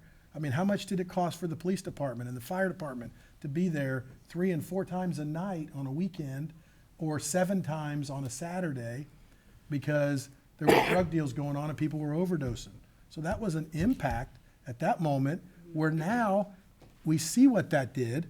So that $1 million that we overpaid was what the slum and blight got cleaned up and changed the dynamic. So again, we're talking about a lot of semantics, a lot of all the things, but I just think that, you know, again, if it can be 70-30 and the CRA can pay 70% because that's what it's to do, because he wants to do it, and the other 30%, we might have to decide, well, to get the project, we want to forgive that. Well, and that's what I was going for. I mean, because that's what I'm trying to reconcile, I think, for us is if we, so we have this note, I mean, we know what maybe the impact fees are going to be, what we would charge for that, at least the one project that we're aware. We know that the CRA can potentially refund us some 70% of the one project because the other one's outside of the CRA. So those are dollars. If you less out what we charge because we waive it, we know 70% of one project comes in, that's plus. Anytime, correct me if my math is not right. And then potentially we plus what we think alternative revenue sources post-November look like for something like a revitalized city park area and commercial properties. Is that the calculation then that we're kind of doing? I don't think so. I Okay. mean, I think it gets fairly You were doing good. and then I- fairly tricky, yeah, till the end, right? Yeah, that's a good way to put it. I think really that if the CRA was willing to reimburse 70% of it to the city, and the developer agrees to pay 30% of it, which is a pretty good deal. I think that's a good way to accommodate the need for the growth, the accommodation to the developer, so that they can do a quality project, and the same way to protect the city's interest in the impact fees. But if we got 70%, doesn't matter where the money comes from, would we be able to survive without the other 30% if we decided to forgive it as a city? The 30% to the developer? Yeah, well, it's an incentive for him to keep the project going. Yeah. And get it done. Right. Well, I think he'd be getting the 70% incentive, right? But we're worried about what the city, to 100. we're trying to get to 100, but we're worried about the city getting a project. Yeah. And, you know, I got no problem 70% of the impact fees. I don't care who pays them, whether it's It's only on one developer. project, though, to be I don't care clear. if somebody walks through the door right but now. we gotta keep, yeah, That's but we the gotta math I keep was it trying going. to do. Right. And, you There's know, and 2 again- projects is what I was Right. kind of alluding to. So that's why I was trying to do crazy math, because we got 70% of one project available to us from CRA. Then we have potentially commercial, you know, ad valorem, you know, increasing in value theoretically, depending on what happens in November. And then we have increase. No, it's gonna increase because that Activity. won't be taken off of it. Right. Well, I mean, I think that they're capping assessed value, but regardless, like, that's just the math I'm trying to Big do. commercial This property. is commercial, it's not capped. Right. No, I know, but in November, it's potential that we. Homesteaded properties, not these properties. No, I know, but I think that there is the proposed limit on how much you can increase the assessed value of commercial properties. That's true, between the But- 5 and 10%. Going from 10% to 5%. Right, yeah. But So I was just again, trying to do that it's math. still gonna be. Right, and so value of like what I'm it like, is. I'm thinking if the nature of Mr. Perry and Mr. Williams' concern, which is a very good one, I appreciate them, letting us know when they're concerned, is that we are potentially facing a revenue gap in general revenue after November. I'm trying to figure out how you make up those dollars. Then that sounds like the CRA to 70% of one of the projects is an option, and potential increase in the value of the commercial property, plus the nature of the the economic development that will be happening in the area with the city park. All right, I'd like to hear from Mr. Gaboudi. Sure. If he has anything he wants to say. Yep. Welcome, thank you.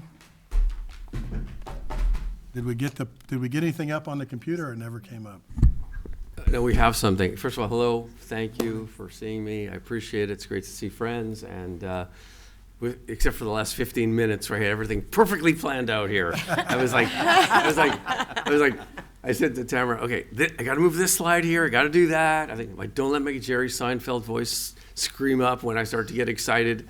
Keep it calm. Keep it normal.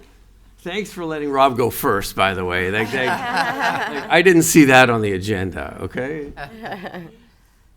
I want to start off with, from our understanding of developing these two projects, we'll talk about 2B, which is across the street from the Met, and I have a great presentation to tell you about the rental numbers, how much lower they are than everything else in the market, and the fact that, and I think one of my best moments was when Dr. Burton came to see the Met one for the very first time. He turned around, he looked at me, and he said, well, he's over here. He said, this is a Class A building. And that's what we built.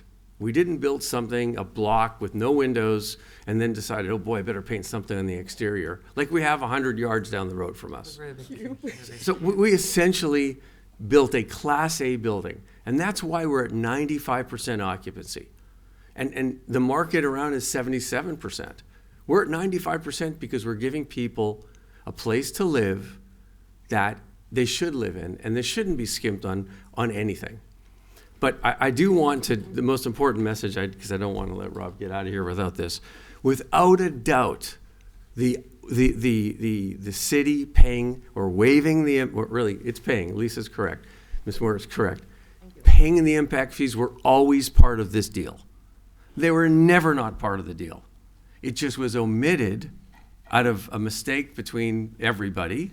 But the Met one had the impact fees. It was part of the agreement. We went to a different agreement now.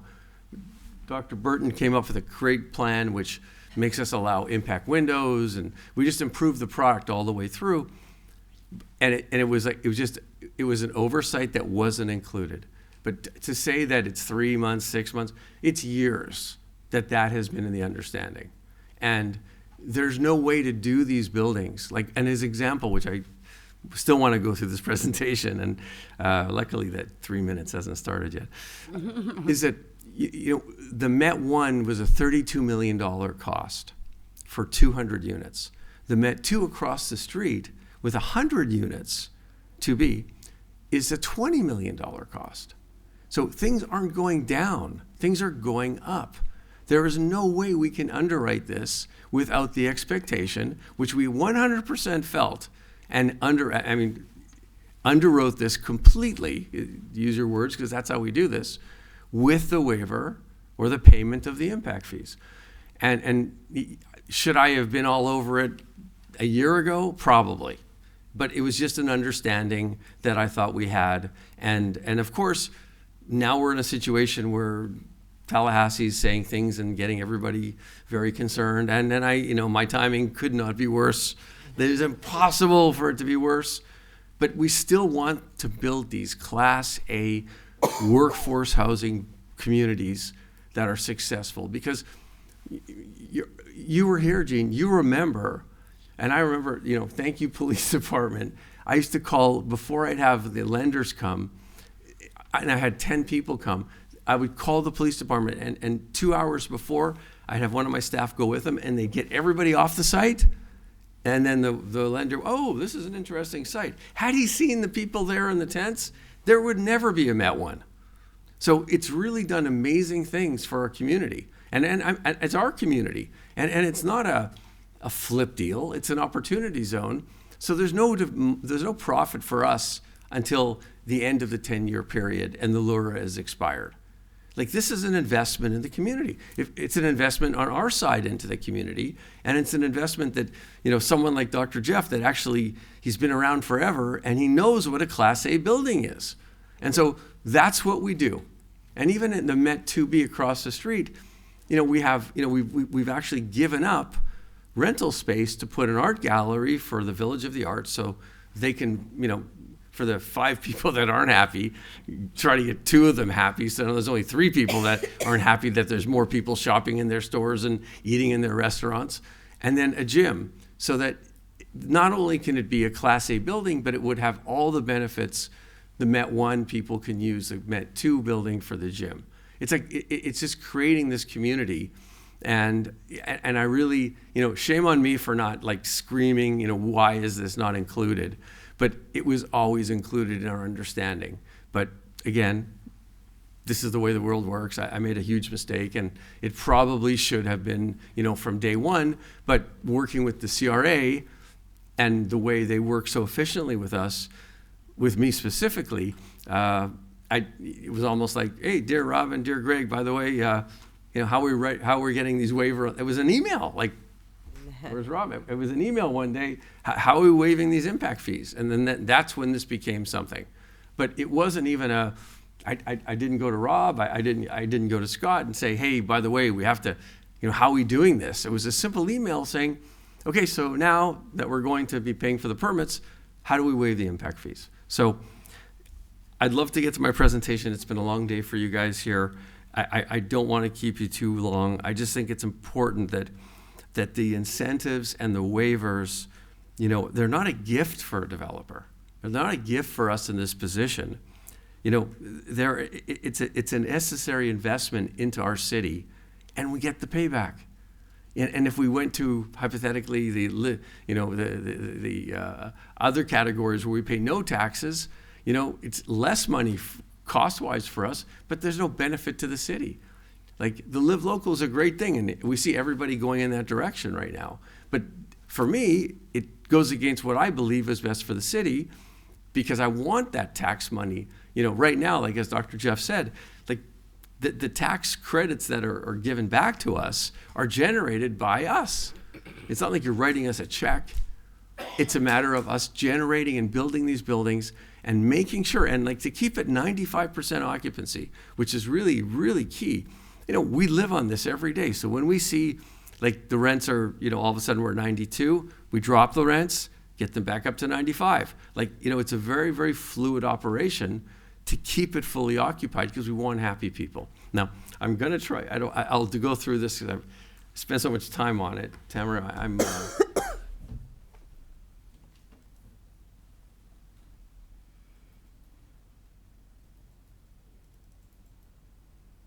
Okay. So I don't mean to be emotional about it, but it's just, it was something that was understood and agreed upon, but wasn't executed. So in all fairness, you have every right to say no, because there's nothing here, but the general understanding, 100% from our side was that it was just a matter of, here, dear Robin and Greg, how do we handle this? It wasn't a matter of calling even the mayor or calling anybody else. And that's where we're here. And so next time that won't be happening. And I do agree, you have to create a line in the sand. It's just not right now and not on this. I agree with you.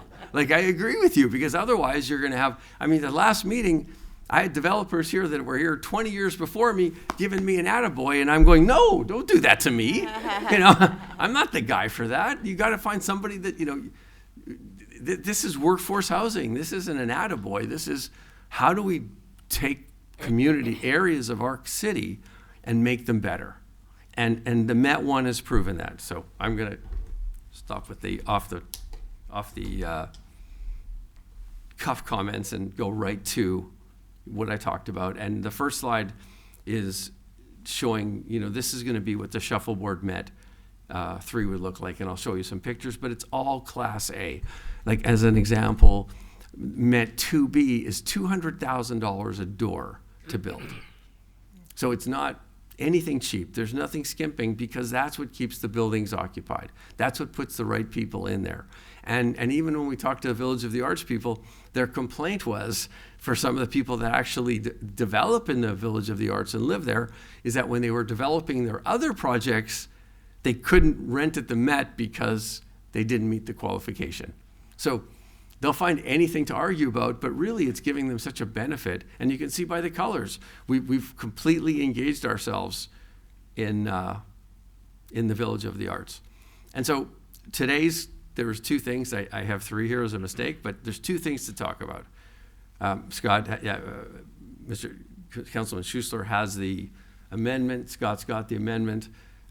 It's for the LURA for the Met, the same as what we did for the Met 1, to include for the Met 2B, and into the Met 3, which is called shuffleboard.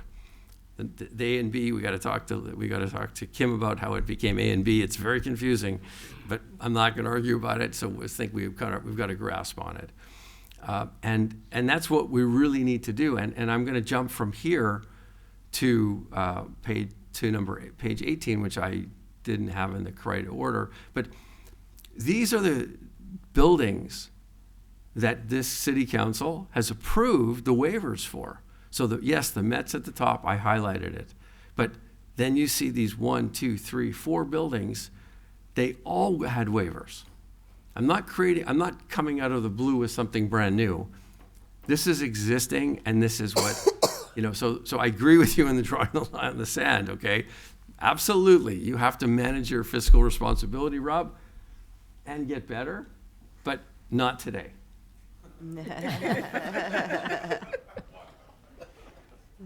Now let's go back to where I was. Okay, so here we go. So,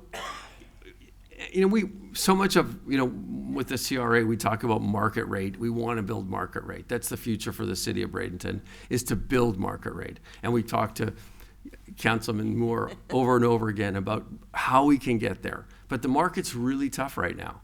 So, but we do need more market rate product. And so Dr. Jeff's idea of to allow 30% market rate and 70% affordable, we could be 100% workforce just because of the fact of where we are, and because we may not be able to generate the market rate numbers at this stage. But we know the city needs more market rate product. And you've done that with the new city hall, and you've done an amazing job. Really, Dr. Jeff did a great job on that bill. But why should a frontline worker not live in a Class A building? I mean, I think it's just something that and if you've been to the Met, which I think we have been there a few times, like, we've got everything that we use between the car system, the mobility, the community of the Village of the Arts, engaging them, not just ignoring them. When people call me and they'll say, well, you're parking in the Village of the Arts. And I said, ma'am, really, honestly, we're not. We have a service that absolutely checks to see every night if there's somebody, parking in the Village of the Arts, in our community, what's the percentage? 85%, 92%. So they are parking in our parking lot. And that same lady said, but you're charging for parking. I said, we're not charging for parking. Yes, you are. Okay, but we're not. We do not charge for parking. You can't charge for parking in a workforce project. If somebody has if we have 1.5 cars and they want to get another spot, it's like $20 a month. Like, there's no real, it's not a profit center. We don't charge for parking. They get free spots. Okay, and this is I really want, if I'm gonna shorten this presentation, I'd really like to see the Class A buildings that we have in our community. You can see the Met's average is $1,360 a month. And then you can go through all these other names that we're so familiar with that go all the way up to, with my terrible eyesight here, $2,100 a month. That's an average. That's not a per unit. And look where we are. And we're really proud of that, because that means that we monitor the rental market so that when people can afford it, we drop the price so they can afford it. That's what 80 to 120 means. It doesn't mean you go to 120. It means you use all your assets that you can to fill the buildings up. And it's a 10-year period. It's a long time hold. It's not a short-term flip. Like, I'm going to own this. Hopefully, I'm around when it does come out of the LURA. But we committed to offer reduced pricing on a Class A building, and it's an amazing building. And honestly, last time when my grandson was in town, I took him over there, and he's like, wow, walking around, and I took pictures, and I was like, I was more excited than he was. He wanted to get on a tractor, because he had to get on a tractor that day. How much longer do we have to stay here? I want to get on a tractor. But it's important to know that, look at these brands, you see all these names, and they are the same Class A buildings that we have, but look at our numbers compared to them. So, we can talk the talk, but action speaks. And people know that if this was so easy, everybody would do it. It's not easy. And it's a serious commitment. And we know, and I know each one of you, and I know that you appreciate that. And that's what motivates me. Because it's not going to change my life, and I don't go buy a new car because of this. It's just the right thing to do for our city now. Rob, back to the timing thing again. Really bad, okay? Like really bad timing. So we're talking about the Met 1. Then we have, which is built, was 199 units, 95% occupied, 94%. These numbers I updated, except for that clause. The Met 2 is 100 units. And we've taken, because the police station was there, and former restaurants and what other they had there, we together with the city, with the CRA, we created the fastest brownfield that's ever been done. So that property had a tank underneath there. We cleaned it up and so think about this. What a great PR story that we get to say that it's a brownfield defined by the state. And now we have 100 people living in there with a beautiful art gallery and a gym, which is a brownfield, which means people, I don't want to live anywhere near that. We cleaned it up, and we did that. And we did that with state credits, and we did it with the work of Dr. Jeff pushing everybody in the world to get it done. So this is something that we should be super proud of, because it's when you have a tank in there, it could be 13, 15 years before anything happens. But we did it. And the same thing as the Manatee Insight. I remember the pushback. You were here, Gene. It was like, well, we paid so much money for it. And then, but look where it is now, and look at the tax revenue that it's generating. And the Met 3 Shuffleboard is an amazing location. Yeah, I don't love that 7-Eleven. I can't tell. I've told everybody in the world, like, if it could be anything else, I'm a Slurpee guy, but I'm like, oh man, do I really want to park here? I'm running in and running out. But that's going to change too. When the Shuffleboard's up and that building of 145 units is built, it's going to improve the entire area. And we won't be afraid to go get our gas at that 7-Eleven. But that's what our job is to see the future, not just to live where we are right now. Okay. These are just some information on the site on the cultural components, but it's been a long morning. I don't need to keep you here. The proximity, though, you can see for the Met 1 and the Met 2B, we're dealing with the FDOT, so we can hopefully get a crosswalk to get access so that the Met 1 tenants get to use the gym. They'll be able to go to the art gallery. You can see the parking. It's nice configured. We could have put more units and increased the density, but it wasn't necessary, because 100 units is really enough. We want to keep the buildings full. We don't want to have vacancy. So it's nice to have a building that you can proudly say is 95% occupied is way better than saying you have a beautiful building that's 77% occupied. And this is what the Met 2B across the street will look like, consistent with the Met 2A across the street. That's across the street. And, you know, and thanks to, you know, what Dr. Jeff has done through this, you know, taking brownfield and putting it into a thriving community with the incentive that he's given us. Yes, so we're spending $20 million to build it. Of our tax revenue getting back, we're going to get $2.3 million over 12 years. The CRA is still net almost $700,000 after that. And so from that point on, it's all profit that will go. And I guess I don't quite understand the delta between if it's homesteaded or not. But the good news I've learned while sitting here, anxiously trying to get up here, is that there is money that will be coming to you. It can't be homesteaded. So that's a great thing, which I did not know that.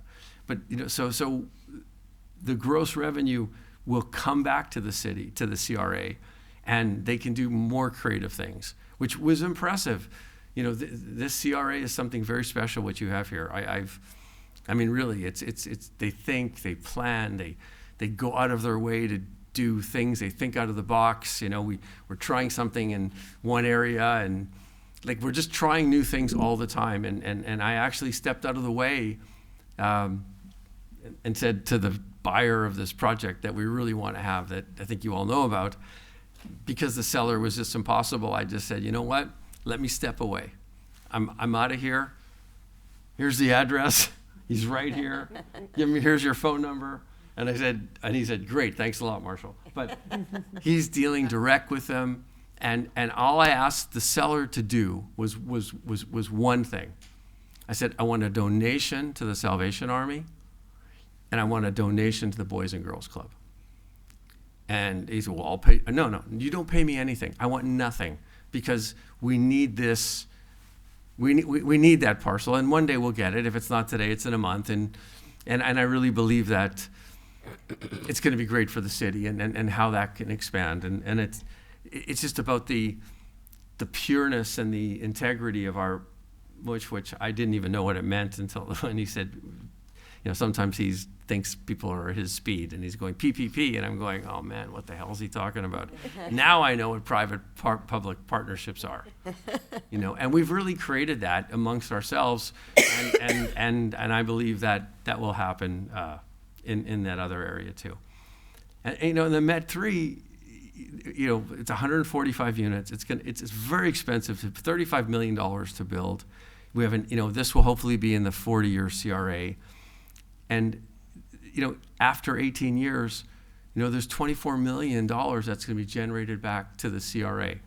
So, you know, as the mayor said earlier, we build something, and yes, the tax revenue would be, you know, we would be getting a credit for it, but that's only for a certain amount of time. And then the CRA gets it back. So that's why the waiver for the impact fees, yes, it's money, but it's still something that's very necessary. And I really, you know, it's great that he's stepping up to say he'd pay for it, but that really wasn't what I came here today to talk to you. I really wanted to convince you that this is something the city should do, because it was done on all these other projects. It was done on the Met 1. And so it's just, it's kind of slightly unfair when something that was understood to say, well, now it's not part of it. So I disagree to some degree with Rob saying that, you know, this is all brand new, wasn't part of it. It was always part of it. It just wasn't documented properly. I'm sorry. And so we all know the social mobility, all your mobility, all the assets that you've done, you know, we take part of. We want people to be, we're going to add sustainability. We're going to add the resilience to our buildings that only we do so well, because that's my niche. That's what I'm really known for. And I want to bring that so that people don't have to live in, you know, Class B buildings and not have, the power goes off, and, you know, because it's not a flood zone, but FP&L, our great friends, you know, heavy rain, the power goes off. So we don't want that to happen. I'm going to go through this. This is what the Met 3 shuffleboard will look like. There's some great views of it. It's got a beautiful round entrance, and it's really special. It'll be an amazing building, and it'll do a lot. I'm going to quickly touch on 2A, which we are very proud of. This will be the very first net zero multifamily I had in America. I just didn't. I don't think there is a multifamily that's net zero in the country. But when we do have this building built, it'll be the most impressive. The fact that people can live in workforce housing net zero, and that will get this community and us recognition across the country. And I think it's something we're very proud of, and it's something that hasn't been done because the question normally is, as you see down the street, well, how many windows do we have to put in there? Do you really need a door here? Instead, we're saying we're giving you a net zero product, which means this multifamily will generate more power than it consumes. And we'll talk about that in July. I mentioned a few things that have become harder in Florida. The building activity, as we can tell, it's completely it's stopped. The costs, even in our single family business, costs are going up all the time. I mean, it's just impossible for trades, and we think that even really great builders are going bankrupt. So that's why all these things are so important. And with the support that you give us at the way you sell us the land at like the most reasonable prices, that's what allows these buildings to go up. So it's a pure partnership, because otherwise, you could sell it for more money and nothing would get built, but somebody in 10 years would build something else on it. And I think that's what makes this PPP of our relationship and the performance. I remember sitting over here, and there's a great guy, Mike Carter, was building across the street at 2B. He was at a meeting and he said he's not going to build the storage anymore. He was going to build storage. 2B was supposed to be storage. And then someone from City Council, I think it was Mr. Gallo, said, "So why don't you make it?" And I said, "No, sir, nothing until I actually get one of them up." Well, we had approved that too. Yes, I know. We had already approved it. Yeah. No, it was going. Okay, It was done. Yeah. And but out of respect, and also the fact that I hadn't started anything yet as far as the multifamily, I wanted to prove and see how we could execute prior to taking something else on. But look, here we are. A little more gray hair, a little less hair, and different people, but we all feel the same way about the community. And so the way that we fund this is the underwriting is important, and we have the history with the lenders. They love the occupancy. They're very happy to get going. You work with us all the time, and I really feel like we're at the path now for maybe not 3 more, but at least these next 2 would give us a really great foothold on the number of units of workforce housing that would keep our community, the people. Like I have someone that works on my site, and he's a manager, and he's making $65,000 a year, and he lives so far out in Sarasota, it's an hour for him to get to the site. And now he's going to move into the Met, because now it's a quick 15-minute drive for him. And that's what this is for. So we're not building hundreds, 3,000 of them. We have another 260 units. So it's not like we're overwhelming the workforce product. We're just giving more places. If we're at 95%, which means in a couple years, those other ones will be at 95%. We still have the shuffleboard or shuffleboarding, so we have a couple years before we start that one. And then, I wanted to show you the path. Of course, it's not something that I in any way feel like I want to do. Like, I am so against the Live Local program that, I didn't even want to show it to you. But you can see you pay 0 for 30 years. And for us, when we do this, the CRA's payment, look at the increase by 2000 in year 30. Look how much money they're making, and that's what Dr. Burton's put together with the incentive of giving the incentive. We invest it, and then the tax credit. They give us that tax credit for the short period of time, and then the tax goes right to the city.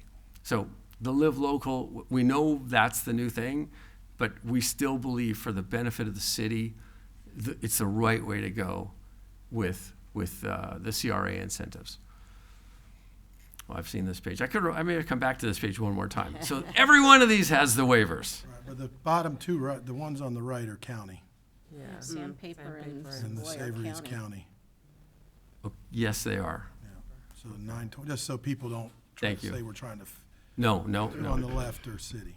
The Riverview. Top and the 920 and Riverview 6 are city. Uh, But they had to get help from the county, Right. or they wouldn't have made it. But yes, that's a, I mean, we put ours in as much as we could for 920, Riverview 6, and then if the county at the time wouldn't have then jumped on, they wouldn't have happened. And also the other one, what's the other one? You could have put that in, a story on Ninth. right.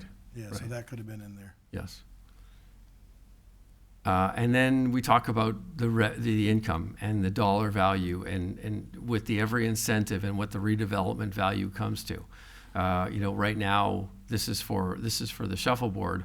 There's $3,000 in annual city tax, which I think the shuffleboard club pays $1 of. And then by the time we're complete, it'll be $175,000 a year in taxes. Taxes, not including the economic No, just pure taxes. 7-Eleven. Yeah. And so that just shows yes, and I didn't really understand the model of what the CRA does until you live it and you see that it's a great idea. You give them the tax credit and then it comes back eightfold. So I know I'm going a little too long. I'm going to shut this down shortly. Let's see what else. So, I really, if we could look at this relationship and partnership through the lens of the PPP, the return is 10 years away. Even for the shuffleboard, it's 12 years away by the time we get started.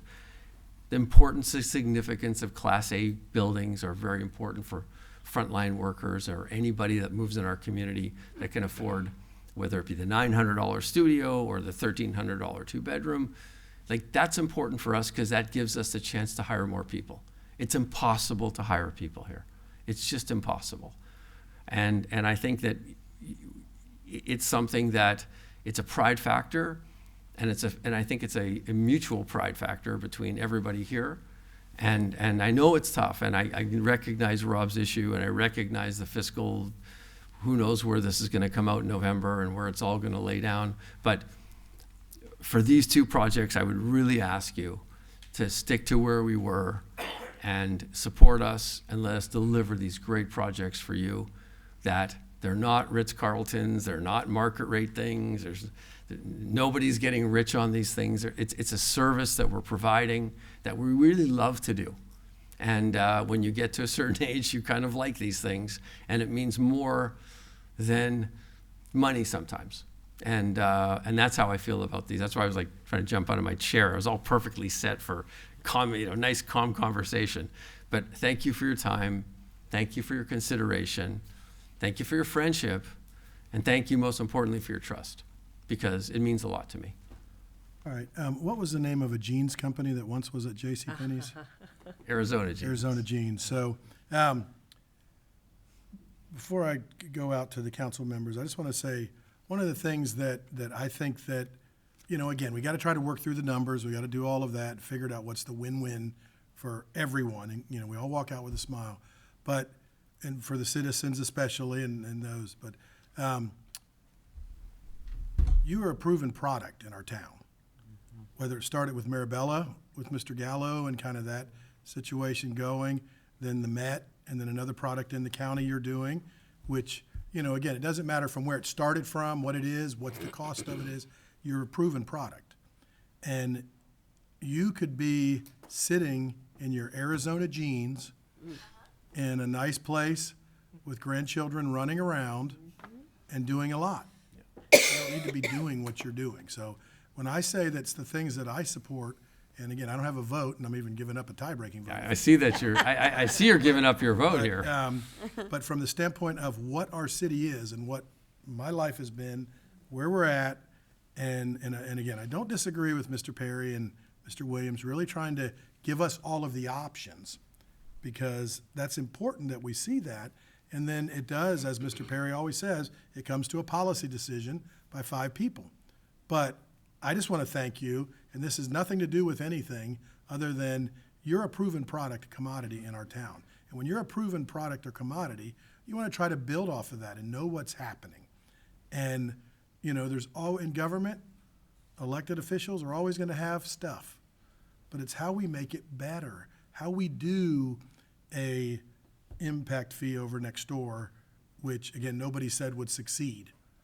It succeeded. True. How a sand pile, and again, I'm beating a dead horse on the sand pile, but just think of the economic impact if those apartments would have been there 50 years ago. Right. Obviously, it'd be a whole different scenario, but the impact of what would come in, and that's what that I see as a vision, and as a very conservative person on finances. Right. Because that's how I grew up with my dad in 1975, with no money as a poor Cortez fisherman starting a family business with a vision, and we still work it today with him.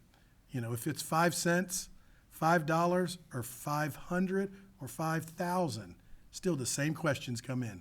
Right. Because you have to make sure you're doing it right. Right. So I appreciate all of the staff and what they've done. But then it comes a policy decision, are we willing to take a chance? And I think that's where we're at now. So, Right.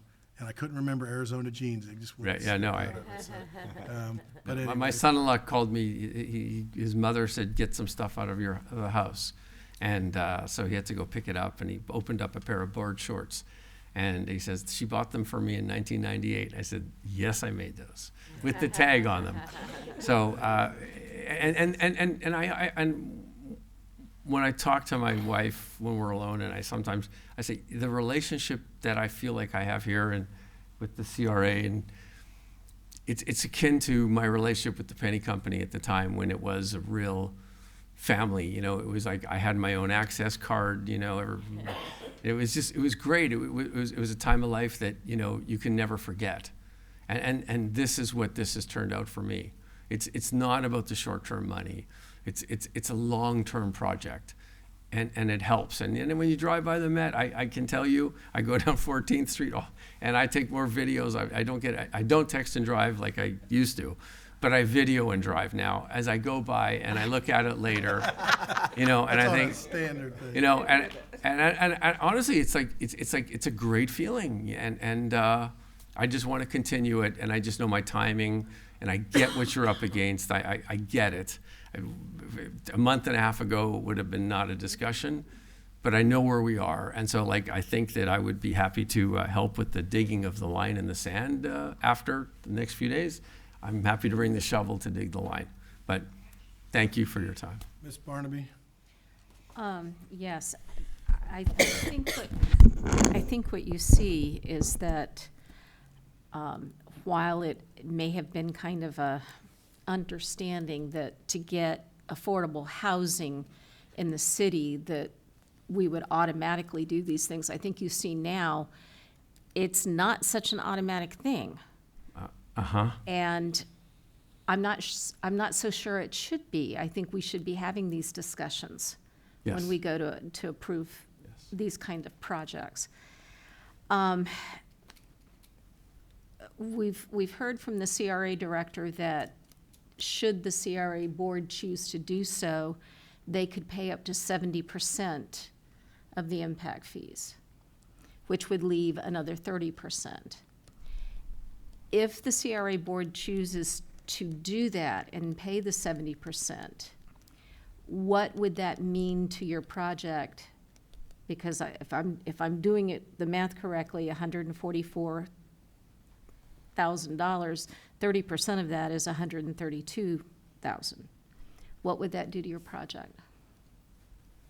Is that something? You say 440. Yeah, You 440. said 134. Well, but 30% of 440. Yeah, but you said we said 134. You meant 440. No, she took the 30%, I think. That's- Right. I'm taking 30% of four, I mean. I'm following. I Are follow you you. following? Okay. I mean, I promise you, yes, I have numbers dyslexia. No, but- I follow you. I really Okay. do follow you. I do follow you. Is that something that, as the builder, that you would be able to work around? Or, I know it would be difficult. I don't like asking the impossible, but tell me what that could mean. You know, on the Met 2B, it would be doable. On the shuffleboard, if we have the 40-year CRA in place, it would be doable. If we don't have the 40-year CRA in place, it would be more difficult. Because the 40-year CRA, which I think is the general plan, and I'm not speaking for Dr. Burton's, many things he's got juggling, but the 40-year CRA would make it workable.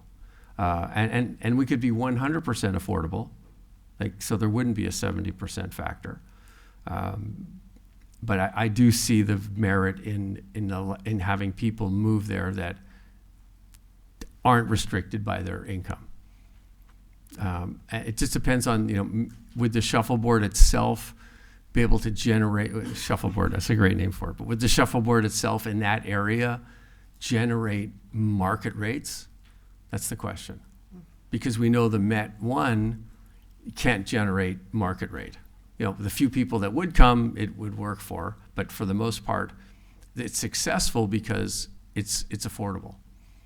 And so if we take it and say 30% of it's going to be, instead of the average of 1,300, it's going to be 1,700, would we how much would our vacancy increase?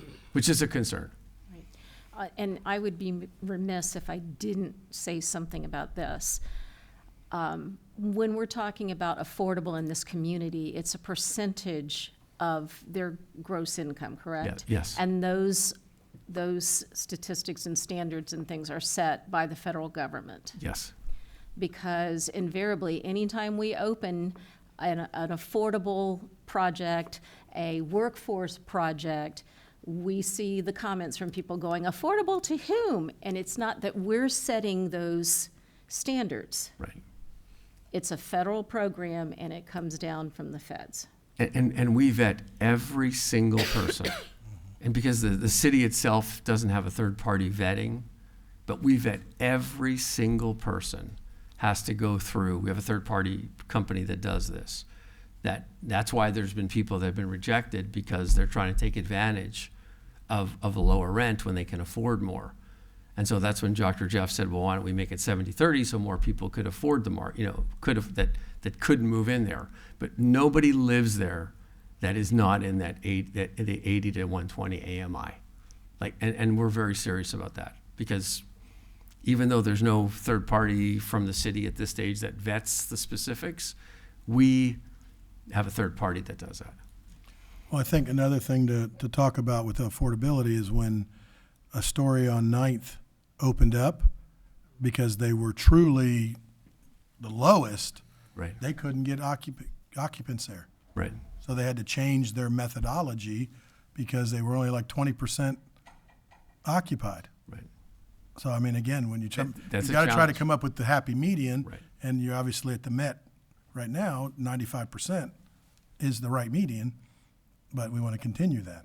Right. And we got to like 92.5, and I completely panicked and dropped some rates and got it back to 95. So it's a weekly review of how many people came in, how many people signed up, how many people are looking, and it's really a management job to keep it full. Well, you also would like to be if somebody was truly in that scenario, but now they've worked up in their job and they've got a little bit more money, but they want to stay there. Maybe they move into the market rate. Right. So there is that ebb and flow. Yes. And that's something, because I've known people that got in there and all of a sudden within a year they have to move out because they did become more successful. Right. No, that's true. And then they can't really afford what's next. That's true. But yours would be probably, it's not a lot, but it's next steps. But the retention rate over the first year, it just happens. People move out after the first year. It's just a thing. It's just I didn't know that. And now people are signing 2-year leases. So the retention rate has increased over the last 8 months significantly, which is a great sign. So what is next steps? Dr. Jeff? Mr. Perry?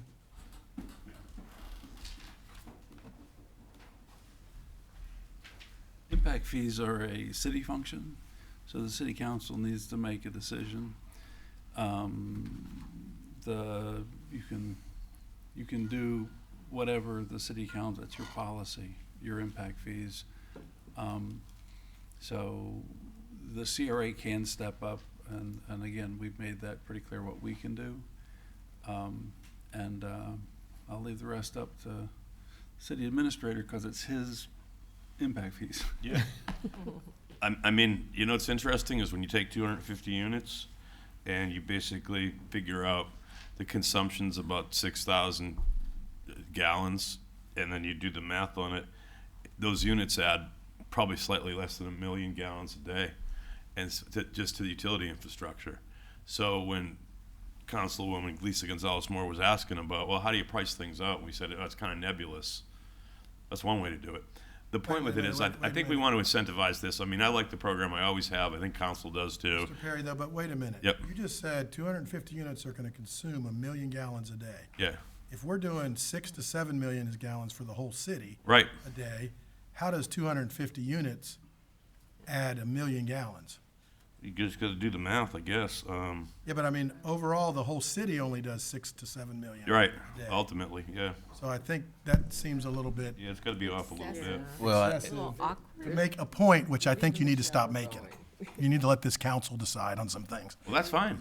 But again, you're trying to work a narrative right now that I don't think is right, and I agree with you. Yep. And you know that I support you Yes, sir. 100%. Yep. But you just made a statement that when the whole city Right. is 6 to 7 million gallons a day, I don't know where Mr. No, my math is wrong. Let me all just. right. yeah, So, but clarify that was like yeah. And I inflaming apologize for it, something to say it's 1 million gallons. So these apartments are going to take 1/6 of the city, Right, for which is 250 incorrect. units. It can't be, I agree. Right. It would be a lot smaller figure. Yeah. So please, I get it. appropriately. Yep. As far as, I would like the CRA to cover a portion of the impact fees. Well, I mean, we've That's- heard that the right. CRA could cover about 70%. That'd be, With the right process. Right. Mr. Gabuti could cover the other 30%, and that's what we wanted to go into. I'd So be more than I happy to. don't disagree with you Yes, sir. on trying to work things, but I also don't agree with you that you go in and try to manipulate things that just happened. And maybe it was a mistake, honest mistake, but 1 million gallons, we do 6 to 7 millions. Let me William? just add some clarity to it. It's not a day, it's a month.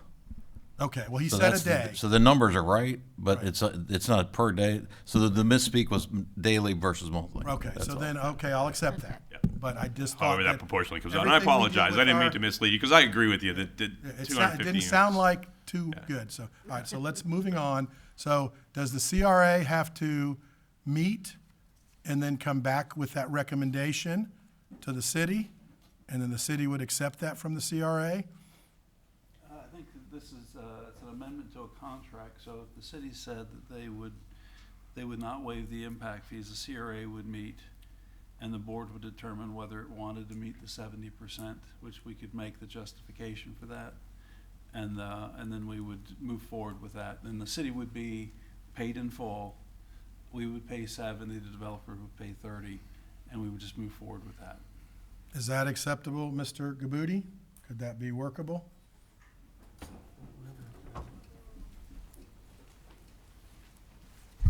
On the Met 2B, Would be, right. And I- talking I- about that now, and then right. that. I'm good on the Met. Board, we're gonna have to work through that process. Right. But I do agree that, I think the CRA has said that even on the Met 2, they would come up with the 70%, and then we'd have to work the other 30 Right. at a later time. Right, but we have, before you today, we have, correct me if I'm wrong, Attorney Russell, but we have the Met 3, we have both of them in front of us today to vote on, right? That is correct. Yes. But the one, if we vote on and it goes forward, stipulations on the other one, the shuffleboard, would have to be written into it, the stipulation. So we could approve it with stipulations or whatever we call it. Let's take one at a time. Right. Because they're both a little bit different in how their purchase agreements are structured. So let's start with the 2A, because that's the one that's on the agenda now. On the agenda now. So that would be where, so what would the motion be right now? With the 70% going back to the CRA? I think it would just be a motion to reject the amendments. And then it would be in front of the CRA board. We have it on today? For later? Well, yeah, that would be my question, Dr. Burton. Because we When you say have, reject, I mean, reject what's we here, or can we? What's before, remember, we have a purchase agreement that has Allura attached to it. And the reason that this amendment would add the city to the LURA to address the waiver of impact fees. And so if the city is not waiving the impact fees, the city doesn't need to be a party to that LURA at all. So that's why I'm saying, I think the motion, if this is the way we're headed, the motion would just be to reject the amendment that's on there for today, and then we have the CRA board Understanding meeting. it's going to the CRA, and then would come back, so then that would be taken care of. So we don't really have to do anything. my question is this something that the board could undertake, the CRA board could take today at their meeting? Could we Yes, if we add discuss it. this? Yes, if we add it. Are you prepared to discuss this? Yes, we are. If you add it to the agenda at the meeting, we can discuss it, and the board can take a vote on it. Well, Mr. Mayor, well, But what I don't want to be back at, who cares what I want, but, you know, we're moving ahead on the Met 3. We have a purchase and sale agreement. And I don't think we can say that in the next the July meeting, things are going to be all that rosier. Not And gonna it's, know any different than we know now. right. And so, you know, it's on the agenda, you know, for the Met 3, which I think that because of the area of that, you know, that 7-Eleven and the meth clinic in the area, that whole area, like, I'm not so sure that we can support that without the impact fee waivers. well, So, let's deal with Met 2, 'Cause that's the second. 2B. 2B. Let's deal with Met 2. I mean, there's two separate things here. Yes. So let's get one off our plate. Yes, ma'am. And we'll talk about the second. Well, I guess, is your question, I mean, are they contingent upon, would it need to be contingent upon the approval for the Met? No, it's Three? a separate, it's completely separate. Okay, so It's we just- can do one at a time. You absolutely do everybody want, Barnaby? yeah. At this point in time, I'd like to make a motion to reject, help me, Mr. Rudisil, the Second amendment. Second Amendment to the purchase and sale agreement with Pearl Homes. All right, Second. Second. Right. We've had conversation. Anything further? Seeing none, we'll start the vote to reject the Second Amendment. Start the vote in Ward 5. Yes. 1, Yes. 2, Yes. 3, Yes. 4. Yes. Okay, it carries 5-0. It's kind of hard to say. It carries rejected 5-0, but we're happy. Okay, Ms. Barnaby? Well, Mr. Mayor, now that we have done this, I want to make it very clear that I am expecting to discuss this today at the CRA board meeting, and so that we can answer Pearl Homes' questions and make sure that they're comfortable. What was that due diligence extension? Wasn't that for this? That was already approved. Yeah, until when? Oh. End of July. Oh, okay. Okay. And now we need Met. And by the way, just for the record, it's already on our agenda. We follow right behind city council, so it's on our agenda. Well, but We this did is a not have a whole motion. new, Yes. And I just want it for the record that it was a city councilman that wanted this put on the agenda immediately without having any due diligence period in front of this like a week ahead of time. I'm just saying, I don't want to get in trouble. What? Don't be cute. Just don't be cute. So we have to then vote for the second part of which is the shuffleboard. Right.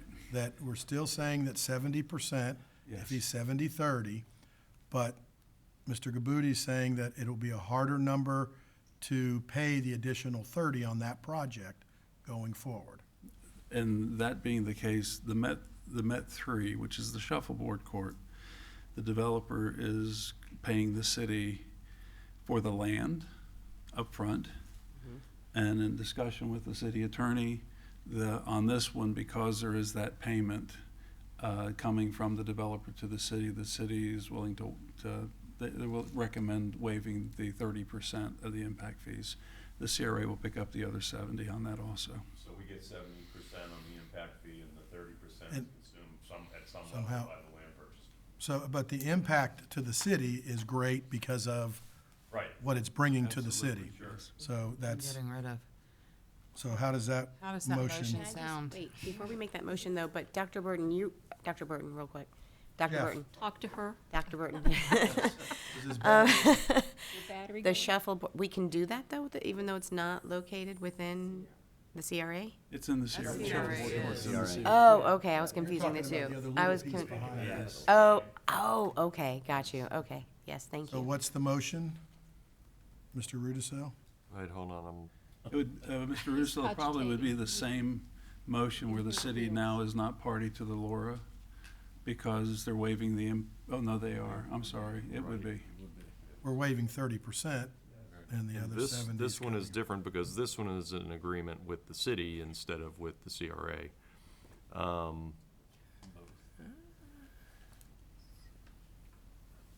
I think we can leave it the way it is. I'm looking at the language now. What it says is, basically, the city agrees that when we put together this development and incentives agreement, that it will include a waiver of impact fees.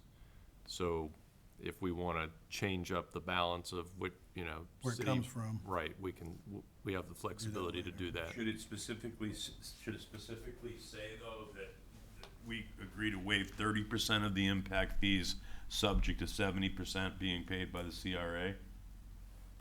Because I think it's easier if we kind of get it just fairly clear, so we don't come back later and say, geez, we kind of all thought this was the way it worked, and Yeah, I mean, I understand we'd have to draft language into the agreement for that, and the CRA is not a party to it. I don't know how we do that. I mean, I think all we can do at this meeting is to have the city council say that we're agreeable to paying. That's a different board that's going to Or pay. what if you the- just said it was contingent upon him getting the approval of the CRA for the 70%? I think that would be fine. yeah, there we go. Is that the motion you're making? Kind of Just Made- so I Jane just understand made it? that motion. Yes. I write contracts all the time. Lawyers love me. With a caveat, A contingency. contingency. And it Yeah. specifically has to say 30%, basically. 30%. That we're willing to waive 30% of the impact fee. I think Percent of the the impact contingency is that the CRA is agreeing to It cover will- 70%. That the buyer Okay. will, or is it buyer? Is he buyer in this now? Yes. Okay, that the buyer will obtain approval from the CRA for 70%. I don't know. See, that's why we keep you lawyers in. All right, so we have a motion by Ms. Coker, and is there a second? Second. By Mr. Schuessler. Any further discussion? Seeing none, we'll start the vote in Ward 1, Yes. 2, Yes. 3, Yes. 4, Yes. 5. Yes. Approved 5-0, and we have video evidence of whatever we did. And Mr. Mayor? Yes, ma'am. I do think it is important that we put impact fees on a workshop. Yes, ma'am. And I don't mean to speak for the board, but I will speak for myself and say that let he who has ears hear. And I think that we're going to be working on this. So I would not recommend anybody come to us and say, well, you did it this time and you did it this time, and so you need to keep doing it that time. I think there's gonna be opportunity over the next 5 months, Yes. 6 months, to workshop some things that will actually, we can't workshop to what ifs all the time. You're gonna have to workshop to where we are now, figure out what we are now, and then go forward after that opportunity. All right, so, Mr. Perry, F, was that? No, we did it. That was That was the it. second one. Yes, sir. Yes. That was the second one, all right. Unfinished business, No, sir. Nothing from me. all right, so we're just gonna eliminate council reports today. No, you're not. All right, and You would then, be so wrong. started council reports under, 1. I'll keep it brief. Okay.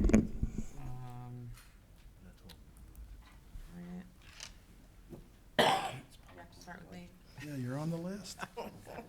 You're the list. Well, I just, I know everybody's gonna wanna talk about it, but I will just start the bandwagon on thank you to the mayor and for all those that were involved in yesterday. It's exciting. It was just the ceremonial beginning. I know it's been going, for many years, but the city park, it just is gonna bring so much of a game changer, I think, to our community and in so many ways. So I wanna thank everyone who really did the yeoman's work to get that going, and I'm very excited in the future.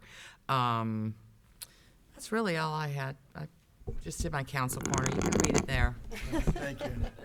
Councilwoman Barnaby. Thank you, Mr. Mayor. I too want to echo the words about City Park. I think that we've thrown a pebble into that water, and how it's going to grow and resonate out. I'm not even sure we can fully grasp what that can bring. But speaking of a park that is near and dear to Ward 2 people, Lewis Park. And we've had some individuals lately, I guess, that don't necessarily have a lot to do except go over to Lewis Park and try to damage some of the memorial benches that are there. They did some items. They caused some issues at the Manatee Garden Club. And I know it's the end of school and kids are out now. So I would say, parents, make sure you know where your kids are and make sure you know what they're doing. Because when we catch them, because we will catch them, when we catch them, please, please, don't call me and tell me my little angel would never do that. Because I'm telling you right now, I'm going to laugh. And again, the Bible says, let he who has ears hear. And Vanilla Ice said, word to your mother. And one other thing. Oh, boy.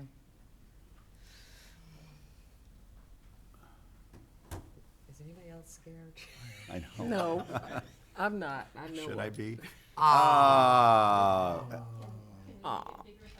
Oh, that's- You just gotta. I kill my wife for posting something.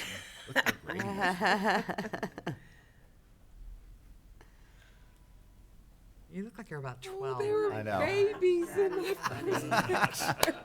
You know how tall she is compared to me now? Take a gander at that. Very cute. Oh, that is so cute. Mr. Mayor and Gina Brown, congratulations on your anniversary today. 37 years. 37 years. Congrats. And the smiles are bigger in the in the more current one. That's awesome. I told her this morning, I said, you know, did you think 37 years ago, the dorky little kid that never spoke or talked or did things would be doing what we're doing now for our community? And You know what, they say behind every successful man, there's a surprised mother-in-law. So, I'm very lucky. but also, Mr. Mayor, Yep. I would be remiss if I did not say this. Happy birthday to you tomorrow. Is there I planned it, get married the day before my birthday, so I'd never forget the anniversary. I will be a 9, Smart man. but I don't predict 6-0 yet. One more year. Oh. No. That's why I wanted to cancel council. Reports, because he knew I would remember. He So, tried. Yep. And that's all I have, Mr. right, Mayor, and thank thank you for giving us the opportunity to do council reports today. Thank you. Don't forget your phone. Council I'll go Ward get 3. Thank you, Mr. Mayor. I do want to reiterate City Park. That was fun and excellent, the forward momentum of the city. I just got back from the Institute. I had to write it down because I didn't know what EMO stood for until 2 days ago. But the Institute of Elected Municipal Officials, Florida League of Cities is the sponsor of that. I learned a lot as a newly elected. The takeaway from that meeting was pretty cool pertaining to Bradenton. Probably, in my estimate, 35 to 40 people in the room. And for some reason, I became Mr. Popular, not because of me, but because of Bradenton. I did talk to Lance and Rob about it. I have not mentioned it to the mayor or council. But individual on the East Coast walked up to me and said, oh, wow, you're from Bradenton. I need to talk to you. I just really want to thank you. I spoke to our city administrator, and we have a lift station. And so I said, you have a single lift station? And he said, yeah, we do. And, in the budget, it was really hard to overcome this. So I was able to Google and look up and model what your city, its staff and administration did. And sure enough, I've got a grant to take care of that. So thank you very much. He took a selfie with me, and please pass on thanks to city staff and city admin and the mayor. And I was like, that was great. And then 2 hours later after that, oh, you're from Bradenton. I would, tell me about Fire Station 2. That seemed like a great initiative. And, City of Boca Raton, we're thinking about, we need to build a new police station. So questions about that. So it was very interesting to hear from lots and be there amongst a small crowd of people that, I'm just really proud of the fact that everything that is going on in our city. It was really nice to hear feedback in regards to that. Thank you. Councilwoman Moore. That's great. I love that we're famous for lift stations. And fire stations. That's right. Yes, and all the good things. And I will just, I know everyone has already touched on it, but the city park groundbreaking was great, mainly because, like I said earlier, I just feel like it's those type of things that let us be responsive to our most local community and let us really make us special. It's investment in those type of projects and having the flexibility to make those determinations that really make us the special, unique thing that is Bradenton. So that was a great thing to be a participant of. Real quick, I'll just say we are officially in hurricane season. I know everyone knows. I know Ms. Shadiq has been sharing. I participated in a tabletop exercise called Project Phoenix with the Tampa Bay Regional Planning Council about a month ago. It was really illuminating from a small business standpoint, and they are going to have a webinar follow-up if anybody, or if you know small businesses that are interested in resources and preparation and that sort of thing. From that exercise, it was a good source of information for planning if you're a small business owner and you are concerned about being prepared in hurricane season. So that's June 25th, and you can find out more information on their website. Other than that, we continue to make progress, like you all said, on Lift Station 3. That's great. I can't wait to start tackling the collection system and the stormwater things that we've got planned. And I see the surveyor out there, which is awesome. And that's pretty much it. Progress. Let's talk about a little bit about Lastings Manatee right now, because if you're out there, go to Lastings Manatee website, especially in affected areas, which yours was probably more affected than most. So if somebody's watching this meeting, you have an opportunity right now to get on that website. Just because it's the county website, we are included in it in the city. So it's one of the things that you need to at least get your application in. Yes. Don't have to have everything in, but that's going to be something that I think over the next couple of weeks that we're going to be trying to target an area, especially in Ward 4 and 5, because it does affected a lot of places, but that's where it affected the most. And if you're a homeowner and you have problems with your laterals now, that was affected by the high water table, was affected by the way it dried up and went back and forth, so it can count under that, even though it may be an older system. So we've got to try to figure out, and I don't know how many people watch this, but if somebody's listening, get a hold of us here, get a hold of county, we'll get you in contact, whether it's your council person or any staff. Tiffany Shattuck, PIO, will get you in contact. Again, I don't know. Yeah, I would like more information. We talked about it briefly, but I'm so glad you brought that up, because I'm sure Ms. Shadid will have some materials or whatnot for me, but I would like to, I've already started alluding to it in conversation, but I would love hard, factual, either a website or materials that I can start spreading for people that I know were affected and could be eligible. Perfect. All right, thank you. Councilwoman Coachman. Okay, just a few things. I always end my comments with Ward 5 is alive, but I'm going to start it off with it today. Ward 5 is alive. Since the last meeting, Mayor and Council, we had the opportunity to witness a dedication of a Habitat home that was built for a gentleman that it was a long time coming, and it took a lot of people and a lot of moving pieces to make it happen. So that was really a warm and fuzzy moment for me. I knew his mother when he mentioned Miss Mamie in the cafeteria at Bradenton Elementary. Man, that food was good. I know his parents. I knew his parents, and I totally agree with him. I'm in my childhood home, and it means a lot to hold on to them, because our parents went through a lot to get a home. My parents had to go to Palmetto. There was a bank in Palmetto. It was the only bank that would loan money, to a black family to build their home. So I know how hard it was. And it was just really a joy to see all of that come together. And Mayor Brown, I can't take any credit for that. All I did was take a phone call and I said, hey, what can you help about this? And then it was gone. It was done. A lot of people, a lot of moving pieces, but this one right here, I tell you, when that bug bites or whatever, then he's gone. He is really gone. And that leads me to talk about City Park, and no, I'm not going to cry. I have no more water left in my eyes. Again, a lot of moving pieces to make that a reality. And it was so exciting, genuinely hearing everyone who's a part of it genuinely feel excited about whatever part they're doing. And I'm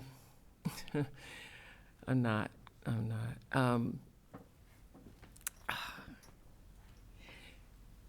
It's going to transform an area, and it's going to take care of something that kept me up all night, pretty much.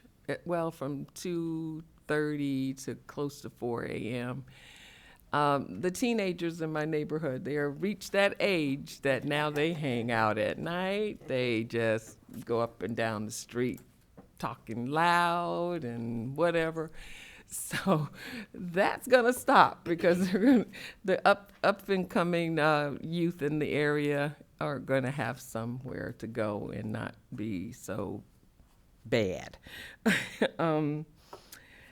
It's so much I can say about City Park, and you all know, and you all feel it as well. And I'm just so appreciative to be on this council and have all of you, all of the county, the state, the country, the feds, help in that endeavor. It's going to make a big, big, big difference. Okay. I'm going to stop talking about City Park. I just want to talk a little bit about baseball on June 13th, the tribute to the Nine Devils. That's the night at Lecom. They're going to do that annual event. And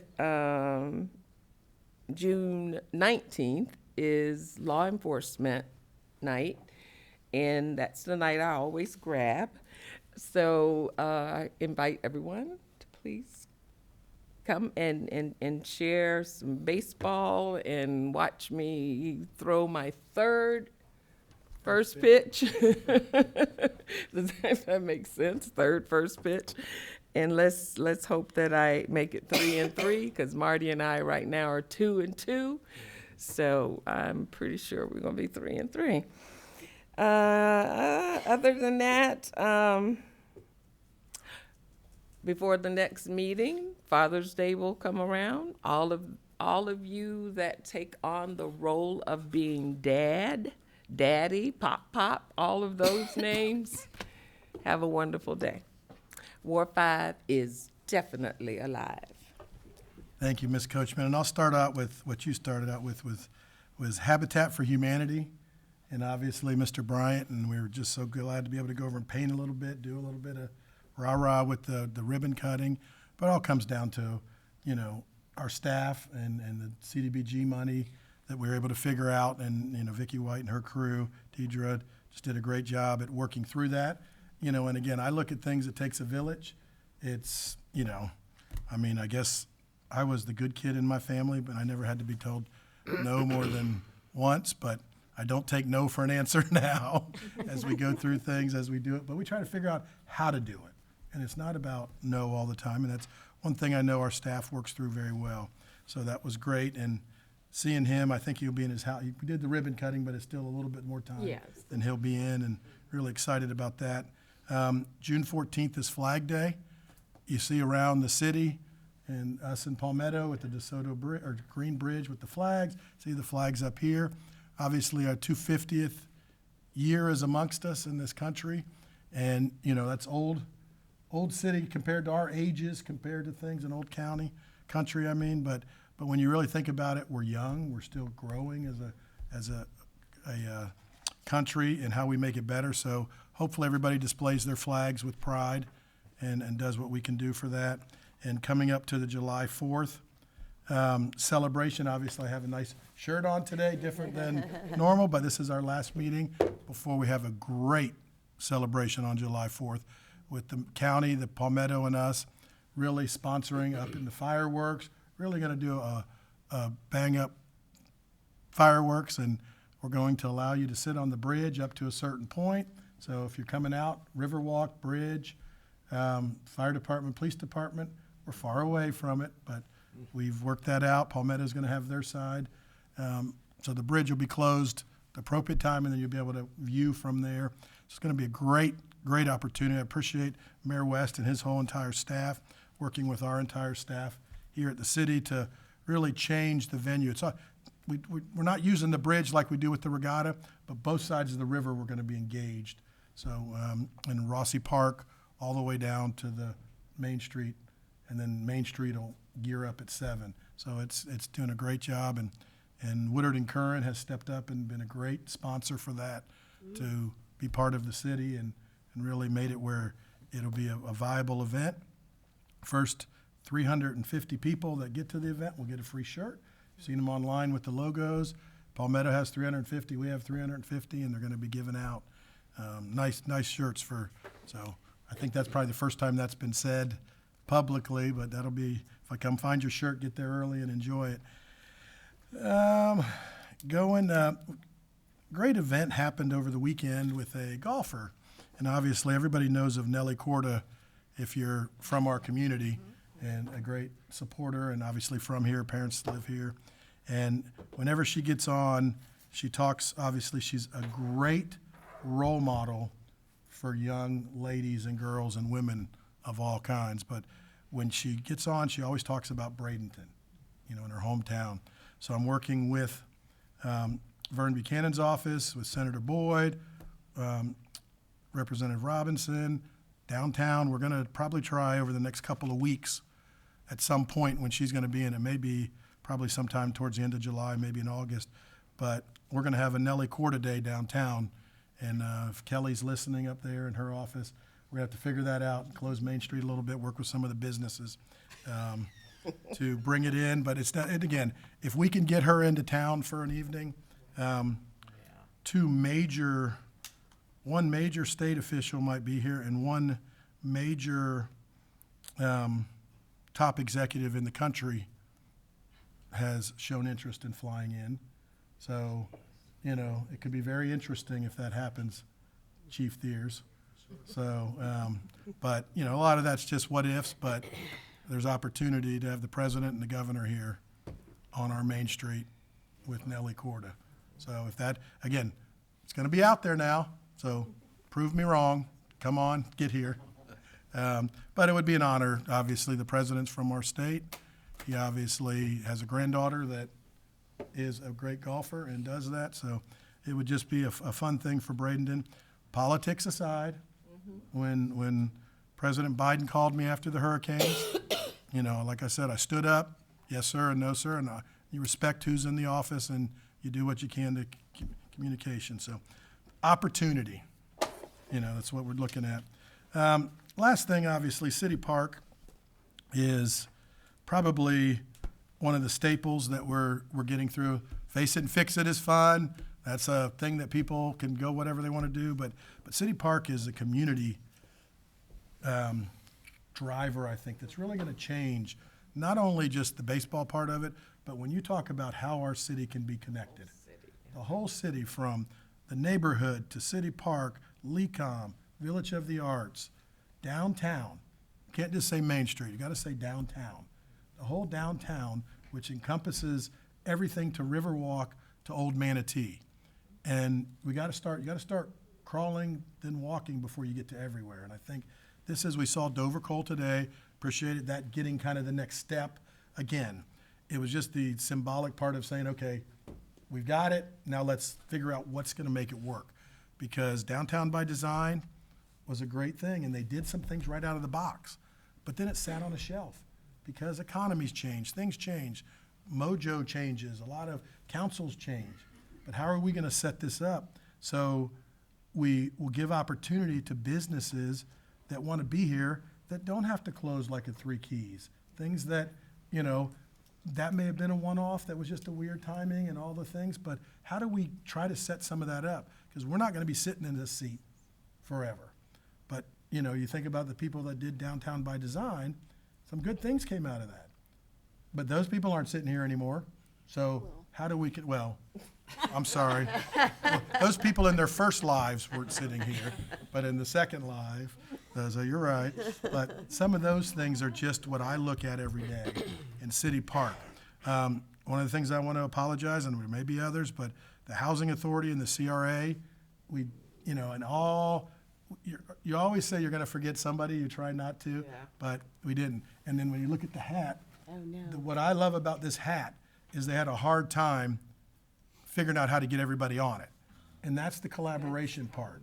When you look at that and you go through all the collaboration, and then when you look at who is always so nervous that wants to make us so proud of what she does and how she does it, is Miss Tiffany. So there's nobody that works harder for this city in the role she's in, with a lot of people still sitting in the room, but what she does to make these things happen. And I thought the funniest part about most of the people at the end were like, well, how did you think of hot dogs to have? Well, that was great, and making it happen with everybody doing it from that. But again, baseball, hot dogs, and it just, the press we're getting out of it. And the last part about everything that we do daily and try to make it happen is no matter what situation we're in the moment, we're going to work through where we're at. And we can get one day love each other and the next day be mad at each other, but we're going to get through that and make it better, because every one of us in this room, especially the key leaders and the ones that are working the day-to-day job, want this to be a great place to live, work, and play. And we're all gonna live, work, and play here after we're out of this job, so. Yep. That's what we wanna do, because we're not going anywhere, and, helping people, so. Just going through it, I mean, coming up, we're not gonna have a meeting till the end of July. We may have a special meeting here or there if something comes up that we have to do. Obviously, we're in hurricane season. It's the early part of it. not. No PTSD Yes. for Miss Moore more than Finally back anybody. in my house. But, you know, we had a good season last year. Hopefully, we get through it. But whatever happens, Mr. Perry and his staff has done a great job at being prepared, and that's what we got to be proud of. That PSOC that we got a couple of years ago, that really opened up at the right time to make us get through it. And everybody in the room, I appreciate what you do every day and making things better for the citizens. I don't have a meeting at 2 o'clock. I think you guys do. I think I might have just mentioned that. Any department heads, anything? All good? All right, Mr. Williams, you look like you got something. So I just, real quick, and you kind of already mentioned it, with City Park, obviously there's a lot of community players and noted on the hard hat and so forth, but the teamwork that happens within the city of Bradenton with Mr. Perry, Miss Tiffany Shattuck, it goes John Toddy, Aaron Jones, Heidi Warnaby. It's not one person that pulls us together. It truly is a group effort, and I couldn't be more proud to work with that team. So, thank you. That's, again, what we talk about, and we kind of keep it going, but others see that too, outside of us. And I think that's what makes them want to be involved with us. And, again, we can disagree on things, and we can get frustrated at times, but you know what? In the long run, it's about how you're the village, and we're going to make this keep going, because we know, even today's stuff, we want more people here. Not that we want more traffic and all that, but we want more to grow our internal city that makes us better. And that's a fifth generation, seventh generation family, and I don't know, 11 or 12 generation Florida family, but Manatee County, it's got to be better. So, and that's what you see, and truly, all of us believe that. Thank you. Anything else? We'll be adjourned.